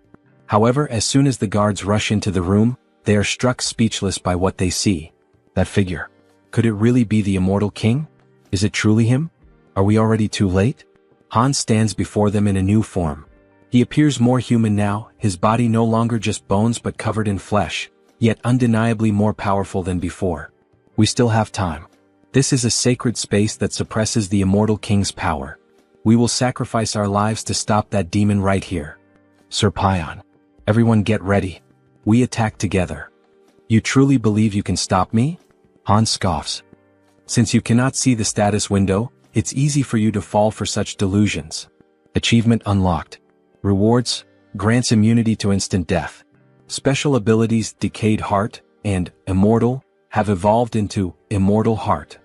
Hans has truly become a mystical being, now even capable of escaping death itself. He is invincible. Very well, come at me, all of you. Let me show you the power of the immortal king. He places his hands over his eyes and activates the Eye of Darkness ability. All the soldiers are instantly ensnared by it. With just a glance, he instills overwhelming fear and confusion in his enemies while also exerting control over lower-ranking demons. The guards begin to hallucinate, some even see worms crawling out from their own bodies. This is the legendary Eye of Darkness. Never look directly into them. Now it's your turn. Hans gathers energy in his hand. Rise once more, my legion of the undead. Return to life and claim the souls of our enemies. Bones and corpses begin to gather around him, forming something monstrous. Be careful. That thing is a corpse golem. If you get hit by its attacks, you're finished. Dodge. The skeletal golem charges forward, laying waste to everything in its path, causing mass destruction. What a pathetic sight, Hans says. Let's end this now. The saint is desperate. She must do something, she must make a decision. If she hesitates here, not only the church but the entire continent will fall into danger. Clutching the cross at her chest, an idea suddenly comes to her. Sir Heinrich. Yes, my lady? She will entrust him with her token. Please take this and retreat. You must become stronger and stop the immortal king in the future. Attention everyone. We must clear a path for Sir Heinrich. Protect him with your lives so that he may escape safely. Understood, your holiness. Everyone pursue the immortal king. Stop him at all costs. These buzzing flies. I'll finish all of you at once. Just then, a soldier attempts a stealth attack, but Hans notices immediately. To think you would try that failed move again. How foolish. It doesn't matter, the soldier says, even as Hans' magic tightens around his throat. Our goal is complete. What? What goal? If we could save Sir Heinrich, our hope, I would throw away this worn-out bag of bones as many times as necessary. Very well, fool. Your wish is my command. I'll crush this skeleton right now. Before he can finish, Hans is sent flying by a sudden punch to the face. It was Sir Heinrich delivering a powerful blessed strike. Without giving Hans time to react, Heinrich draws his sword and launches a flurry of rapid, precise strikes. Hans watches impressed. Your movements are excellent, he admits. But Heinrich's sword is too dull, it cannot cut him, much less kill him. Hans retaliates, launching several black energy spears straight at Heinrich, piercing through his chest. However, they do not wound him, he can feel the impact, but the spears have only punctured his armor, not his body. This is the climax. Hans unleashes another spell, causing a massive explosion across the battlefield. The saint screams in despair. Sir Heinrich, what? Even after I told you we should entrust the future to you. She collapses to the ground, sobbing. Why didn't you run away? I did not join the church to save my own skin, Heinrich replies. How could someone who turns his back on his comrades, who stand ready to face death and sacrifice themselves for a greater cause, ever hope to protect the world? The cross-shaped token in his hand begins to shine intensely. Immortal King, you said my sword was dull? Even if my blade breaks today, I will kill you here and now. You have achieved enlightenment by fulfilling the conditions. You have acquired the special ability, Blessing, Rod of Light. This is the third blessing. Excellent. Shall we head toward the conclusion? Sir Heinrich charges forward, striking Hans directly in the chest. That was a wonderful line, Hans chuckles. The emotional delivery was top tier. Now, let's wrap this up with our final comments and bid farewell to our audience. Everyone stares in disbelief at what has just transpired. Servant of the church. What is your name? I am Heinrich. Heinrich Landguard. How dare you wound me? The ability, immunity to instant death, has been activated upon receiving a fatal attack. I will remember that name. Then, before their eyes, Hans vanishes. Damn it. So, in the end he just ran away. Suddenly, Heinrich loses consciousness. Before he can collapse, another paladin catches him. To think, he actually managed to strike the heart of the immortal king, even in a situation like this. This is it. The resurrection of the chosen one. A heroic tale that brings tears to the eyes. In the end, Hans was reborn as the immortal king, and Heinrich the one who defeated him with the blessing of the gods. A perfect rivalry between a hero and a demon king. Now all that's left is to collect payment. Shall we settle the admission fee? Well, that much money? It increased by about 1 million. There's no need to think too hard about what to do. Looking at the system window, he selects exclusive skill enhancement. Your unique ability evolves, blooming with new possibilities. You have acquired a special ability, customization. Customization? Oh, so this is what a game is all about. A full customization window for Hans appears. Colors, horns, outfits, every model available. The newly acquired customization ability opened up 2 possibilities for him. This includes creating the avatar for the updated feature and modifying the avatar for the new feature. First, in modifying the avatar for the new feature, we see all the possible changes that can be made to Hans. His hair, body, and some details about his status such as SRT, INT, DX, and POW. This allows him to alter both the appearance and the stats of existing avatars. On the other hand, the avatar creation ability lets him define the appearance and stats during the initial creation, including features like hair and eyes. Above all, the biggest difference in this category is the gender selection option, which allows him to choose between being a man or a woman. Feeling excited, he reassures himself that he isn't thinking anything inappropriate or strange. He's just pressing the button out of curiosity. After all, he needs to find out what the difference is. So he presses the button to become a woman. However, it is not possible. The system notifies him that the selection is currently locked, leaving him with only the option to choose a man. However, a new option appears. And what is this below? Media selection. You can generate related species by consuming a specific medium. A medium related to a species? Could it be the branch from the world tree that Cecily gave him last time? He liked the item because it is an environmentally friendly air purifier, but he feels there is no way around it. To create an elf, this should be enough. World tree branch detected. Generating as elf. Then the creation begins. A tall elf, just like the protagonist, with short hair and long ears. How impressive. And with that, it's done. An elf avatar is being created. Since customization is now possible, he adjusts the face to make it more beautiful and refines the arms and legs to be long and slender. As elves are elementalists, the most important attribute distribution is their affinity with nature. His name is Harris. Harris species, ELF. Individual trait, child of the world tree. Then we see a beautiful elf with long golden hair, tall and with the posture of royalty. Special notes. Born as an elf using the branch of the world tree as a medium.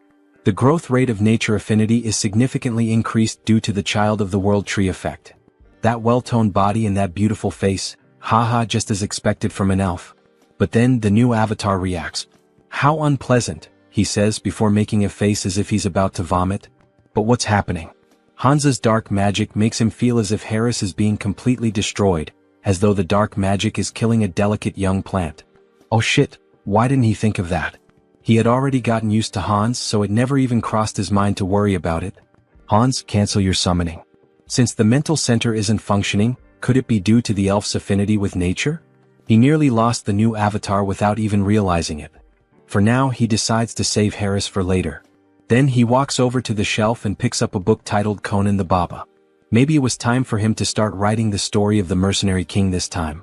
Meanwhile, back to Harley, we see him looking quite excited. He really enjoyed that ear-floating feature. The young woman laughs, saying that it's a relief and that it suits him well. Thanks for your support. Hubert had found just the right item for him. Turok truly is the city of artisans. On the streets, we see a few people going about their day, making it feel like an ordinary town. Speaking of which, he had heard that some guys had been causing trouble at Hubert's shop. Maybe he should head over there and teach them a little lesson. Then, a group of 3 people starts making comments. What's with those tattered clothes and tattoos? No wonder the South is mocked as a den of savages, it's the Southerners' fault. Harley tries to ignore the spiteful remarks, but he just can't. Hey, what the hell are you guys even talking about? Which bastards just insulted the Southerners? Was it you? Or maybe you? You bastards better watch yourselves. I'll knock some sense into you. But when one of them swings at Harley, the wooden club shatters the moment it makes contact with his arm. That idiot, he just broke his own weapon against nothing but Harley's body in bare hands? Harley starts thinking. He would say that's pretty rare for this avatar. Ha. All these guys must be true Southern warriors. Tattoos, strong bodies, fierce gazes. That just means he needs to live among them and start building relationships. The great hero of the South and his closest companions who support him. In other words, he might actually become a true Southern warrior. Anyway, hurry up and dress properly. That kind of outfit should only be worn during traditional festivals.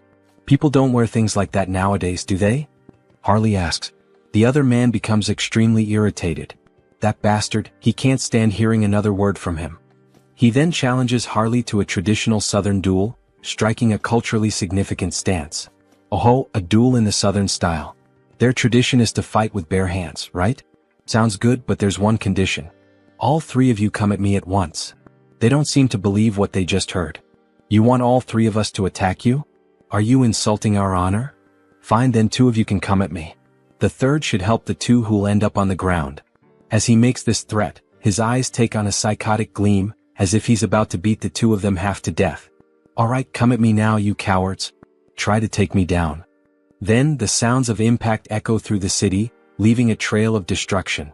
2 of them are lying unconscious on the ground, while the last one, still standing, mutters, "That bastard is insane, unbelievably strong. He's not a Southerner. With that level of skill, how is it possible that you don't have a single warrior's mark?" Alright, those marks were a thing among Southern warriors, weren't they? How should he make this up? Brothers, I am a Southern warrior. But there's a story behind why I have no marks. What do you mean? It all started 20 years ago. A duel was held to determine the next chief of their tribe. The scene shifts to an arena, where 2 warriors battle while the rest watch from the sidelines. Harley's father, the strongest warrior in the tribe, won the championship, earning the admiration and praise of every member present. "Congratulations," said the king. "As per tribal tradition, you will be granted one wish. Speak, what is your desire?" His wish had already been decided from the very beginning of the tournament. I will not marry the chief's daughter. What? Everyone was stunned. Outrageous. How dare you make such an absurd request? Explain yourself. Well, he had a good reason for making that request. The reason was, she and he were bound by blood as siblings. What? She is left speechless. Father, are you really going to let someone who speaks such nonsense go unpunished? My deepest apologies, my dear daughter. However, everything he said is true. You are not my biological daughter. I adopted you a long time ago. Guards, kill this insolent fraud. Dear, he will buy us time, so run away quickly. At that time, his mother was pregnant with him, which is why she couldn't help his father fight.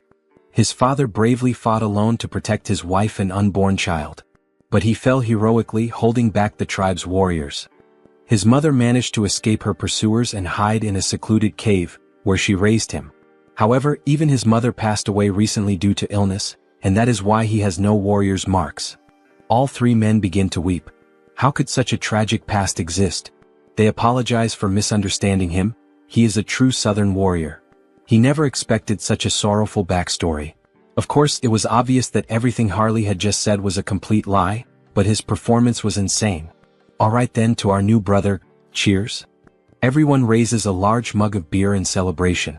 By the way, Hyungnim, this place is pretty far from the south, isn't it? What brought you all the way here? Ah, well, there's a story behind that too.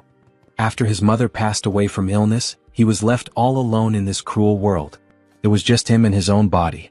He was completely lost, unsure of what to do, how to survive, or what path to take. And then, the only person who didn't just walk past him but actually stopped and spoke to him said, "Excuse me, do you need help?" That person was a young merchant named Hubert, who ended up becoming very close to him.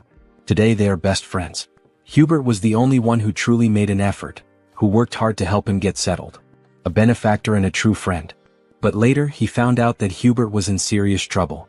Apparently, he was being threatened by some bandits. There's no way he could ignore the struggles of someone who once saved him. That's why he came all the way here, to help. One of them slams the table. That's awful. An enemy of our brother is an enemy to all of us. We'll do everything we can to help our brother's brother as well, everyone.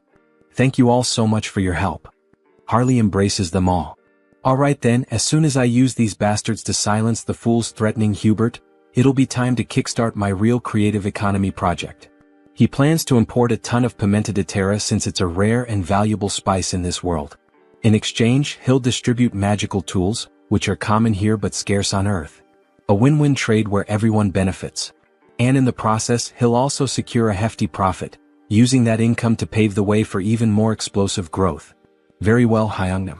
Let's first head to your friend's shop. We'll make sure the place is well protected. You can count on us.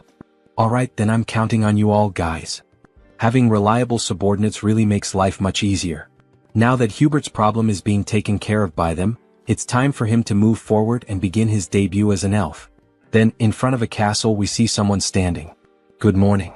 This is the Great Temple of Rosalia, correct?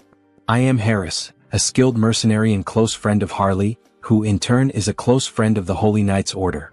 I've come here after hearing that the elf envoys are present at the moment. Would you be willing to grant me an audience? Of course, he also brought a proper letter of introduction.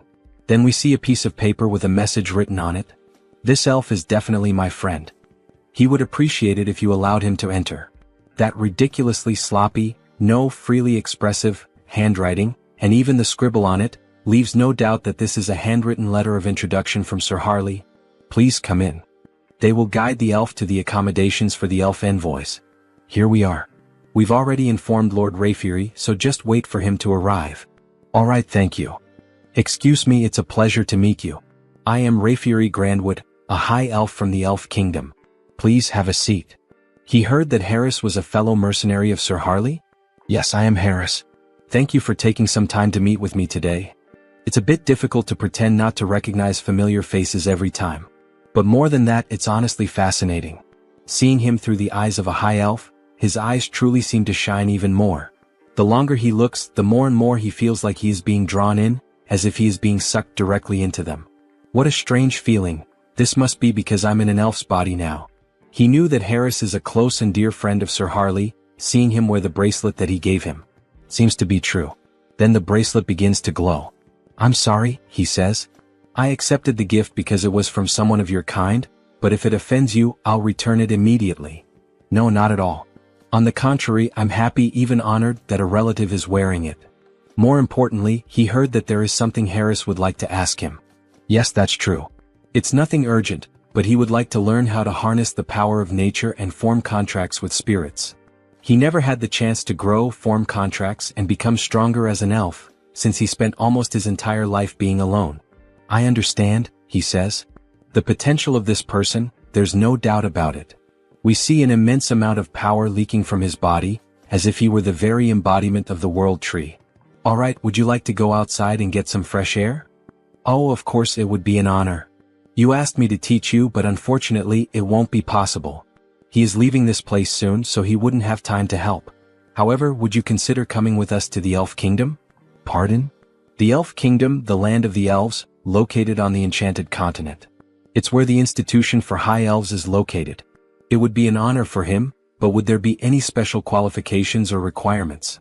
Yes, originally it is a place reserved only for the children of High Elves, only they are allowed to enter. But there is an exception. This is a lot of pressure. And this exception is a person who possesses the qualities of a High Elf. You feel something when you look directly into my eyes, don't you? Look directly at me now. Is happening again, this sensation, what is it? It feels like he's being pulled in, as if he's being sucked into them. Where is this place? Is it some kind of mental realm like the one where he fought against the Society of Divine Retribution? No, the energy here is much purer and cleaner than in that place. Then something catches his attention. He doesn't believe what he's seeing. Could it be? A beautiful elf with pink hair? Could that be the elf goddess? No, is that the world tree? Then the elf descends from the tree, gently approaching him. Hey, wait a second, I am? The elf gently touches his face. Why is this beautiful elf doing this? Why is the goddess doing this? Oh, poor child, come to the realm of the elves, says the beautiful elf, speaking in a strange language as she gently strokes Harris's face. Then she vanishes right before his eyes. That leaf, that aura. Is she the world tree itself?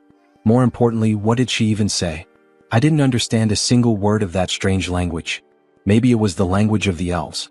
Hey, wait a second, he has no idea what that meant. Don't just leave. Before he can finish his sentence, he snaps back to reality. What did she mean by that? Then he returns to the garden. She's already gone, isn't she? What the hell is going on? He felt the presence of the world tree. He saw an elf. That was the world tree? So that's the form she chose to appear in. It seems she greeted him in the most familiar way she could. It seems that the world tree has a special interest in you, Harris. Seriously? Wait a second. First the divine, and now even the world tree is paying attention to him? What the hell is going on here? The next day we see a shop open.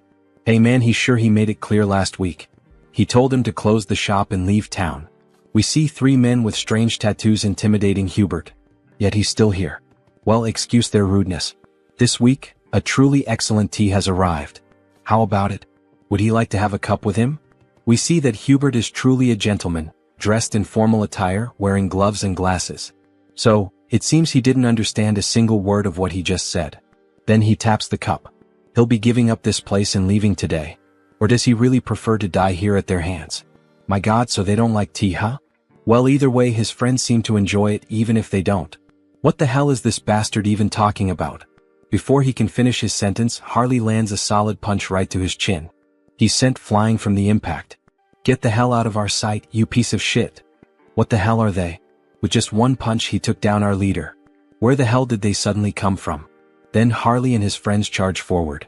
The 2 enemies are beaten like gangsters' wives, their screams echoing from inside Hubert's establishment. So, at the end of the day, alright, cheers. Thanks to you brothers, Hubert is safe now. The drinks are on him tonight. Eat up, don't hold back. We see a feast laid out on the table, meat, barbecue, beer, bread. That was way too easy, don't you think? And more importantly, after watching him fight today, he's convinced. He really needs a crest. A crest? Yeah, like his. As he takes off his shirt, we see a strange tattoo, a proper warrior's crest. He's heard that there's a shaman from the south here in Tarek who knows how to carve them. So what do you think? Why don't you go ahead and... Luangya. What the hell are you doing? Let's go find him right now. Harley takes off running with Luang in his arms. But he hasn't even finished at least one dry ink. Elder, you old fool. Has age taken your hearing too? He's sure he told her to have the protection money ready by today. We see the same three idiots from before demanding money from an old woman who apparently sells some kind of magical potions. Didn't she tell him that amount was too high? Where the hell does he think she's supposed to get that kind of money? She really doesn't understand the situation she's gotten herself into, this old woman. As he grabs her by the blouse, does she see this face? He's already had enough problems today, really a rough day. And now what? She doesn't have the money? Then go find a way to get his damn money. He doesn't care how this useless old hag does it. Just get him his damn money. Otherwise he swears to God that. But something catches his attention. Hey, what the hell is that coming this way? It's that son of a bitch again. What the hell is he doing here? Then Harley charges toward them, nearly trampling them with his overwhelming force. Greetings, madam. He's here to have a crest carved. Meanwhile, Luong is feeling sick from Harley's sheer speed. What is she going to do about those thugs? Well, they'll wake up and crawl back on their own. It doesn't matter. What a damn mess this is. Anyway, come inside for now. So, he said he came looking for her to get a warrior's crest? Yes. Can she do it right away? She hopes he knows that while a crest grants great power, it also drains a significant amount of one's life force. Of course he knows. That guy already explained all of that to him. It's been a long time since she's seen someone with such monstrous life force. With his endurance, he might even be capable of handling the supreme crest, the warlord's mark. Warlord? Hell yeah, carve it into his skin right now. Harley shouts, startling the poor old woman. That's impossible. She doesn't know how to do it. It's a technique no one has been able to carve in hundreds of years. And at this rate, her ears are going to fall off from all this yelling. Ah, come on, don't kill the mood like that. Well, if that's not possible, then he guesses she could carve the great warrior crest that Luong mentioned. That's a problem too. What the hell? She's low on materials, it's been ages since she last carved a crest and, more importantly, she simply can't do it. To receive a crest, you need the most crucial thing, a warrior's achievement. In other words, a feat like slaying a dragon or saving a kingdom. If he wants the great warrior crest, then at the very least, yes, beyond the Iron Fortress in the northern mountains, he would have to defeat the ogre that rules over that place alone, killing it with his own hands. An ogre? Does she even have any idea what kind of monster that is? No one would dare face that thing. Is she trying to get his brother killed right now? Just the head of that beast is as big as his brother's entire body. How the hell is he supposed to deal with that alone? However, while they were talking, Harley started rummaging through something at the portal. Did she mean this? Then a massive skull appears. That's the ogre's skull? Don't tell her he hunted this thing by himself. Aha, of course he did. An ogre is nothing to him. Alright, she can see that he's an impressive warrior, but even so, come back in a few days. Lately, she's been low on energy and her body isn't in the best condition. She needs strength to carve a crest, but she hasn't even been eating properly. Food. Leave that to him. Restoring vitality is his specialty. What does he mean by that? Then, before she even realizes it, he's already vanished from in front of her. He really just left.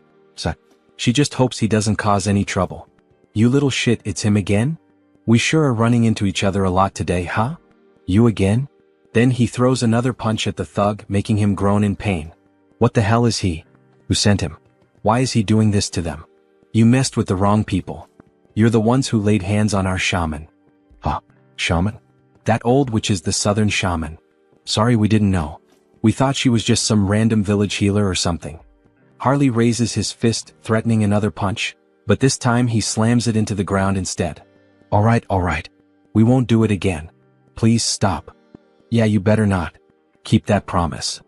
Hyungnim, I've wrapped things up on my end too. So now what? He knew that a bandit hideout like this would have stuff like this lying around. Luong, get over here and help carry these crates.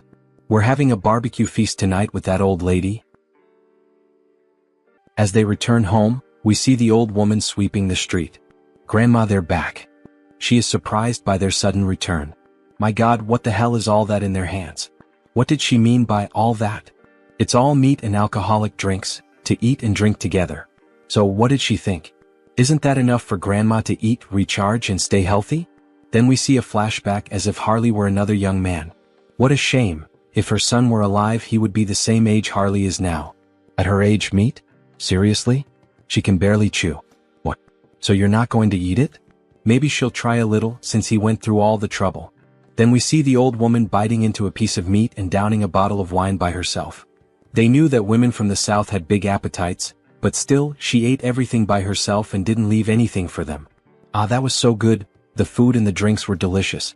Alright then, now that our stomachs are full, shall we begin the engraving on Harley's skin? The engraving process is painful, you know. So she lays Harley down on the bed and starts getting ready with the needle to pierce his body. Is Harley mentally prepared? Aha, of course he is. Don't worry, old lady, he was used to going through procedures like this on a bed, a reference to when Hans used to perform experiments on his body. However, before he could finish that thought, the old woman put a stuffed bear in his mouth. Her son bit down on that toy when he had the engraving done on his own skin. So she knows it's going to hurt, so keep it in his mouth because she's about to start. Alright, here we go. When she presses the needle against his body, the needle snaps. Damn it, his skin is so tough that the needle broke and she can't pierce through it. Wow, I can't believe it. Isn't there another way to do the engraving on his skin? He knew that Hyungnam was exceptionally tough, but this is insane. There's no way we're going to use another technique. Don't worry about that. She shifts the angle of the needle, and the markings on her arms start to grow stronger. She's going to make sure that all that meat and alcohol she ate and drank will be paid for, in full. Activating all the markings on her body, she begins to pierce and carve the engraving into his flesh. It's time to show what a first-rate tribal shaman chief from the past is capable of. Then we see the mark that was made, a fiery sun, resembling the symbol of the Sun Pirates from One Piece. Captain Fisher Tiger. System notifications. The entity has fulfilled the conditions and attained enlightenment. He has acquired the skill, Chaco-style combat symbol. Current symbol, Great Warrior. We see a large marking on the right side of his chest. This is truly impressive. It's far more efficient than enhancement through bio-aura. At this level, even without using the body mutation ability, he could defeat an ogre in a bare-handed fistfight to the death. This is perfect. We see the old woman, completely exhausted and worn out. Harley is even concerned about her condition. What's the matter? Is she alright? Is she feeling anything? Don't worry about her. It's just that it's been a long time since she used that kind of strength and those engraving techniques. She's just out of shape. She'll be fine after resting a bit. Lock it in, brother. We've just found more work to do. And what would that be, Brother Harley? Meat. He shakes the old woman, shouting in desperation. We need to find more meat. She can't be in pain if we're going to finish the other crests. We need to keep her alive and well. That damn stubborn bastard. Let her rest a bit before continuing. In the next scene we see Heinrich lying in bed, his body completely wrapped in bandages. Meanwhile, someone is standing in front of his body, praying and speaking divine words. A paladin approaches from behind and asks if she's still praying for him. Cardinal Pion, if she continues praying and using divine power without resting, it will certainly have serious consequences on her body. So please go easy. Yes, she knows the consequences. But her heart won't let her rest. She can't forget what happened, the last vision she had of him. In that moment he stood firm against the immortal king, refusing to back down until the very end. Yes, it was like witnessing the birth of a new hero. Wait, Sir Heinrich, a new hero? The saint's face turned slightly red. Oh, your eminence flatters me by speaking that way. Sir Heinrich, you're finally awake. We were worried, you've been asleep for many days. Is the pain bearable? Thanks to the saint's care, your body is doing well. Sir Heinrich, we now proclaim you not just as a champion of our great divine order. No. We proclaim you as the hero of Out Erica. Finally, says Heinrich with a mischievous smile. Now he can say that both the hero and the demon king have officially been cast in their lead roles. Let's create a Taoist, the one who will play the demon king Hans. Now that the hero has been born, he believes it's time to fulfill his duties as the demon king. With the power of his perfectly refined contagious ministry magic, he will spread his infamy even farther than before. He sees it clearly now, the filthy stains of wrongdoers. He prepares to begin the night hunt. He will drag every one of them into hell. Quick, move and keep going. This patient came first, get out of the way. Damn it, what the hell is going on this time? Looks like that bastard with the Haho mask showed up again. Well, any idea what's happening? One thing is certain, they got involved with someone extremely dangerous. On Xiangjin, a dark mage sent by the skill management department. They ended up messing with the wrong person, got on the wrong path and ended up dead like this. That freak with the Haho mask or whatever it is a completely insane monster. This level of pure dark magic is beyond human comprehension. That person's body is basically just an empty shell now. He'd bet their soul has already been enslaved. If he were caught by a monster like that, if it were him, he would choose that option without a second thought. As if that would help. says the so-called best dark mage in Korea. He's nowhere near that level. Having a dark mage of that caliber as an enemy, well, that's what it really means. No way. He said the culprit was the Haho mask, right? In that case, let me take a closer look at the curse. He then uses dark magic on the dead man's head. However, he suddenly feels a devastating force as if something is watching him. That feeling, he collapses to the ground in shock. Hey, what the hell just happened? What's wrong? Did he find something? Team leader, he feels like he's about to die right now. What the hell are you talking about? That bastard. The Haho mask. He saw him. The Haho mask noticed him. He tampered with the spell on his own, so if he gets caught, he's screwed, no doubt about it. At this point, there's only one option left. Is he going to fight against the masked Haho? If he just dies now by jumping off this building, he could peacefully cross over to the other side. Hey, stop doing something stupid, you lunatic. The masked Haho only hunts and kills villains. You'll be fine since you're innocent. So calm down and breathe. Alright. Hearing those words like that made him feel a little better. Thank you very much. After all, he is innocent. Is this bastard stupid or something? And somehow he starts to feel his body slowly relax, until he passes out and collapses to the ground. Hey Seongjin, what the hell just happened? Nurse. Please help us, he passed out. Meanwhile, Hans watches the entire situation from afar. Interesting, that man seems to have the ability to use dark magic even if only in a light form. He doesn't sense any evil aura from him, so there shouldn't be any problem with meeting that guy again in the future. The next day we see a blog filled with various posts and information about the masked Haho. Hans's popularity has grown so wildly that it's now out of control. What could Haho's abilities be? A vigilante of justice, the dark hero. Some people are even calling him the shadow hero. But it's not like he's actually happy with all this attention surrounding Hans. This could end up becoming a real problem down the line. Oh, what a headache. How the hell is he supposed to start operating from now on? However, someone interrupts his thoughts by knocking on his door. Who could it be? Your fried chicken delivery has arrived. Wait, what? Kang Tae-san. It's been so long since he last saw him. How has he been all this time? Hey, but look at this guy, damn. It's been years since this Hyung showed up and this is how he reacts to a guest? Ah, what do you mean by the way he reacted? Well, even though he's my friend right now, he's the last person I'd want to see or talk to tonight. Skill Management Bureau. Criminal Investigation Division. Kang Tae-san. Still, Tae-san is the only friend he made during his childhood. Even after all these years, while he was reclusive in his room, Tae-san was the only one who came looking for him and tried to help. He's truly a valuable friend. But seriously now, Hyun seems different. It's like he's not exactly sure, but it seems like Hyun has found a purpose to live for again? Well, I mean, he can't stay stuck in the past forever, right? Those who live in the past are museums. And he suspects that his parents wouldn't have wanted him to live this reclusive way. Yeah, damn, he's right. He spoke well just now. Do you have any idea how long he's been worried about Hyun all this time? It's not healthy to stay reclusive for so long without talking to people. Ah, come on, it wasn't that bad. He even went out a few times in the past few days. Really? Says Tae-san with a surprised look on his face. Thank you, my friend. Going back to the past when he was grieving and struggling with depression, Tae-san always visited him and tried to help in every way possible. He then opens a can of beer, seeing how well things are going for him now. He feels like he can finally reveal a secret. What does that mean? He knows, right? The reason Tae-san joined the Criminal Investigation Division. Of course, he was like family to Hyun's parents, like an actual son to them. And after they died in that accident, Tae-san enlisted in this division. Yes, back to that case then. Everyone thinks it was just a random attack by someone who had awakened. That's what everyone believes. Well, at least until recently. But he doesn't think that's the reason for this case anymore. There's a group that has been operating in the shadows for a long time, calling themselves the Society of Divine Retribution. They are a group of bastards who are very meticulous. So far, they haven't been able to link anything or even catch a scent of them. But you've been following the news, right? That masked figure known as Haho has given us a lead. They've given us the first clue. Haha, even dropping hints for the skill management department? Did he go overboard?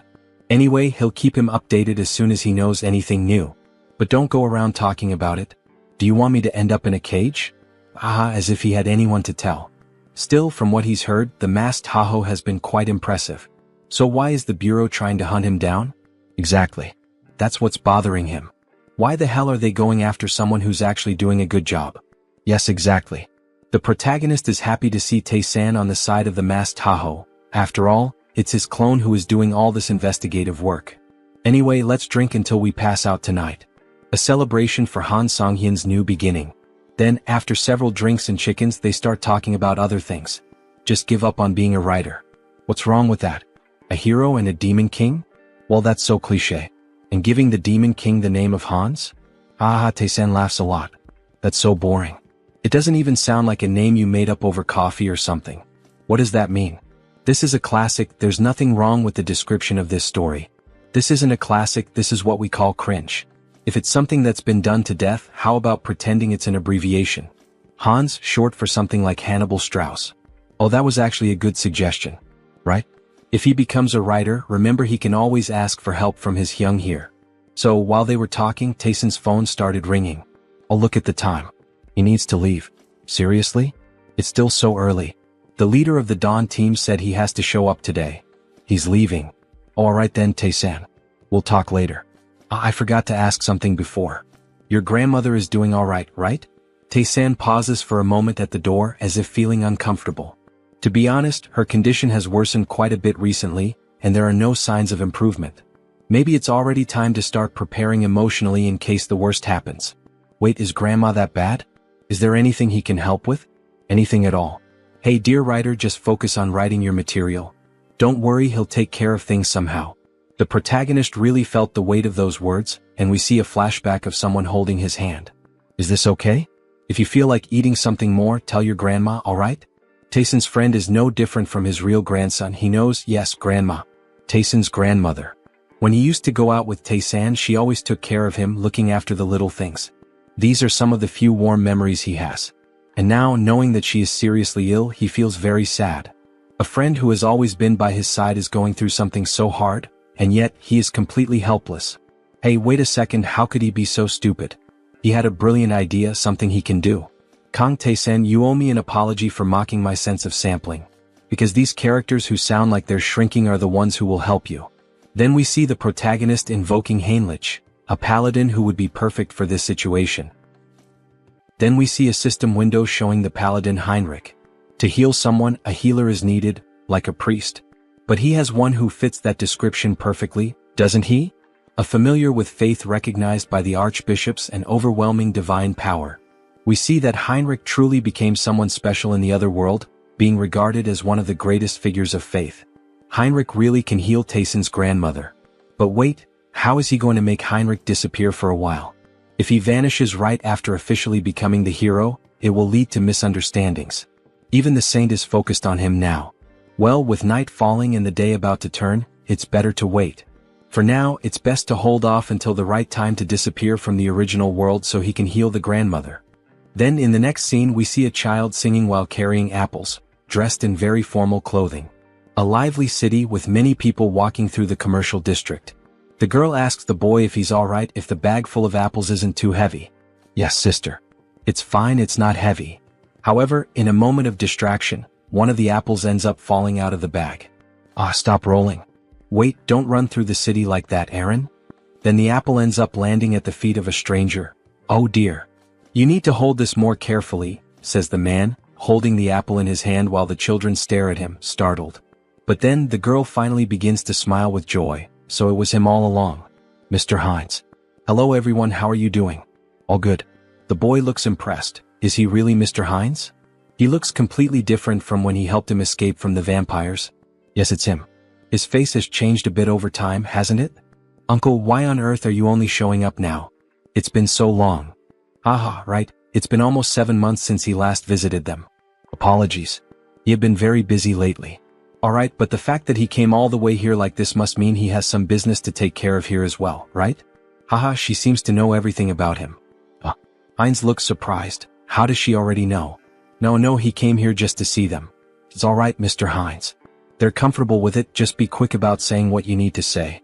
But you really should visit us more often, says the boy. Alright, honestly he can't defeat both of them, so he decides to be direct.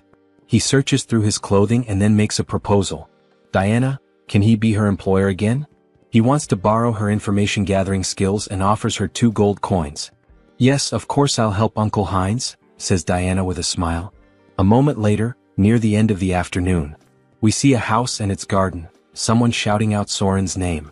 Also look for places that sell these magical tools. We see various luxurious items, jewelry and magical tools spread out on a table. Wow Lord, where did he manage to get all these high-quality items? Haha, there's always a way to get certain things. Thanks to Diana, he not only obtained high-quality magical tools from the shop in Talia, but also got information from Brokaslak, who had been silent for a while. The pepper he requested is stacked up in the storage room. Great, her friend is going to sell it. And the purge is over. The purge? What does that mean? The people who pretended to surrender or tried to hide. He identified every one of them and executed them, he says with a sinister laugh while throwing cards with his dead targets onto the table. Finally, now our clan will be normalized and secure. Alright. From now on, they just need to exchange magical tools and pepper periodically. So, he's counting on her to take care of the administration of Heteros from now on. Soren is confused by the information she's just received. What the hell did he just say? She's never done anything like this before, she's not sure if it's a good idea. Can she really manage the clan well on her own? Jean Soren, she's a capable person he trusts. If it's her, he's certain she will do just fine. Oh, the master trusts her. She blushes at his trust and promises to live up to his expectations. How easy it is to deceive this girl and gain her trust. He's using dramatic lines everywhere. If he thinks about it, we're not much different from a small or medium-sized company now that trade between the two worlds has been established. Let's get to the point. Shall we start the conquest of the clan in earnest? Then back to the original world. It's already nighttime and the city seems quite lively.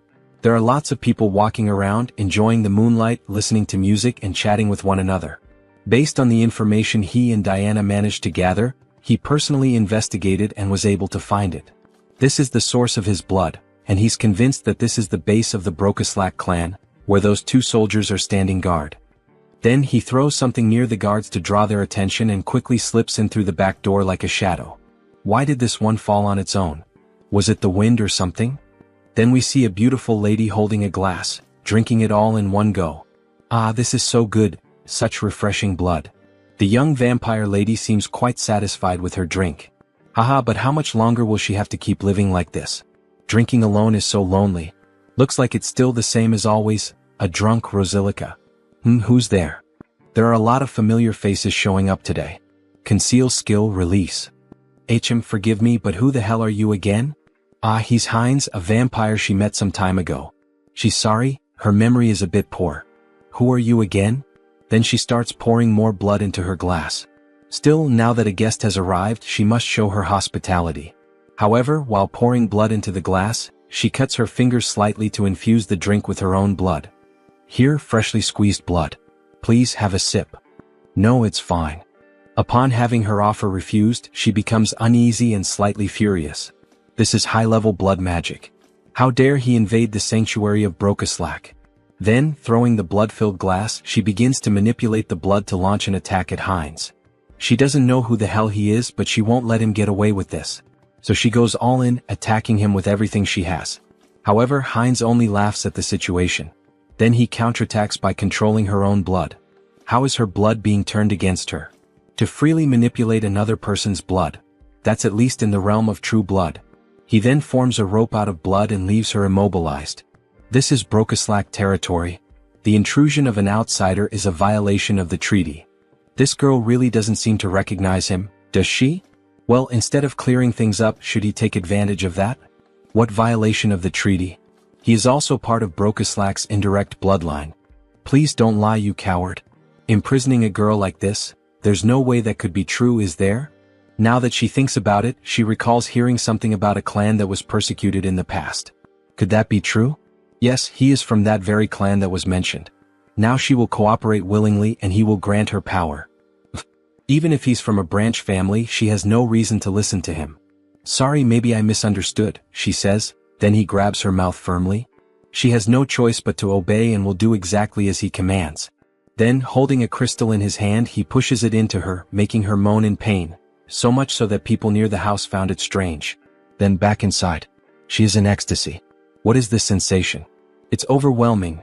The crystal is taking hold of her body and flooding her with more energy and power. And at the same time, it feels as if her master has changed. Now let's see if she can reveal everything she knows. Damn it, she can't disobey his command. The true blood that oversees this region of Thalaria is Lady Frisia. If she had to describe her defining trait without a doubt, it would be as a user of demonic eyes. Then we see a beautiful woman with very pale skin, blue eyes and slightly pointed ears reminiscent of an elf, sipping a cup of coffee. The butler then offers her another cup of tea and asks, "Lady Frisia, are you also enjoying the human world today?" Yes, it's always interesting to observe it. The way they struggle to live with such humble bodies. Then we see that they are well above the houses and buildings high up in the mountains.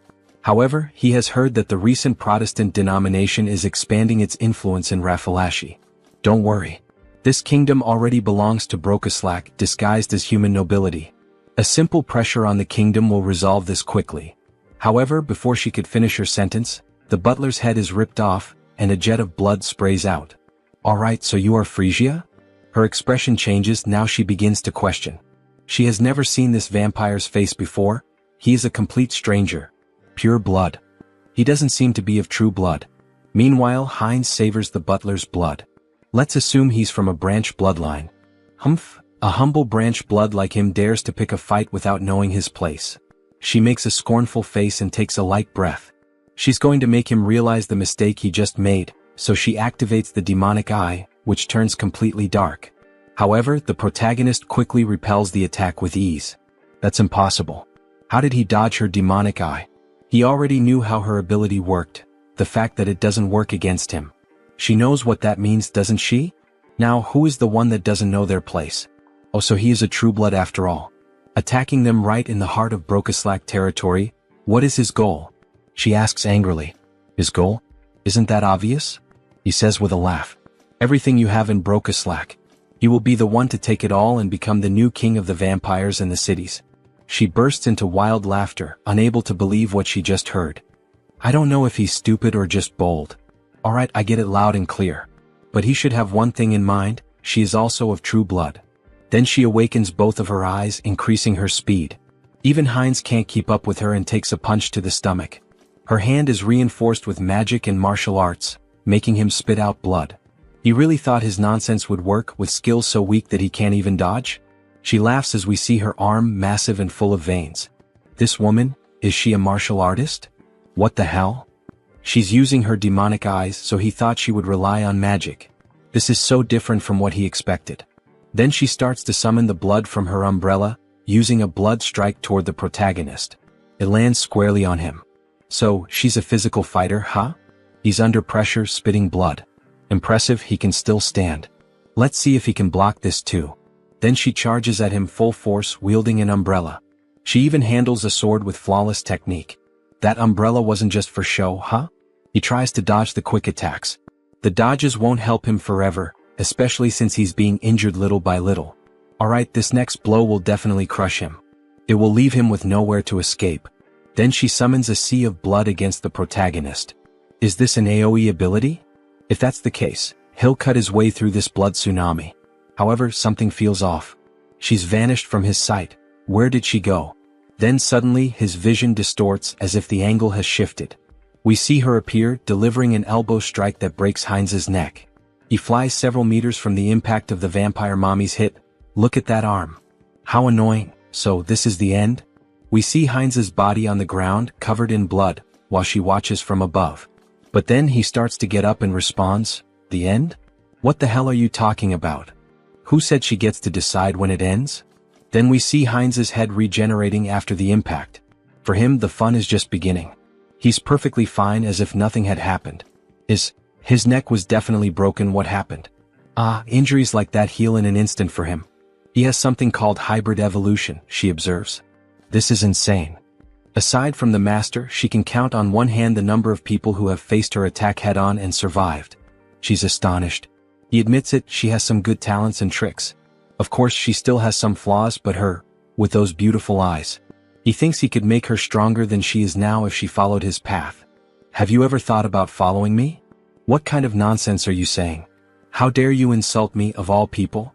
She will turn him into a pincushion so full of holes that he'll never get up again. However, before she could attack, her body stopped moving. What is this? We see a massive pentagram made on the floor with blood, layered with profane magic. If that's the case, then he has no choice. He'll have to use force. Then he starts moving the blood around. Blood magic from the blood on the ground? When did he do this? Then she is bound by strands of blood around her neck. It's true, he's not a martial artist like her. He's more of a blood specialist, a kind of vampire mage, we could say. She's completely covered in the strands of blood. And also, he can do this sort of thing. He turns his finger into a magical crystal, and as it penetrates her neck, she begins to undergo a mutation. Raffalashi injection. She starts crying out in pain, screaming that it hurts so much as the crystal starts to take full control of her body.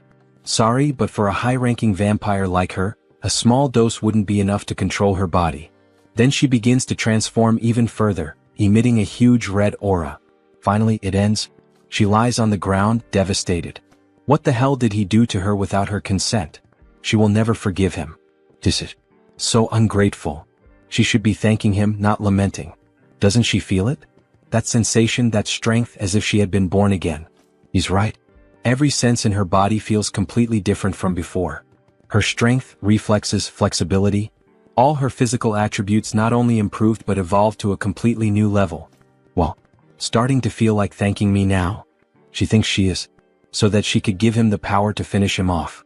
Then she tries to make a quick move with a direct punch at Heinz, but her body stops before reaching him. She can't move. What the hell is happening? Her body doesn't want to move. What did this bastard do? It's as if her whole body is bound by iron chains, or rather, chains of blood. This is the power of his blood domination. She has no choice left. She will move exactly as he wants her to. No way, not even with sacred blood would this be possible. Too bad for her because he can. Now, finally, he can ask the most important question, the reason he came to her. Frisia, where is the clan master? Does he think she'll answer that so easily? It's the Duke Bright's mansion. Wait, what?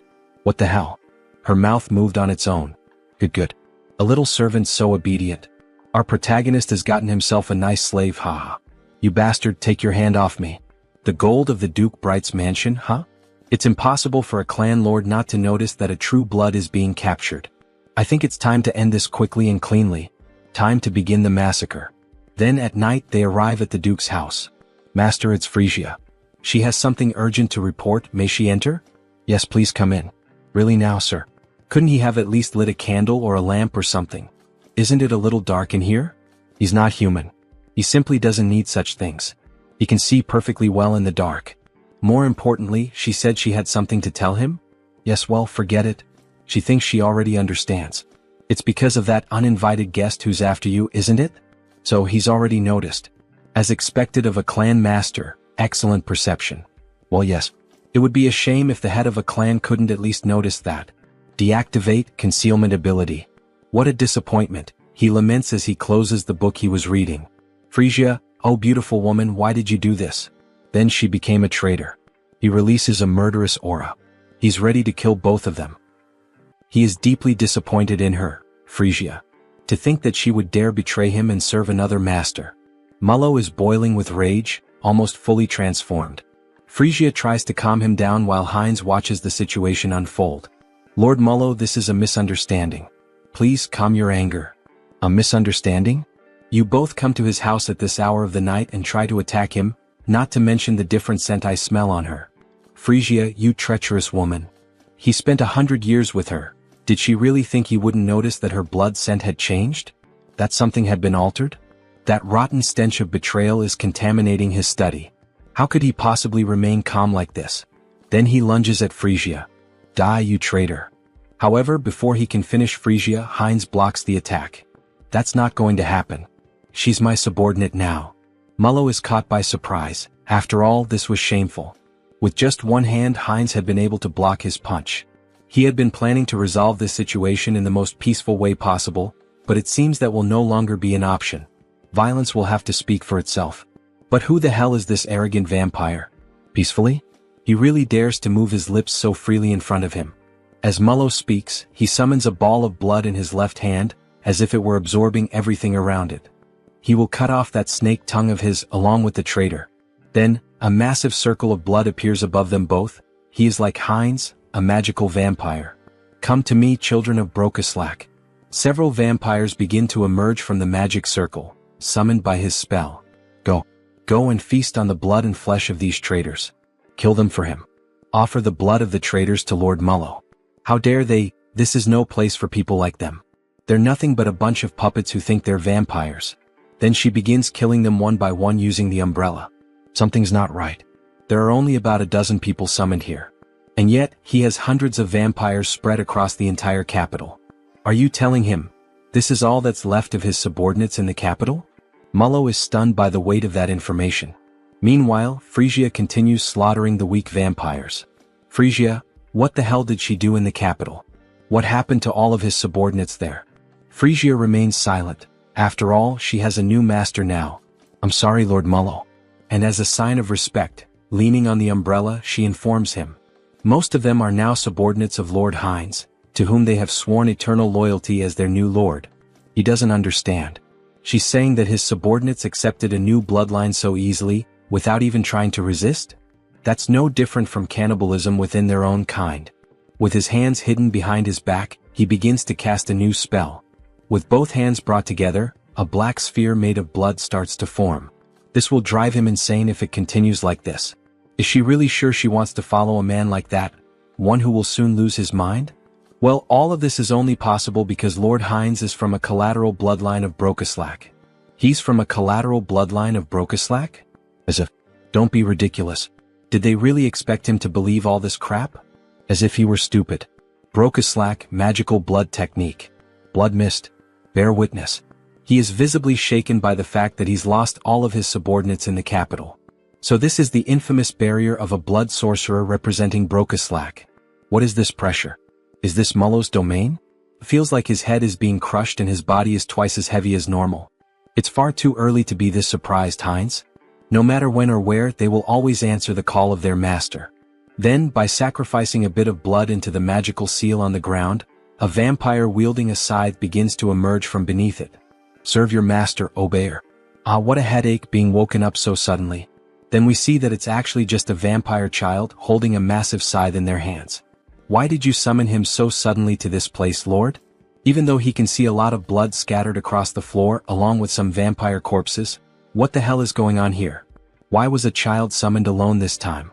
Damn it, Obeyer is already realizing this is a complete mess. No time for chit-chat. Obeyer, kill those two bastards right now. Leave no trace of them behind, wipe out their very existence. Alright. Understood, just give him a moment. He's still waking up from the deep sleep he was in, but he quickly comes to and suddenly appears behind Frisia and Hines, both of whom are caught off guard by his sheer speed. So this is Obeyer, right? Hines had noticed how fast he was, so he must be some kind of pure-blood vampire assassin. Obeyer tries to strike Frisia first, but she dodges the sudden attack. However, he can't afford to be held up here, so he activates his ability, acceleration. Now it's Hines who appears behind Obeyer, who is taken aback by his speed. Hines grabs him using a blood claw. What is this? A binding spell? How are you using blood magic inside the Lord's domain? Meanwhile, Hines charges toward Mullo, who is also caught off guard by his acceleration ability. However, Obeyer manages to break free from the claw and shouts, asking where the hell he thinks he's going. Their fight isn't over yet. He then quickly attempts to strike Hines again, but Hines narrowly manages to dodge the furious swing of the scythe. Holy shit, he was right in front of him. He could have killed Mullo if it weren't for that damn kid. Looks like he has no choice now, he'll have to deal with that bastard first. So he uses the acceleration ability again, and the two begin fighting all around the area. All that can be seen are flashes of light moving rapidly. Not even Mullo can clearly follow what's happening. Unbelievable. Obeyer's agility is simply the highest ever recorded, not just in Brokeslack, but compared to any vampire they've ever known. And even so, that other vampire is keeping up with his speed? Seriously, who the hell is that guy? In the heat of the moment, while the two were locked in combat, Frisia took the opportunity and attempted a surprise attack on Obeyer, which ends up being successful, allowing her to completely overpower Obeyer. That damn child, she never liked his irreverent attitude, not even back then. Now is a perfect moment to settle this. He shouldn't overstep his limits. Why doesn't he have some fun with her instead? She's dying to kill him with her own hands. Wait, something's wrong again. Even Frisia is managing to keep up with Obeyer's speed? That's not possible. After all, the Lord knew both of them perfectly and was aware of every trait his subordinates had. What the hell is going on here? And she's even taking down other subordinates on her own? Where the hell did she get that kind of power? Does he really think he has time to let his guard down? Heinz seizes the moment and launches a surprise attack from above. Mullo is caught off guard, but in truth all of this was part of his plan. After all, did Heinz really think he entered this barrier of his own free will? What foolishness. He'll never be able to dodge his attacks here. Then, forming symbols with his hands, he summons a powerful strike. But Heinz was laughing. Dodge. He never planned to do that in the first place. Then his arm is brutally torn off, yet he keeps advancing straight toward Lord Mullo. And finally he manages to press 3 fingers right into Mullo's chest. That bastard, he actually dared to sacrifice his own arm just to win this battle and get close to him. As if he knew how frugal he truly is. But Heinz's arm regenerates quickly. He wouldn't be foolish enough to actually lose a limb. What do you mean his arm regenerated instantly? Even among vampires, very few possess the ability to heal that quickly. Don't worry, Lord Mullo. He's not planning to kill him. Not planning to kill him? What's that supposed to mean? What the hell is he trying to do? What do you think? He's inheriting his lordship. Then he begins to drink the blood of the former lord. In the next scene we see a spiraling staircase that leads down to a coffin at the bottom. A fairly typical setting with 2 statues of guards standing watch. However, the coffin slowly begins to open, and we see a girl emerging from within. A beautiful vampire with long dark hair and ears resembling those of an elf. Her arms are held close together, and she wears an extremely elegant dress, with a crown of thorns resting on her head. She lets out a yawn but finally rises. She's so tired, she wishes she could sleep a little longer. We get a better look at the coffin, wide and large. But she thinks that can no longer be allowed. After all, something happened, something changed while she slept. Her gaze is shown, completely red and unlike anything seen before. This vampire clearly appears to be someone powerful. Something has happened to her son. It's time to act. Then back at Lord Mullo's castle, we see a commotion unfolding. Step forward. Don't move yet, stay still. We see him summoning more magical crystals. Raffalashi injection. Both Mullo and Frisia watched the process they had both gone through, but now it was time to do the same for the remaining subordinates. Those who have finished, step back, there's still much work to be done. Next. Finally it's over. He took an eternity to finish marking all the remaining subordinates. So this means all the subordinates in the capital have been accounted for? That's right. The rest can be summoned in order, it will be more efficient that way. What? Watch your tone, alright? Ahem, it will be more efficient. Heinz takes the opportunity to tease. As expected, having a clan lord nearby really does make things easier. This visibly irritates Mullo.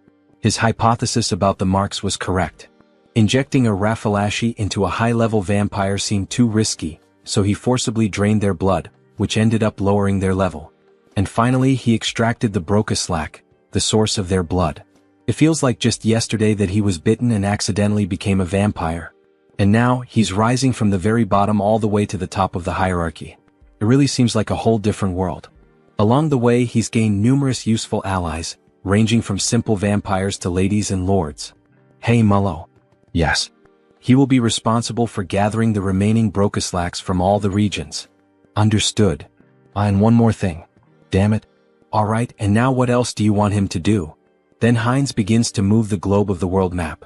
He wants Mullo to start gathering information about the continent. Wait, information about the continent? Yes. He wants him to build his own intelligence network, or make a deal with an existing one. How he does it is entirely up to him. This is an important task, so he is counting on him to carry out this mission. As he leaves the room, Mullo seems restless and finally he asks. He heard from Frisia that he said he would unite all the vampires and become king.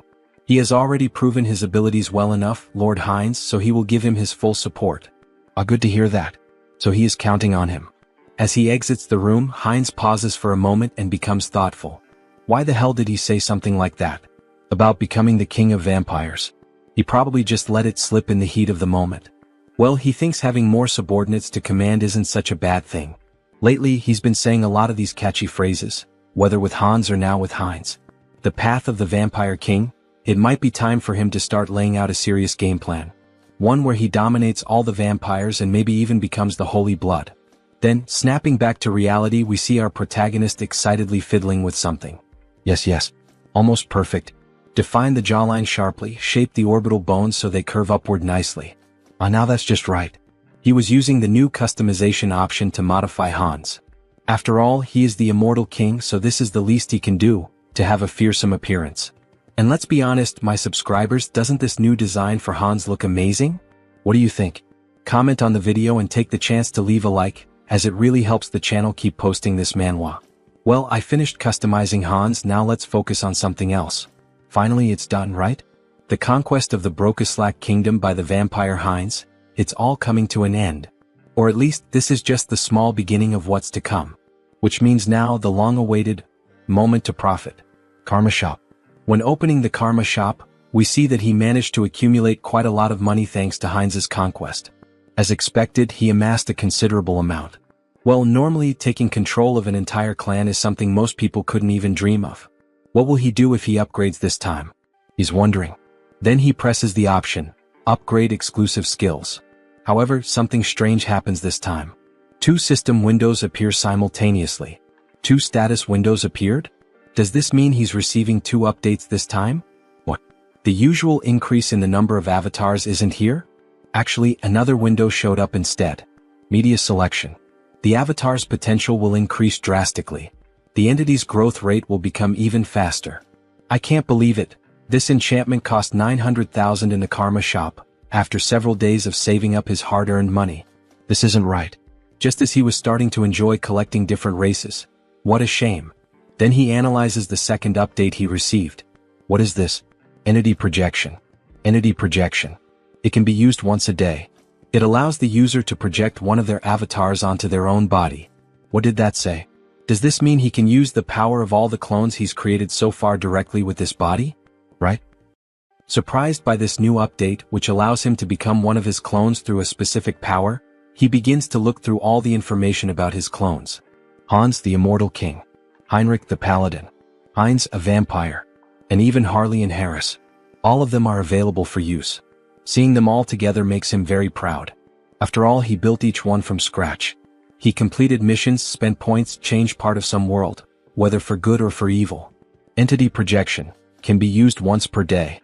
Allows the user to project one of his avatars into his own body, so he can become one of his own clones. What a spectacular ability.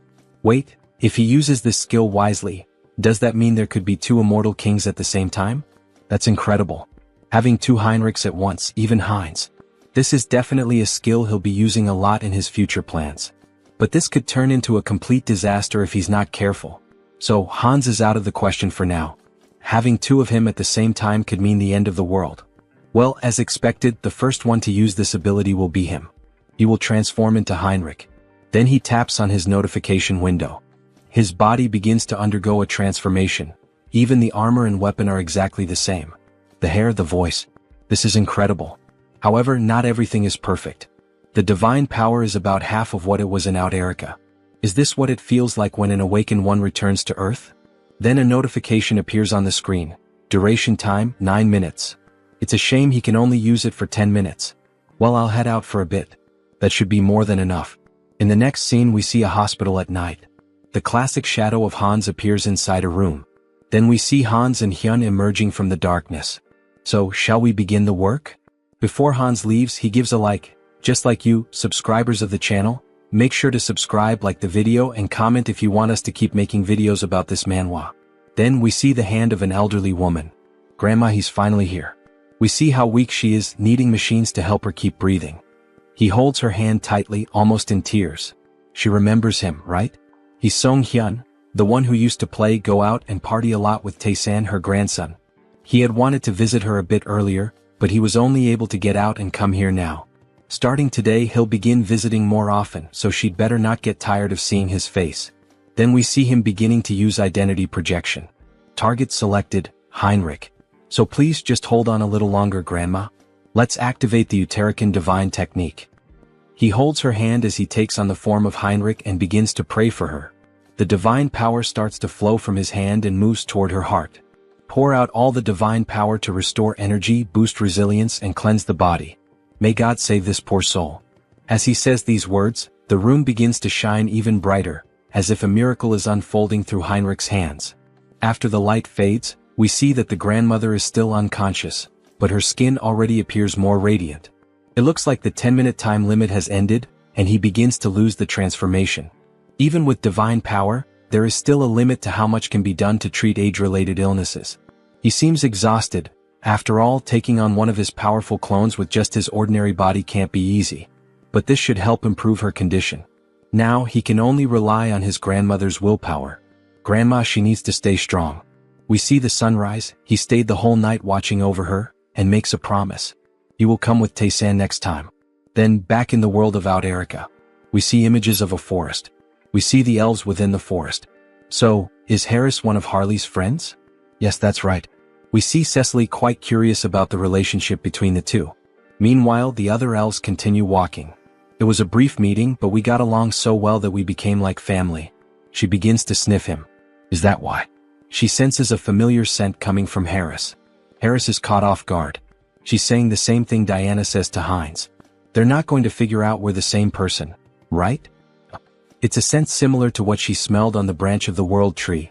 She knows that scent well since she spent the whole day with it. Ah, I see.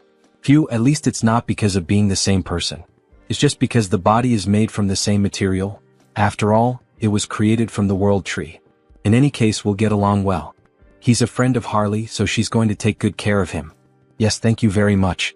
Granwood watches all the commotion from a distance, and he lets out a soft smile, as if he were watching two children playing and interacting. Alright, let's take a break and rest here. He said he still hasn't formed a contract with a spirit, right? Shall we practice some spiritual techniques? Miss Cecily is clearly very excited to have a new friend. So they move a bit farther away to begin training. Cecily starts trying to summon a spirit with great effort, and eventually it works. She manages to summon a water spirit. Cecily is overjoyed, as it's one of the first times she's been able to perform the technique on her own. Harris, look at this water spirit, look how cute it is. But he doesn't respond. He has a depressed expression. What happened? What's wrong, Harris? Why doesn't it work for him? We only see wind and a leaf moving around him. Even after reaching the maximum value of his affinity stat, it still didn't work. Is something wrong? Is it because he's a false elf? Spirit mages and spirits are companions who grow together. Rayfury, he's going to help us. Before summoning them, it's important to form a bond with them first. Reveal the power of nature that exists within you and show it to the spirit. He had tried to form a bond after summoning the spirit, but it seems he got the order wrong. He's glad he followed the elves after all.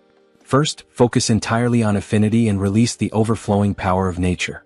Then he begins to channel nature's energy, which emerges in its purest form, glowing a vibrant green. He gathers all the natural energy around him. But what is this? Why is he so good at it? He had mentioned this was his first time trying. Interesting, he has a gift for quickly picking up what he's taught. Maybe he has strong potential. Wait, he feels something pulsing in his hand, an electric sensation. Then system notifications begin to appear. Through repeated training, the entity has reached enlightenment. You have acquired the skill, Spirit Magic. That's it. We see that an electricity spirit has appeared, resembling a Pokemon.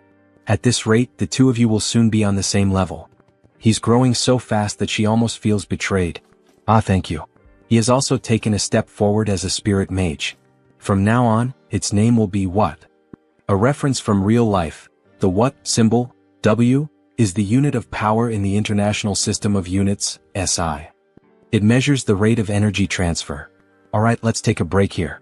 Then he places his hand on the tree. From this point on, he will open the path. All forests and trees are connected to the mother tree, the world tree.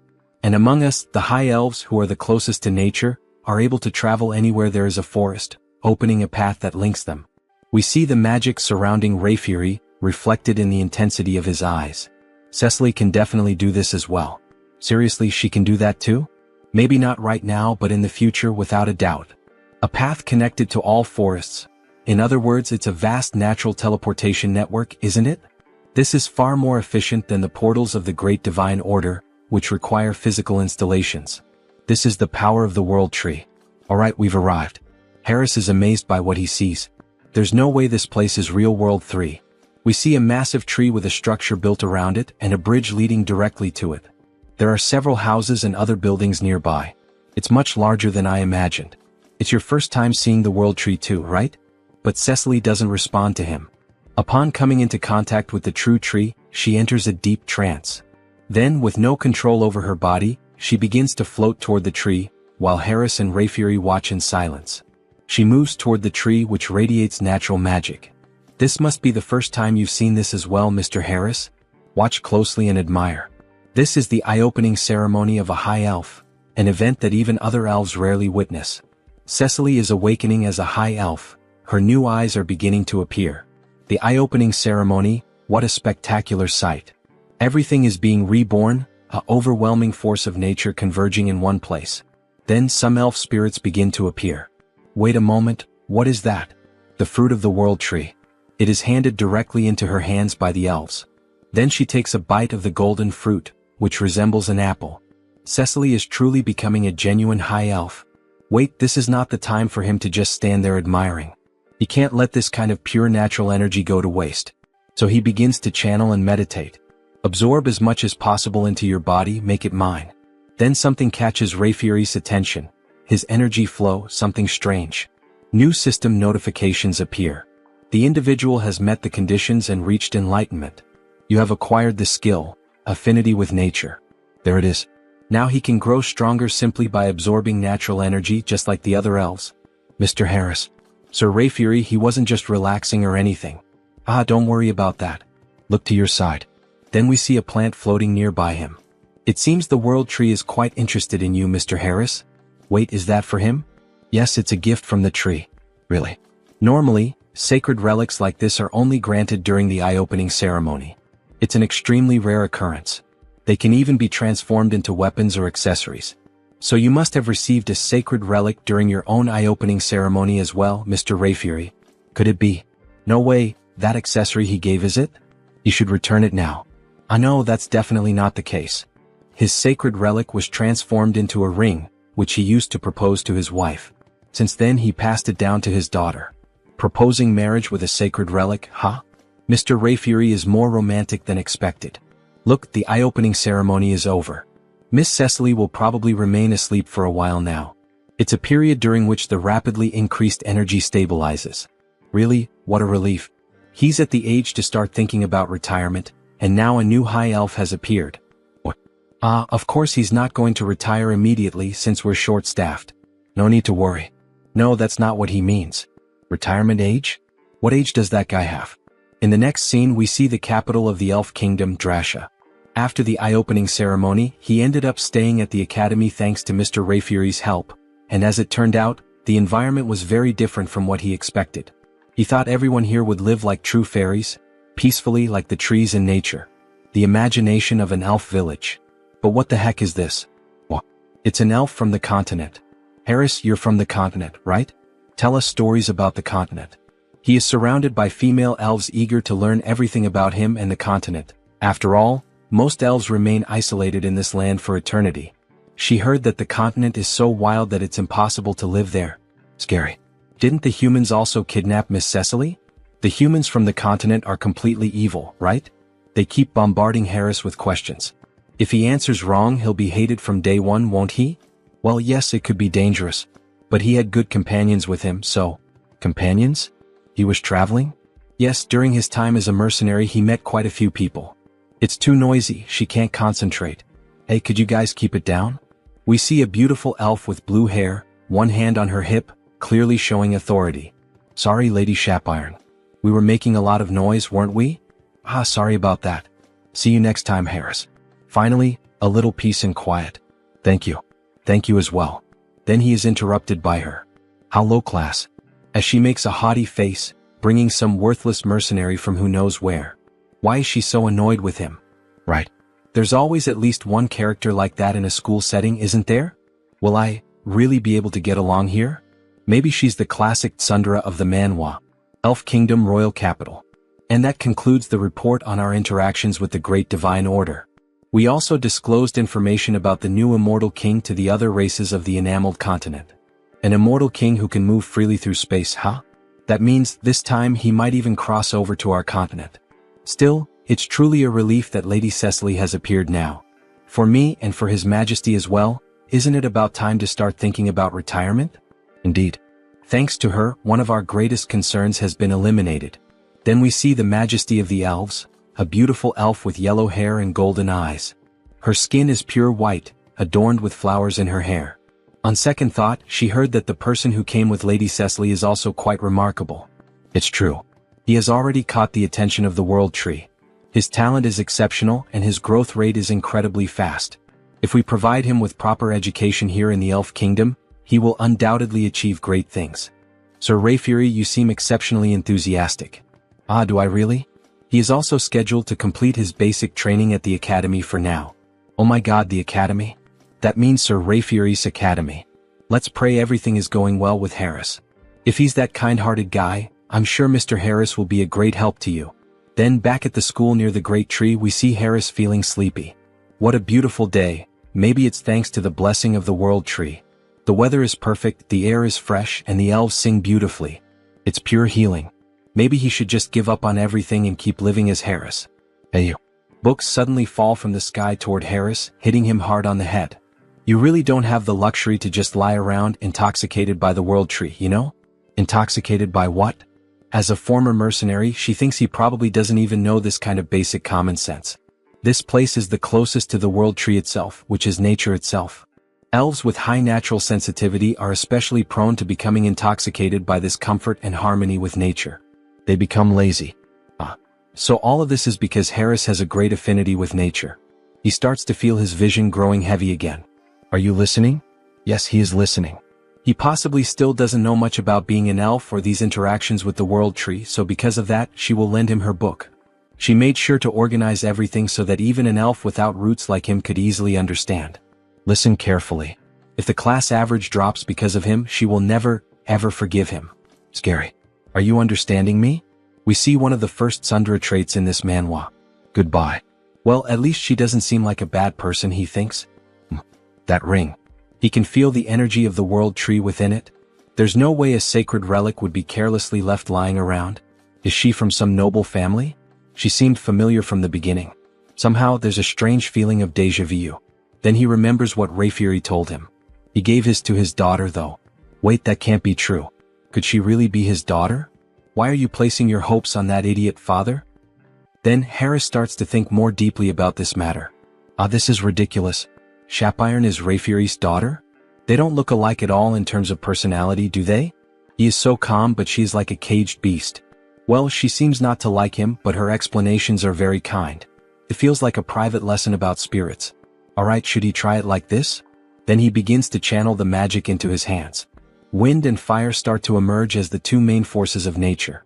The fire spirit is called Kali, the lowest grade fire spirit. The wind spirit is called Pascal, the lowest grade wind spirit.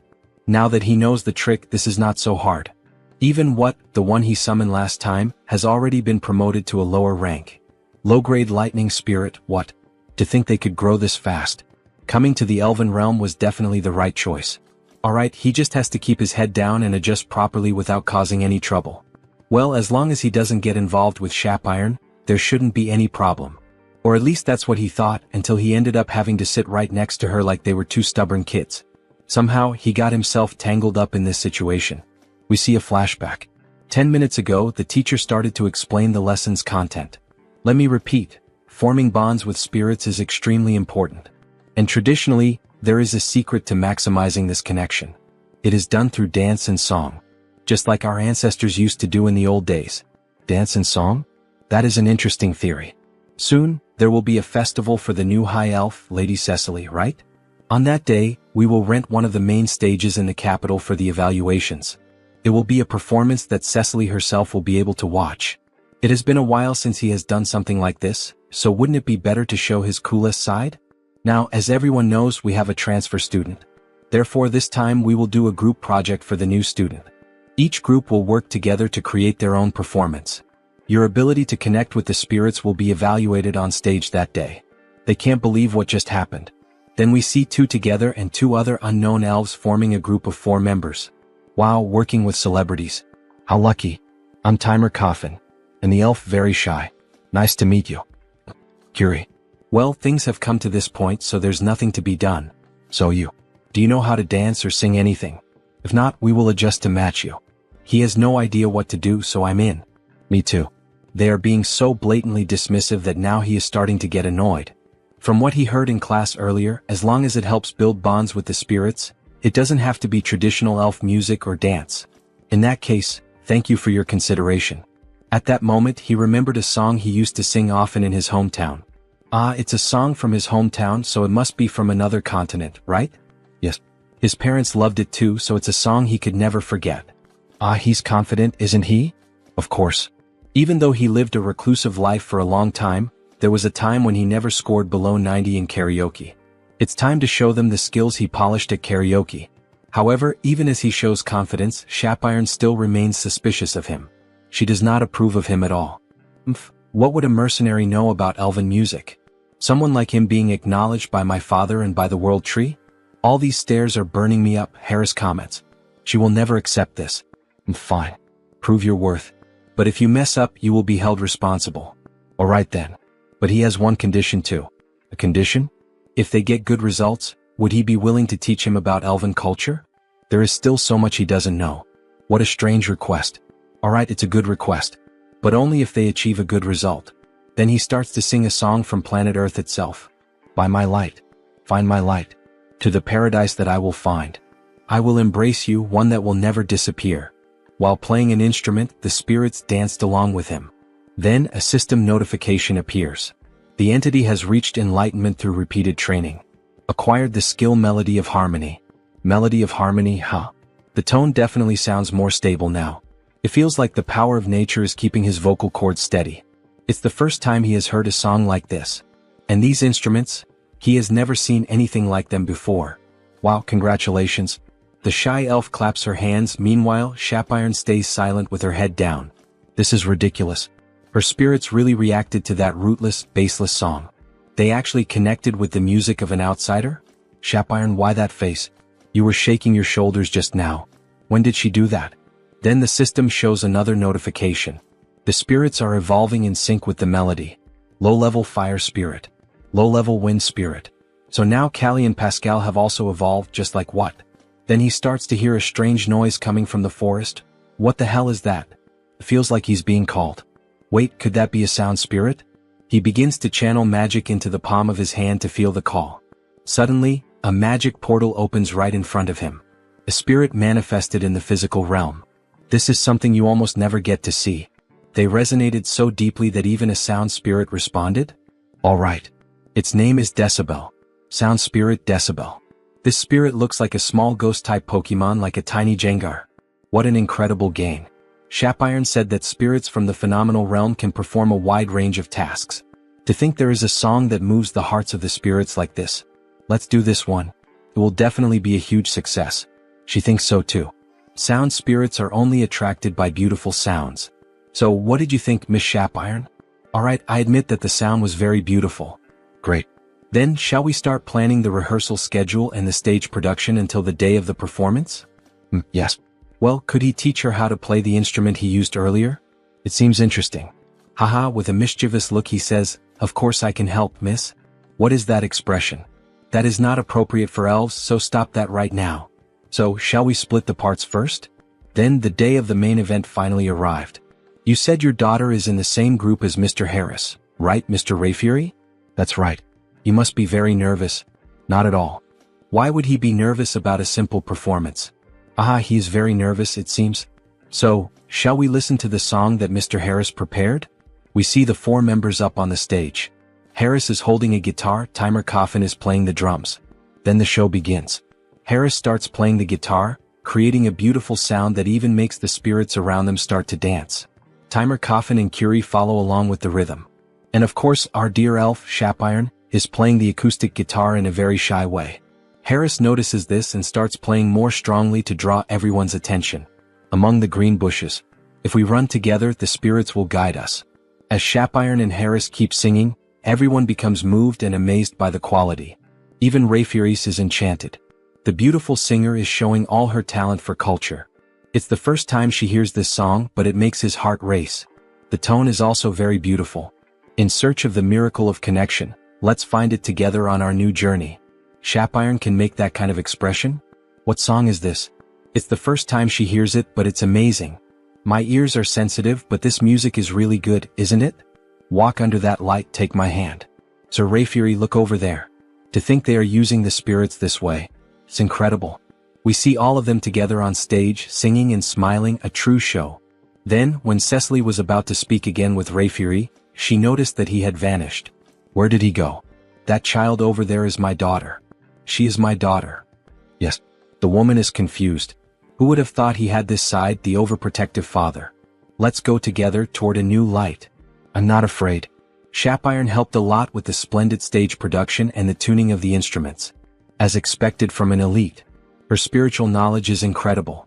Since we are together. After being so irritable, she is the one enjoying it the most, isn't she? They keep singing, everyone happily putting on a big show for everyone in the elven realm. At the end of the show, everyone gives a round of applause. Sing another song again. Her breathing was more stable than usual, and the music flowed smoothly. Who would have thought she would become so immersed? System notification. Melody of Harmony Skin is in action. Target, Shapiron Sylvest. Looks like it works well on other people too. He used the new skill to support Shapiron. So even her father was there watching her.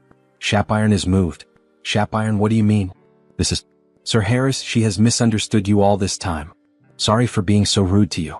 She lost the bet. Just hearing that already calms his mind. It's amazing that music alone can have such a big impact on so many people. You will definitely have a great impact on the elven realm, Sir Harris. Then back in the Holy City. We see the Saintess sitting and reading some documents in her office. Lady Saintess, it's Heinrich. So he has already arrived, ask him to come in please. Come in, make yourself comfortable. Welcome, Sir Heinrich. However, what really catches his attention is the book on the floor. The Hero and the Saintess's Adventure. Let's pretend he didn't see that. Please have a seat. She called him here today to talk about something important. Something important? Maybe you have already heard about the Sacred Sword? Sacred Sword? The most powerful exclusive weapon that the hero protagonist in fantasy stories uses. Well, he doesn't know much about it, but he knows it is a traditional weapon for the hero. There is a decree that was unanimously approved by all members of the church. What do you mean? What kind of... Sir Heinrich, please challenge the trial of the Sacred Sword. The trial of the Sacred Sword? Am I really worthy to receive such an opportunity? Jackpot, you are the best, Lady Saintess.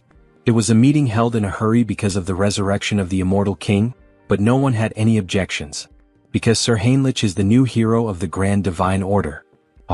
That praise is too much for me. The place where you will undergo the trial is the Great Temple of Pickle, in the western part of the continent. If it's the Great Temple of Pickle, the Salb Empire, which was destroyed 300 years ago by the second immortal king. After that, four countries claiming to be descendants of the empire were founded in that place, forming an alliance of kingdoms. Charlotte Steel Fortress, Talia Tulk Lesk. The great temple built in the southernmost kingdom among them, Lesk, is Pickle. It is a temple built on the site where the second immortal king was subdued by the hero. The previous hero defeated the immortal king but could not completely remove his heart. Soon the abyss spread and the land became tainted. Only after the hero drove his sacred sword into him was it purified. The great temple of Pickle was built right on top of that. The previous hero made it so that only someone who would succeed him could find the sacred sword. But if he pulls out the sacred sword, won't the seal of the abyss be broken? It has been 3,000 years. Now it is sufficiently purified, so it is fine. Therefore now it is time to inherit the hero's weapon. Leave it to me, Lady Saintess. When should he depart? Right now, she says with a smile on her face. Then he heads to the great temple of Pickle. Wow, it's magnificent, truly magnificent. He's amazed by what he sees. It has a completely different atmosphere compared to the great temple of Rosalia. The great temple of Pickle, there's a massive building surrounded by many trees, crosses, and a beautiful temple. So you must be Heinrich. Yes, that's him indeed. So, this person he's speaking to would probably be Cardinal Donovan? Wait a second, what kind of body is this? He looks like a wall. Yes, that's Donovan. He's the one challenging the sacred sword, right? Yes. He knows you're busy, so thank you for meeting him in person. Then we see that this priest is at least 6'7". Besides having a muscular build, his face is covered with scars. No. Aren't you the new hero recommended by the saint? Of course he had to come in person. Just like the rumors said, he's very trustworthy. They say he used to be a paladin and you can tell. His physique, even the strength of his handshake are no joke. If he had known he wouldn't get to see the saint again after his appointment, he would never have accepted the position of cardinal. Donovan, you look like a worm. We see that the saint has admired worms since her childhood. And of course she has a fondness or some kind of special bond with Donovan. Sir Heinrich, he's going to be honest with him. He was genuinely worried that some random brat might try to hit on her. Can he understand the heart of an old man like him? If someone like that shows up, he will personally take responsibility and deal with him. Yes. Alright, but before that, what about the sacred sword? Ah yes, pardon him, he completely forgot about that matter. Then he puts Heinrich back down on the ground as if he were holding a toy. Before that, there is something he needs to tell him. The trial for the sacred sword can only be held once a year. Countless paladins have already challenged it and failed. Does he truly believe he is up to this task? Don't worry. He will face it with the faith that the divine is always watching over him. To think that there's still a young man out there with faith this deep. Indeed, he has everything it takes to be the next hero. O Divine One, you will help him this time too, right? He believes in you. We see the image of the angel, uncertain about what to do with this request. Then they start descending into a sort of labyrinth. Donovan uses the sacred light to guide Heinrich. It's deeper than he thought. Could it be because it was built for sealing purposes? Now that he thinks about it, Sir Heinrich, does he know what the trial consists of? Yes, he heard from the saint. She said the trial changes for each challenger. That's right. Some finish in just a few hours, others take weeks. Since each trial is different, there is no advice he can give him. Finally, they arrive at the destination. If he wants to turn his back and run away, now is his only chance. So this is it. It's the Gate of Trials. So huge and mysterious, he can definitely feel some sort of power behind the door. Then, with a smile on his face, he makes his decision. Without fail, he will retrieve the sacred sword. So that's your answer, Sir Heinrich? May God help you. The moment you step inside, the trial will begin. His hand starts to shine even brighter. May luck be with you. Then the door opens and Heinrich walks toward it. He prays for the new hero's success. Then a system notification appears. The first trial of the Holy Sword. They say the trials are different for each person, but even so, the system notification shows up. Reach the destination within the time limit. That's already a problem right from the start. The door he entered through has vanished, and there are paths both ahead and behind him. So it's telling him to choose, huh? He's literally inside a labyrinth like a minotaur's maze. So he does some light stretches before starting. Alright, for now. Blessing, leap. It's a battle of speed. He starts moving at the speed of light. Leap, leap. He rushes forward through walls, secret passages, and doors inside the maze. However, he notices something odd. Something feels strange. At this pace, he must have already leaped over several cities, but he still can't see the end. The goal of the trial is also vague. Reach the destination within the time limit. But exactly where is he supposed to reach? Could there be another solution for this? Then he has a flashback of the saint. They say the trial of the Holy Sword is different for everyone. She believes this truly reflects the will of the divine. Really? It's written in the scriptures, you know? The divine is always watching over us and gives us trials that we are capable of overcoming on our own. Trials that we can overcome on our own. Right, this is a trial given by the divine. It's not just about reaching the end within the time limit. It's a trial that truly pushes him to his limits. In that case, leaping is not efficient. The fastest way to drain his energy and reach his limit is, he thinks he'll try bunny hopping. Ha ha ha, it's like he was recruited into the military or something like that. And then, after some time, a system notification appears. Having cleared the first trial, proceed to the next. Even so, even after that, Heinrich took exactly 40 days to finally find the door. That's insane. Heinrich is lying on the ground as if he were dead. He pushed himself beyond the limit of his own limits. 40 days? Don't you think that's a bit too much? He realized it about halfway through, but there's a time dilation here compared to the outside world. In Out Erica, it's 10 to 1, and on Earth, it's 100 to 1. He only knew this because his avatars let him track the difference, but he's going to abandon the trial. For the paladins who had no way to sense the flow of time, this must have been one of the hardest ordeals. From the halfway point on, it also started testing his mental strength. Various phrases began to pop up in his mind. Give up, you won't make it, weak. Just quit, you're not worthy. If it weren't for Mind Hub, even he might have lost his sanity. Alright then, he thinks he'll move on to the next stage. So the moment he touches the doorknob, a golden light begins to emerge from his hand. Everything has been restored. He's perfectly recovered from everything. Maybe it's because he pushed himself past his limit and then recovered, but he can feel it, he's tougher than before. Wait a second, if there's a 10 times time difference from the outside world, that means it's basically a training bonus event with 10 times more time, isn't it? Hell yeah. It's basically the Dragon Ball Z training room. He's going to do 10 more days of bunny hops before moving on. Then the scene cuts and we see blood and someone screaming. Hey, is that ready? Almost finished. We see two men of unknown identities talking while they kill a man over a circle of black magic. Very soon, this continent will be swallowed by darkness and will walk its own path toward ruin. Now that the immortal king has been resurrected, just a little push is enough. The rest he will handle on his own. The abyss. If the abyss opens again on this land, we can finally bring this world to its knees.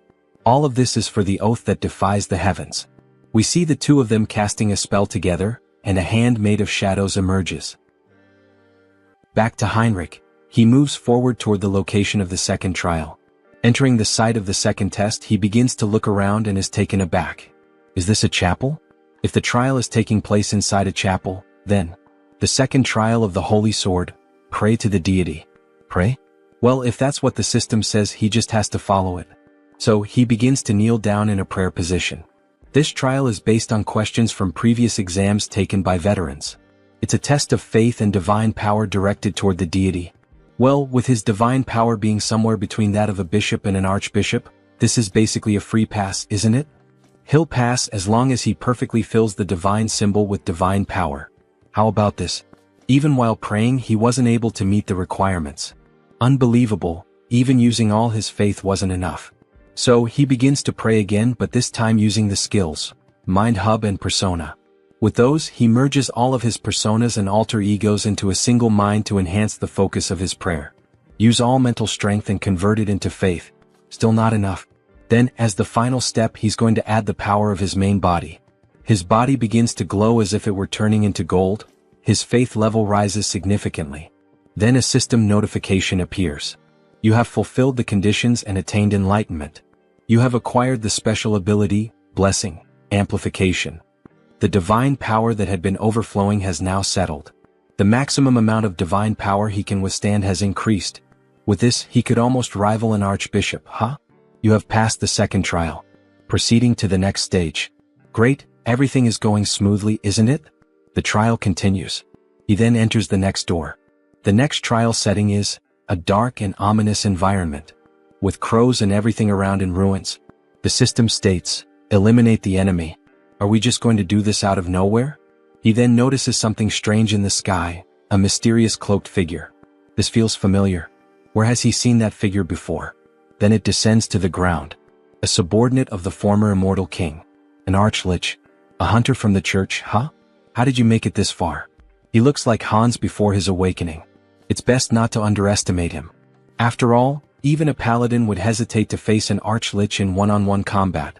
If he doesn't intend to answer, then he strikes his staff against the ground. Die, dog of the church. He summons several skeletal soldiers, some of them with human-like appearances. Just the archlich alone is already troublesome enough, and now he also has to deal with this army of undead? He was probably expecting exactly this kind of reaction. But unfortunately, dear trial creator, why is he muttering to himself? Like someone about to die, your resistance ends here. Go forth, my subordinates. However, Heinrich begins to easily cut down the soldiers, dodging their strikes and countering with simple blows, yet enough to destroy them. How is he managing to dodge all of them? Damn it, just crush him already. Then they all charge at him. That archlich shouldn't assume that all he knows how to do is dodge. So he draws his sword, embedded with holy power, and begins slicing all the enemies in two. That divine power? Are you an archbishop? To think an undead would know what it means to feel fear. How ridiculous. He's just glad to finally be able to show his full power. So this is where it all ends. The archlich begins to channel a powerful spell. Let's see if you can block this too. He summons a few ghostly skulls and tries to strike the protagonist. However, he keeps defending and striking back with only a single attack. You stopped everything with just one blow? Impossible. He says with a look of shock. You predicted all of his tactics? Asks the defeated archlich lying on the ground, almost begging for his life. It's a shame, but he doesn't have any kind of cheat ability like that. On the other hand, he does have a very talented tutor, the strongest direct impact instructor among the undead. And we see that the instructor is Hans. Some kind of personal tutor or whatever. All you ever do is talk nonsense. He's curious to see how much longer that talkative mouth of yours will keep running. Let's see if you can dodge this. Then he starts casting a new spell again, in which a magic circle appears and begins to aim at him from the sky. Heinrich is impressed by such a powerful display. Deathbolt rain. Black lightning bolts begin raining down on the protagonist, giving him no chance to defend. The Archlich laughs. After all, he believes he has defeated his enemy. Ah!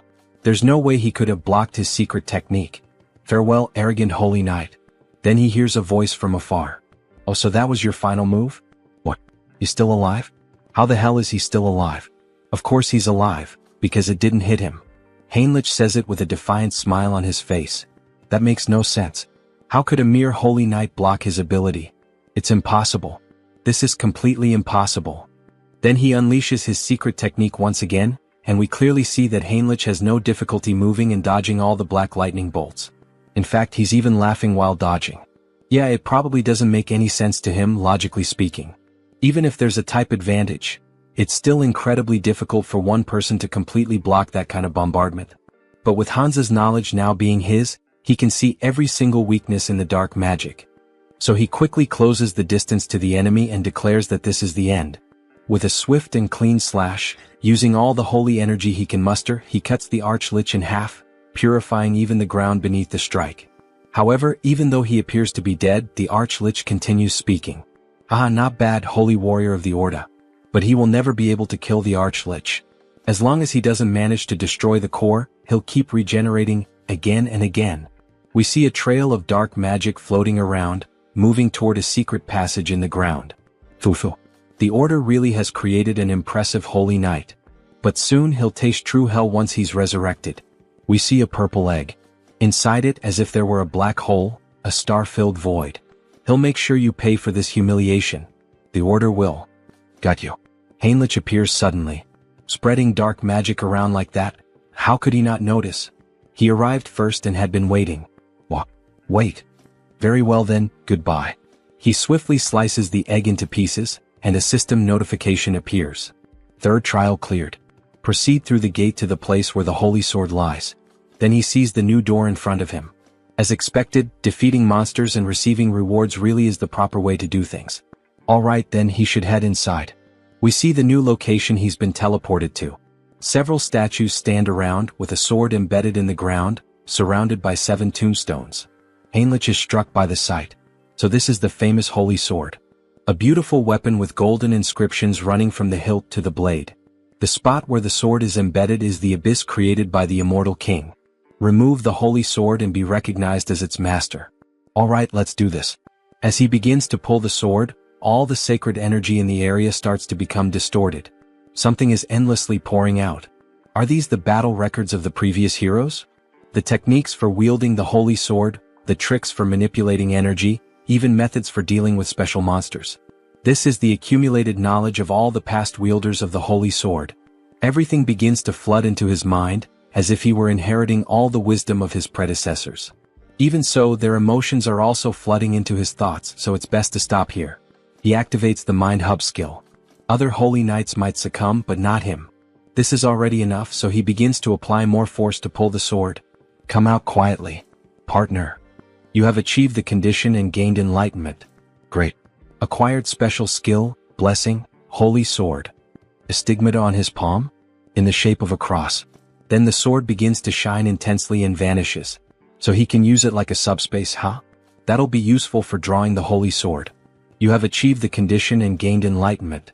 Skill, Paladin's combat techniques, and comprehensive weapon arts, have merged and evolved into special skill, Logia's holy warfare. Then he summons the sword from the subspace and begins to train. This is incredible. To think he has acquired the perfected battle technique of the holy sword's past wielders. With just enlightenment, his power grows stronger and his movements become sharper. Finally, as he gazes at his reflection in the blade, we have reclaimed the holy sword, my lady. Then the scene shifts. A mountainous region on the western continent of Ion, between the kingdom of Talia and Lesk. We see an abandoned house in the middle of the forest. Inside it, there are scrolls and skulls. Dark mage of the mountains, what is your name? We see Hans with his new appearance.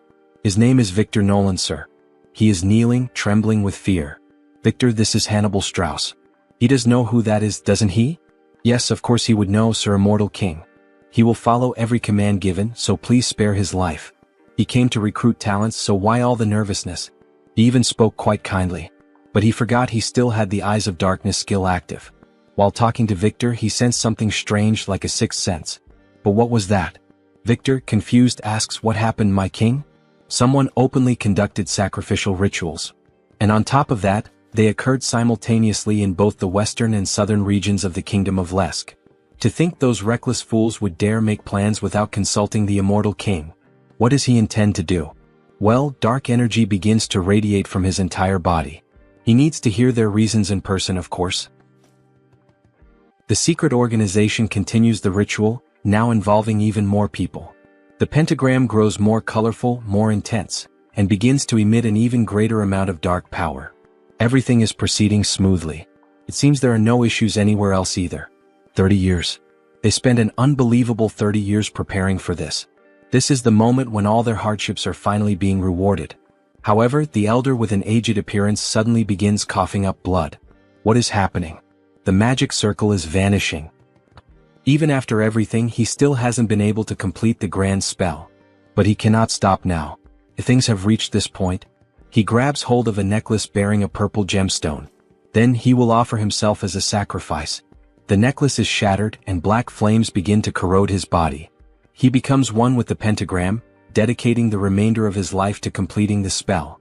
Another sect member watches, pleased by such a profound display of loyalty. So, he has finally embraced even the seed of madness within his own body. He will remember this moment. He was the greatest bearer of vows he had ever acknowledged. He was truly a madman in both body and soul.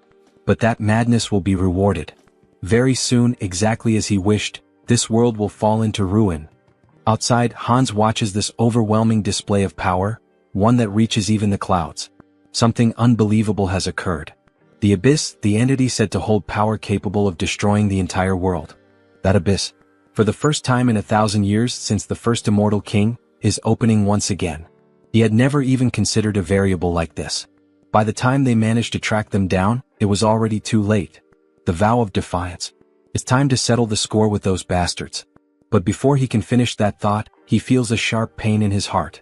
Whispers begin to echo in his mind. Death to the world. Vengeance. Let this continent drown in death. Erase every living being from this land. March silently toward destruction and sleep forever. The voices of the former immortal kings. Are these the remnants of thought left behind by the immortal kings who once rested within the abyss? But what the hell is he doing? Suddenly, the former immortal king appears before him. Come and join him. They must shroud the world in death. You think some ghost from the past has the right to give me orders? He's stunned. What the hell did he just say? He has absolutely no intention of obeying the orders of a loser. He begins to laugh like a demon. Ha ha ha.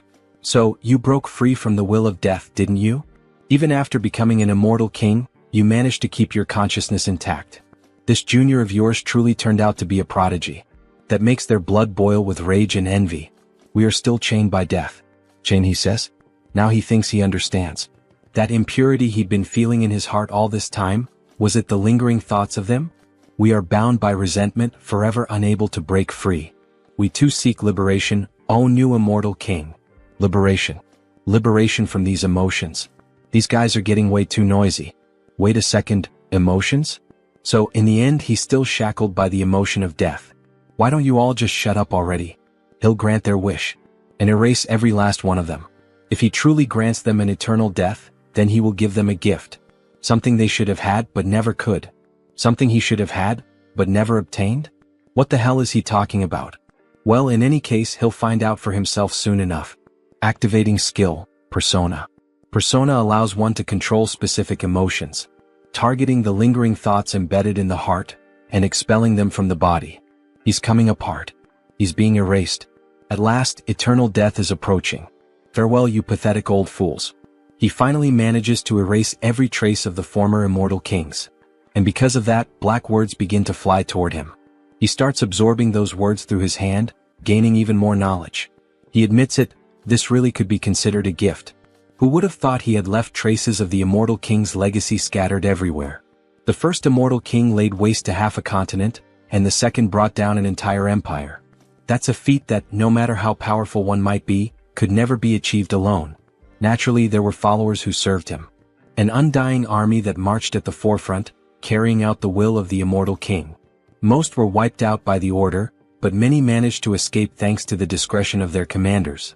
And the method many of them chose was to seal themselves at the edge of the abyss. And now, it seems the first of those legacies has begun to crawl back out. Back to Heinrich. He had just obtained the holy sword, and the moment he was leaving, he felt a strange energy. The ground began to crack. The abyss was opening once again. Royal Guard of the Immortal King. Dwell McCain, Archlich, the very same enemy he had just faced, emerged from the abyss. Those filthy bastards from the Order. He can't let it end like this. Not now that he's returned to the world of the living. And when he looks up, he sees the same knight who had recently defeated him. We've met before, haven't we? That stinks. Sorry, it's just, he only just returned to the world of the living. Talk about bad luck, coming back to life at a time like this. So he kills the Archlich again, who ends up dropping the same stone that had appeared in the other world. So the source was trapped between the holy sword and the abyss, huh? Normally, he'd be destroying that source right about now, but he'll be merciful and hand it over to Hans. Make sure to serve him well as your new master. After all, he's a very good boy. Then Hans finally arrives at the location where the explosion occurred. However, he doesn't find anyone there. The ones known as the Vow of Defiance have already fled, huh? This must be the source of the abyss that shot up into the sky. He's sure of it, since the energy is definitely most concentrated right here. To open an abyss so immense that it could pierce the sky. But as he looks down at the ground, he notices a fragment of a strange object lying there. Upon inspecting it more closely, it turns out to be nothing more than a piece of metal. Did those bastards drop this? The energy is unstable, so he can't track where it came from, but he'll keep it for now.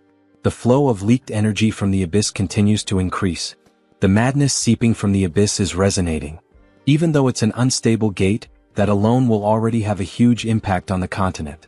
He activates the skill, Eye of Darkness. Well, so this is the origin of the dark magic contained within the heart of the Immortal King.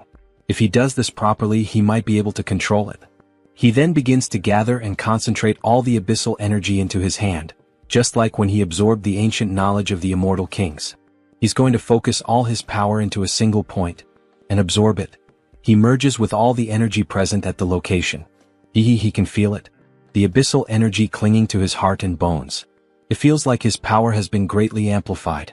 Those bastards from the Vow of Defiance have done him quite a favor. Should he add them to the list of villains? As he was thinking about it, a presence startled him. Something began to emerge from the floor of the abyss. Wait, could that be? A dragon made of bone begins to burst through and tear apart the ground. Yes, is that the bone dragon in Trejo? He bursts out of the ground in grand fashion, breathing fire from his mouth. Or at least, something like fire seems to be leaking out of it. Excellent. This is truly magnificent. However, he doesn't recognize Hans as his new master. What's this? You don't recognize your master in Trejo? Then, staring straight into the dragon's eyes and overflowing with dark energy, the dragon finally acknowledges him. Ah yes. He's finally recognized his new master. Now that he gets a good look at him, he's actually kind of cute. It's like having a pet. This isn't the end of the Immortal King's legacy. He's excited for what comes next. And again he senses something as if it were a sixth sense. You felt it too, didn't you? Some people are envious of our little meeting and are heading this way. The timing isn't ideal. He still hasn't learned enough about the abyss. Running into the Great Divine Order under these conditions is a bit... No, even in real life when you buy a new car you call a friend and go out for a test drive. The abyss that was opened after 1,000 years, and the appearance of the bone dragon. This is a chance to gather a massive amount of karma. He endured so many hardships in such a confined place. Then the dragon begins to flap its wings. Now fly as much as you want. Show them what kind of being you truly are, Hans shouts. Meanwhile, the paladins approach on horseback. Let's hurry. The energy of evil still lingers in the abyss. Yes. Even though we are an elite force, we departed too quickly, so our numbers are few. If the enemy is capable of releasing this kind of energy, we may need to prepare ourselves. The sky has darkened. Could it be because of the abyss? However, one of the paladins watches the sky closely. No, that's not it. Everyone prepare for battle. It's the bone dragon. Look above it. It's the Immortal King. What brings the henchmen of the Order all the way here? Immortal King. We came upon hearing that the abyss had been opened. I see. And what do you intend to do about it? Are you serious, even after the disaster that unfolded across the continent just to open the abyss?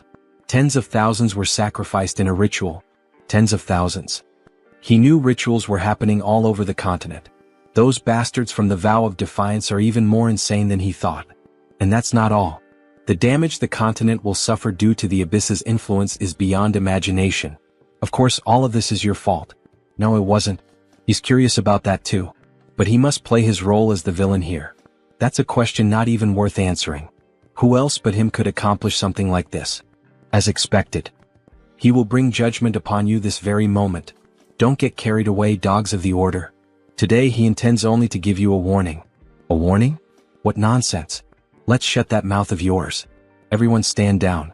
Archbishop Latius. What do you mean by this? None of you have noticed? He's maintaining a constant distance in the sky. The immortal king wouldn't simply want to have a peaceful conversation with us. This is clearly a trap meant to kill us. Wait, what the hell is this lunatic talking about? What kind of warning could the Master of the Abyss be giving us? The Holy Knight Heinrich Landgard, the one who pierced his heart. This is a warning for him. What? A warning? What does that mean? What kind of warning does the immortal king want to give? Perhaps it's because of their faith in Heinrich that the heavens are lending me their aid. It's so easy to get into character. This is his victory. A warning for Sir Heinrich? Yes. I, Hannibal Strauss, acknowledge his power. Next time we meet, he will take your life and make you his subordinate. You dare to defile the hero of the gods like that. This is intolerable. For the climax, he needs to emphasize Heinrich's name. And his own name as well, Hannibal Strauss. Perhaps he should wrap things up for now.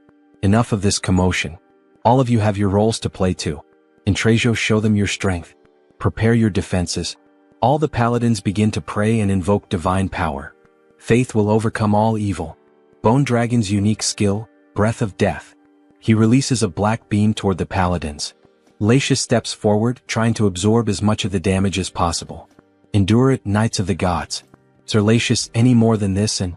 Suddenly the black beam is halted. We managed to stop it. We're alive. We survived. Don't lower your guard. Immediately return to battle formation. Sir, the immortal king, he's gone. What? Damn it. Did he really think that the elite of our great divine order would be defeated by a single breath? He clearly underestimated us. Immortal king. What exactly is he plotting? What kind of wicked plan does he have in mind? Intrasio, your smoke was masterfully done. How did you manage to create such a flawless breath? Thanks to that, we've earned a notorious reputation while still preserving innocent lives. The appearance of the immortal king who opened the abyss, and the dragon that protects him. Once again, this theatrical performance was a great success. However, another surge of dark energy appears. Still, it seems yet another legacy has awakened. Another abyss opens with black energy beams shooting into the sky. Skeletal hands rise from the ground. And an army of undead begins to emerge. He can feel the aura of his companions spread all across the continent. All troops advance. Knight Dullahan. Viscounty of the Kingdom of Charlotte. What the hell are those things? The abyss has opened here too. Everyone run. Damn it, he was wrong. We're surrounded. Surrounded? Undead would never have that level of intelligence. That can't be. Then they hear a scream. An undead of a different level appears and a soldier runs for his life. The undead are moving as one. Save me. Then he is sliced in half by the undead. We need to inform the Viscount. The Death Knight has resurrected in our kingdom. Meanwhile, in the new kingdom of the vampires, what is the current situation? The entire continent of Out Erica is in emergency mode. It's said that the abyss is opening all over the continent, summoning undead armies. And what about our clan's base, the kingdom of Talia? Fortunately, Talia and the surrounding nations haven't suffered any significant damage. That's probably because all the undead appearing nearby are being dealt with by Hans. But, is there something troubling you, sir? Any reports about the madness coming from the abyss and its effects? Aside from the undead, no one knows exactly what this madness is. It's still uncertain, but there's a growing number of disputes breaking out over trivial matters, possibly due to the influence of the madness. Isn't that a bit of an exaggerated assumption? Maybe everyone's just on edge. That's probably not the case. How can you be so sure? It's not just humans, even monster activity is being reported as unusual. Even the monsters are becoming more violent, which means that the madness is affecting all living beings on the continent. Humans are being killed more frequently. Even the monsters are killing each other. Everything is getting worse. From now on, gathering information about the madness will be our top priority. Understood, Lord Hines. He seems to be truly concerned. Hans is busy trying to regroup the immortal king's dormant army. And he also can't leave his post. At this moment, the place with the most information is the one and only Grand Divine Order. In the end, Heinrich has to take action. Then Heinrich finally reveals his beautiful, large and thick sword to our saint. Jokes aside. She is impressed by Heinrich's holy sword. He offers it just like in the Princess and Prince tales the saint used to read. Sir Heinrich, she knew you would succeed. He is happy to live up to your trust, saint. But he has heard that a lot happened while he was away. They say something strange came out of the abyss. That's right. What emerged from the abyss this time is madness. It seems unstable, but that makes it even more dangerous since we still don't know exactly what it is. So, should he investigate it himself? It's the perfect opportunity to put the Grand Divine Order's information network to good use. He has just gone through a trial, he should rest a little. Now that he has received the blessing of the Holy Sword, he wants to fulfill his duty. Heinrich's eyes shine brightly, showing complete confidence, and he would be able to gather information about the madness. The saint thinks for a moment and ends up giving in to his request. He really can't be stopped, can he? In that case, she will leave it in his hands. Please uncover the truth behind this madness, Sir Heinrich. Yes, saint, he will. Before that, there is a ritual you must perform now that he has obtained the holy sword. Then he is taken to a place of consecration, where the saint, priests, and a few guards are present. Clearly, a gathering that few people can know about. O sword of the divine, reveal your true form. Heinrich receives the saint's honor and raises the sword to the sky, which begins to shine. This is the holy sword. As expected, it is overwhelming. How much divine energy is concentrated in this single blade? The saint takes a necklace and brings it directly to him. He who has proven his worth in all things. Heinrich Landguard, she hereby names him a high paladin of the great divine order. Yes, I accept, my saint. The necklace, bearing the symbol of a star and a sun, begins to emit a brilliant light. The burst almost blinds him. By merely pausing his mental core for a second, the pure divine power nearly explodes his mind. What kind of absurd strength is this? His body is being reconstructed. But what the hell is happening? Then little by little, his hair begins to change color until it becomes completely white, with a golden aura surrounding him. Scion Paladin. No way, this is a great blessing. Whoa, the grace of the divine is upon him. The entity has fulfilled the conditions and attained enlightenment. Special ability acquired. Great blessing. Night of Light.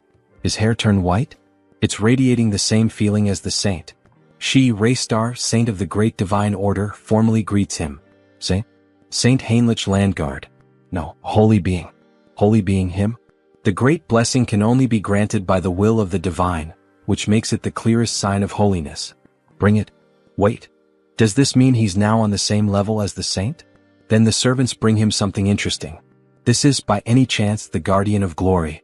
It's a set of top-tier armor, forged by the finest craftsmen of the great divine order. Every part is made from rare metals like mithril and orichalcum. On top of that, it's layered with high-level holy enchantments and divine barriers. It's practically a moving fortress. You could even call it a sacred relic in its own right. As expected from this armor, just by wearing it, he can feel the overwhelming divine power. The ultimate weapon, the holy sword, and the ultimate armor, Guardian of Glory. With this, his gear is complete. Looks like we'll be working together from now on. It's an honor. He tries to strike a hero pose, working alongside the saint. He's not sure he deserves that. So this is how things are going to be from now on? To be honest, she has been working until dawn every single day, and it has been exhausting. She's so happy to finally have someone to share the load with. Until dawn? Isn't this just a punishment? Or is it just me? Alright. The Continental Summit is scheduled to reconvene soon. We'll be discussing plans to wipe out the undead that have been appearing all across the continent, alongside the Immortal King. She'll be counting on you, Sir Heinrich. He'll give it his all, Saint. Alright then, let's give it our all until the summit, Hans. Who do you think is going to win this fight? Heinrich or Hans? Tell me your thoughts and see you in the next chapter. Then we change scenes. We return to one of the first locations where the Immortal King's troops appeared. We see a village completely destroyed and in flames, and a demon walking over the scorched land. They are pathetically weak. We get a clearer view of him holding a huge sword reminiscent of Guts from Berserk. Several men lie dead on the ground. But if the kingdom unites its forces, the situation will be reversed. Until then, we must build our power. Arrogant humans become subjects of the new kingdom. Then, using black magic and his sword, all the dead humans begin to rise again in the form of skeletal zombies, literally a necromancer warrior. It seems he is a bit late. Ichem? Who is saying that? The one flying, is that by any chance? Karam, it's me. He gives a small display of power, frightening everyone. Ah, that power running through his veins. The new immortal king. All kneel before Hans. Hail our king. He has finally returned. The new immortal king. Karam. Just by looking at him, I can tell he's an important figure. Power beyond that of a master swordsman, the leadership to command an army, and even necromancy to raise the undead. There's no mistaking who he is. My lord, it is an honor to be recognized by you. But, Karam, it seems you caused quite a commotion. I offer my deepest apologies. It so happened that the place where he first awoke was right next to a human settlement. What's done is done. But now it's time to strengthen our forces and gather power. For now we will retreat. He will follow your order. He vanishes like the wind and is imprisoned in Hans's hands, both he and his army. Hans begins to assess the situation around the village. The damage is quite severe. This entire area was completely devastated. He cannot leave it like this. And soon we will be eliminated one by one. A continental summit is scheduled to be held again soon, said the saint. But our forces are so scattered that it will not be easy to gather everyone in time. In that case, he begins to focus the dark energy in his hands, forming a sort of black hole. He wanted to avoid this method because of its strong side effects, but there's no other choice. By channeling black magic into the ground, he manages to connect with everyone in the army of the former immortal king. Hear me, my children. Your lord, the immortal king. He is here in the flesh. This will inevitably reveal his location, but the order will need time to analyze this dark magic. As long as we gather quickly and disappear, that is enough. Now, hurry and answer him. All present begin to respond to the call, creating a screen of dark magic. We obey the command of the Absolute One. We stand before the true Lord of the Undying. O new king, your servant shall depart there at once. He will march immediately with the troops stationed in the southwest. He will march immediately with the troops stationed in the southwest.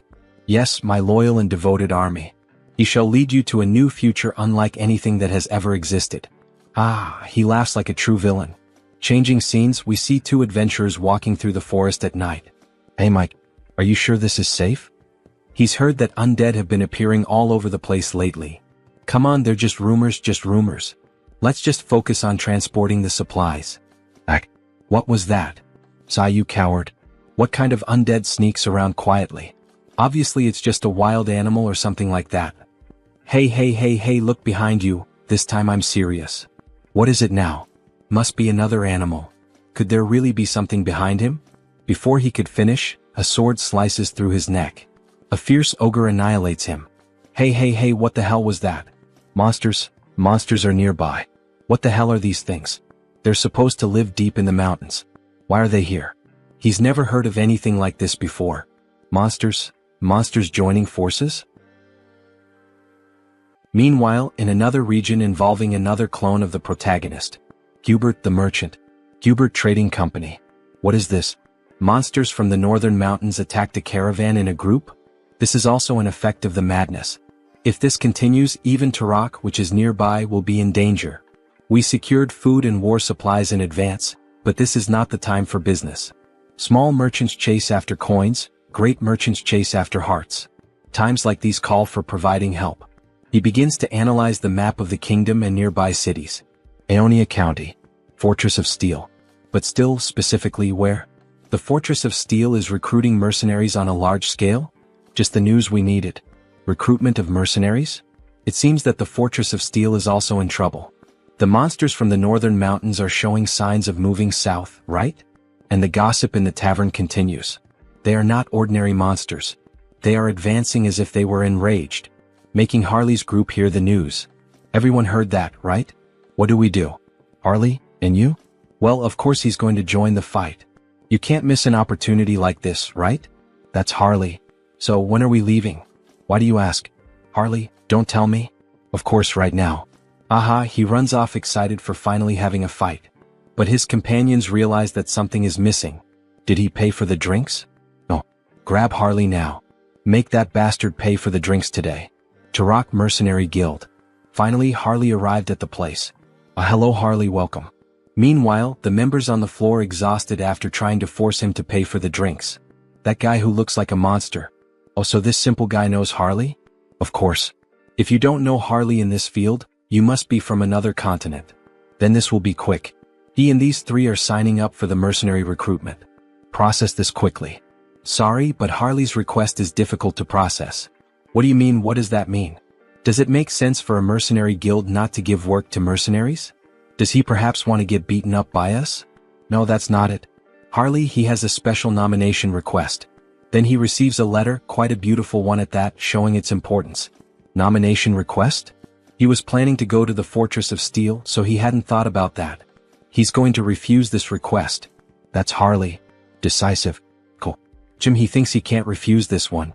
The client is Lord Talmine Aeonia. Wait, Taloasis? Who is that? No, it's Lord Talmine Aeonia. Right here, the Lord of the Aeonia territory. Office of the Lord of Aeonia. He is waiting in this room. The Lord is here? He then suddenly bursts through the door, wanting to draw attention. The Lord is here and Harley has just entered the scene. However, he ends up seeing a different sight than usual.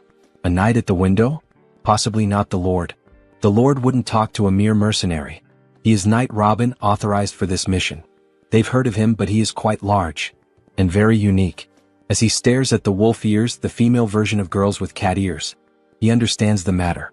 So, what does a knight want with a mere mercenary? There is only one reason we have nominated you.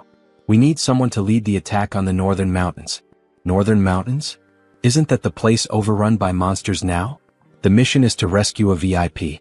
The target's name is Jaonic Steelstone. He is a blacksmith from our territory and his race is dwarf. We have images of him in some mine, mining some kind of bluish crystal. Switching scenes, we see a hospital in Seoul. We should go now, Grandma. Ah, she's fine, so don't worry, go ahead. He is happy that she is feeling better. Right? The doctors were also surprised. It seems she may be discharged soon. But there is something strange. Strange. According to the doctor, it is as if a high-ranking priest had poured divine power for days. Where would someone humble like him have such incredible connections? It was him, a pity he can't reveal that information, at least not now. Grandma must have overcome this on her own. She is strong. Right? Wow, our grandma who spent her life serving others was finally rewarded? Ah yes. How is your moving plan going? He found a house in the suburbs for a quieter life. Oh, a private house. Hang Sung-hyun is successful now. But isn't it hard to be far from Seoul? It is a sacrifice he is willing to make.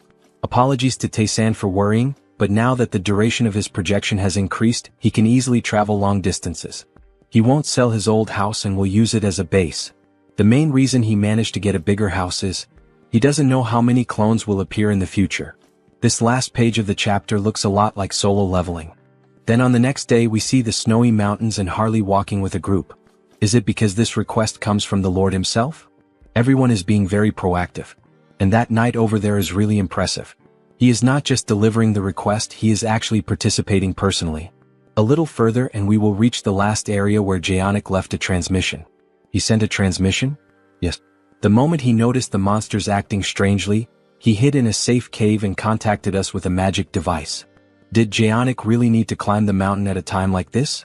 Well, he couldn't have known things would turn out this way. Dwarfs chasing rare minerals is nothing new. I see these are all well-known mercenaries from Turok. Using such elite people as guides. How incredible Jaonic Steelstone is as a blacksmith. Careful, monsters. Some ice ogres appear in front of the group. Leave this to us. The two combine crossbow arrows and fire magic to form a strong combo. They fire directly at the monsters point blank. However, to their surprise, after the smoke of the explosion clears, the monsters remain unmoved and without apparent injuries. The further we advance, the tougher they become. Their vitality and defense also seem unusually high. Looks like he'll have to intervene. He activates the marks on his body to increase his base strength and, using all his power, leaps directly at the monsters. Grabbing both their heads and smashing them together, making an instant double kill.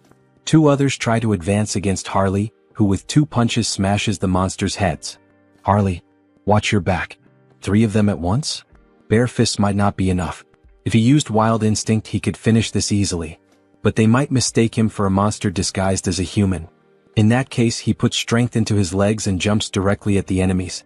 Charging power into his hands, he pierces one of the monsters with his bare hands. The other ends up making a huge cut on his chest, and the last monster using both hands together. He's going to finish this before even landing. Invisible hand operation. What? He just punched 3 of them at once? Now they don't know who's really the monster here. Is something like that even possible? He's already seen this several times just today but still can't get used to it. Harley starts consuming the magic stones. Wait, Harley? What are you doing? Sorry, he was so hungry that he did it out of habit. Out of habit? He can't believe it. It's the secret magic of our tribe. We absorb energy by eating magic stones. She has never heard of anyone capable of doing that. There's no way eating something like that wouldn't harm you. Nah, he's fine. He's used to these crystals, however, something strange happened this time. Blood starts coming out of his mouth. No, he's not fine. What is this nausea? Annoying. It feels disgusting. He wants to crush everything. Should he just annihilate everything? Yes, let's kill them. Such violent emotions. Thanks to the mental link, he is holding himself back, but that's not all. Every muscle and sense is becoming more active. Could it be? He starts to see a red smoke coming out of the monsters as if it were some kind of aura. Madness spreading throughout the whole forest. Switching scenes, we see Hans. Quite a sight, isn't it? Several ghost soldiers and a lady in black kneeling before the immortal king. She pledged her loyalty to the king. Banshee Queen Olivia. A high-ranking officer of the undead army, a Banshee Queen with a ghost unit. What an incredible achievement. A lineup worthy of the history books like in Trejo or Karam. Well done, Olivia. She has gathered far more strength than he expected. As the king commanded, she minimized clashes with humans and gathered the children. Olivia, there is something he needs you to do. Command it and it shall be done. That people's organization. Extract every fragment of information you can from the oath of reversing heaven. Her ability is perfectly suited for this. It is an honor. Olivia will do her utmost. What is it he most desires from them? Why, of course, absolute obedience. Hear me, my children. Hunt down every last remnant of them and drain their souls, and dedicate everything to the king. I would like to thank the support of our subscribers and say that our latest video of this manhwa is close to 100,000 views. Thank you very much to everyone. Keep subscribing and commenting and I will keep releasing this manhwa. See you in the next video. If you enjoyed this video, don't forget to give it a thumbs up, it really helps. And for more content like this, make sure to subscribe and hit the notification bell so you don't miss any updates. Let me know in the comments if you'd like to see another part. I'd love to hear your thoughts. See you next time. Bye-bye.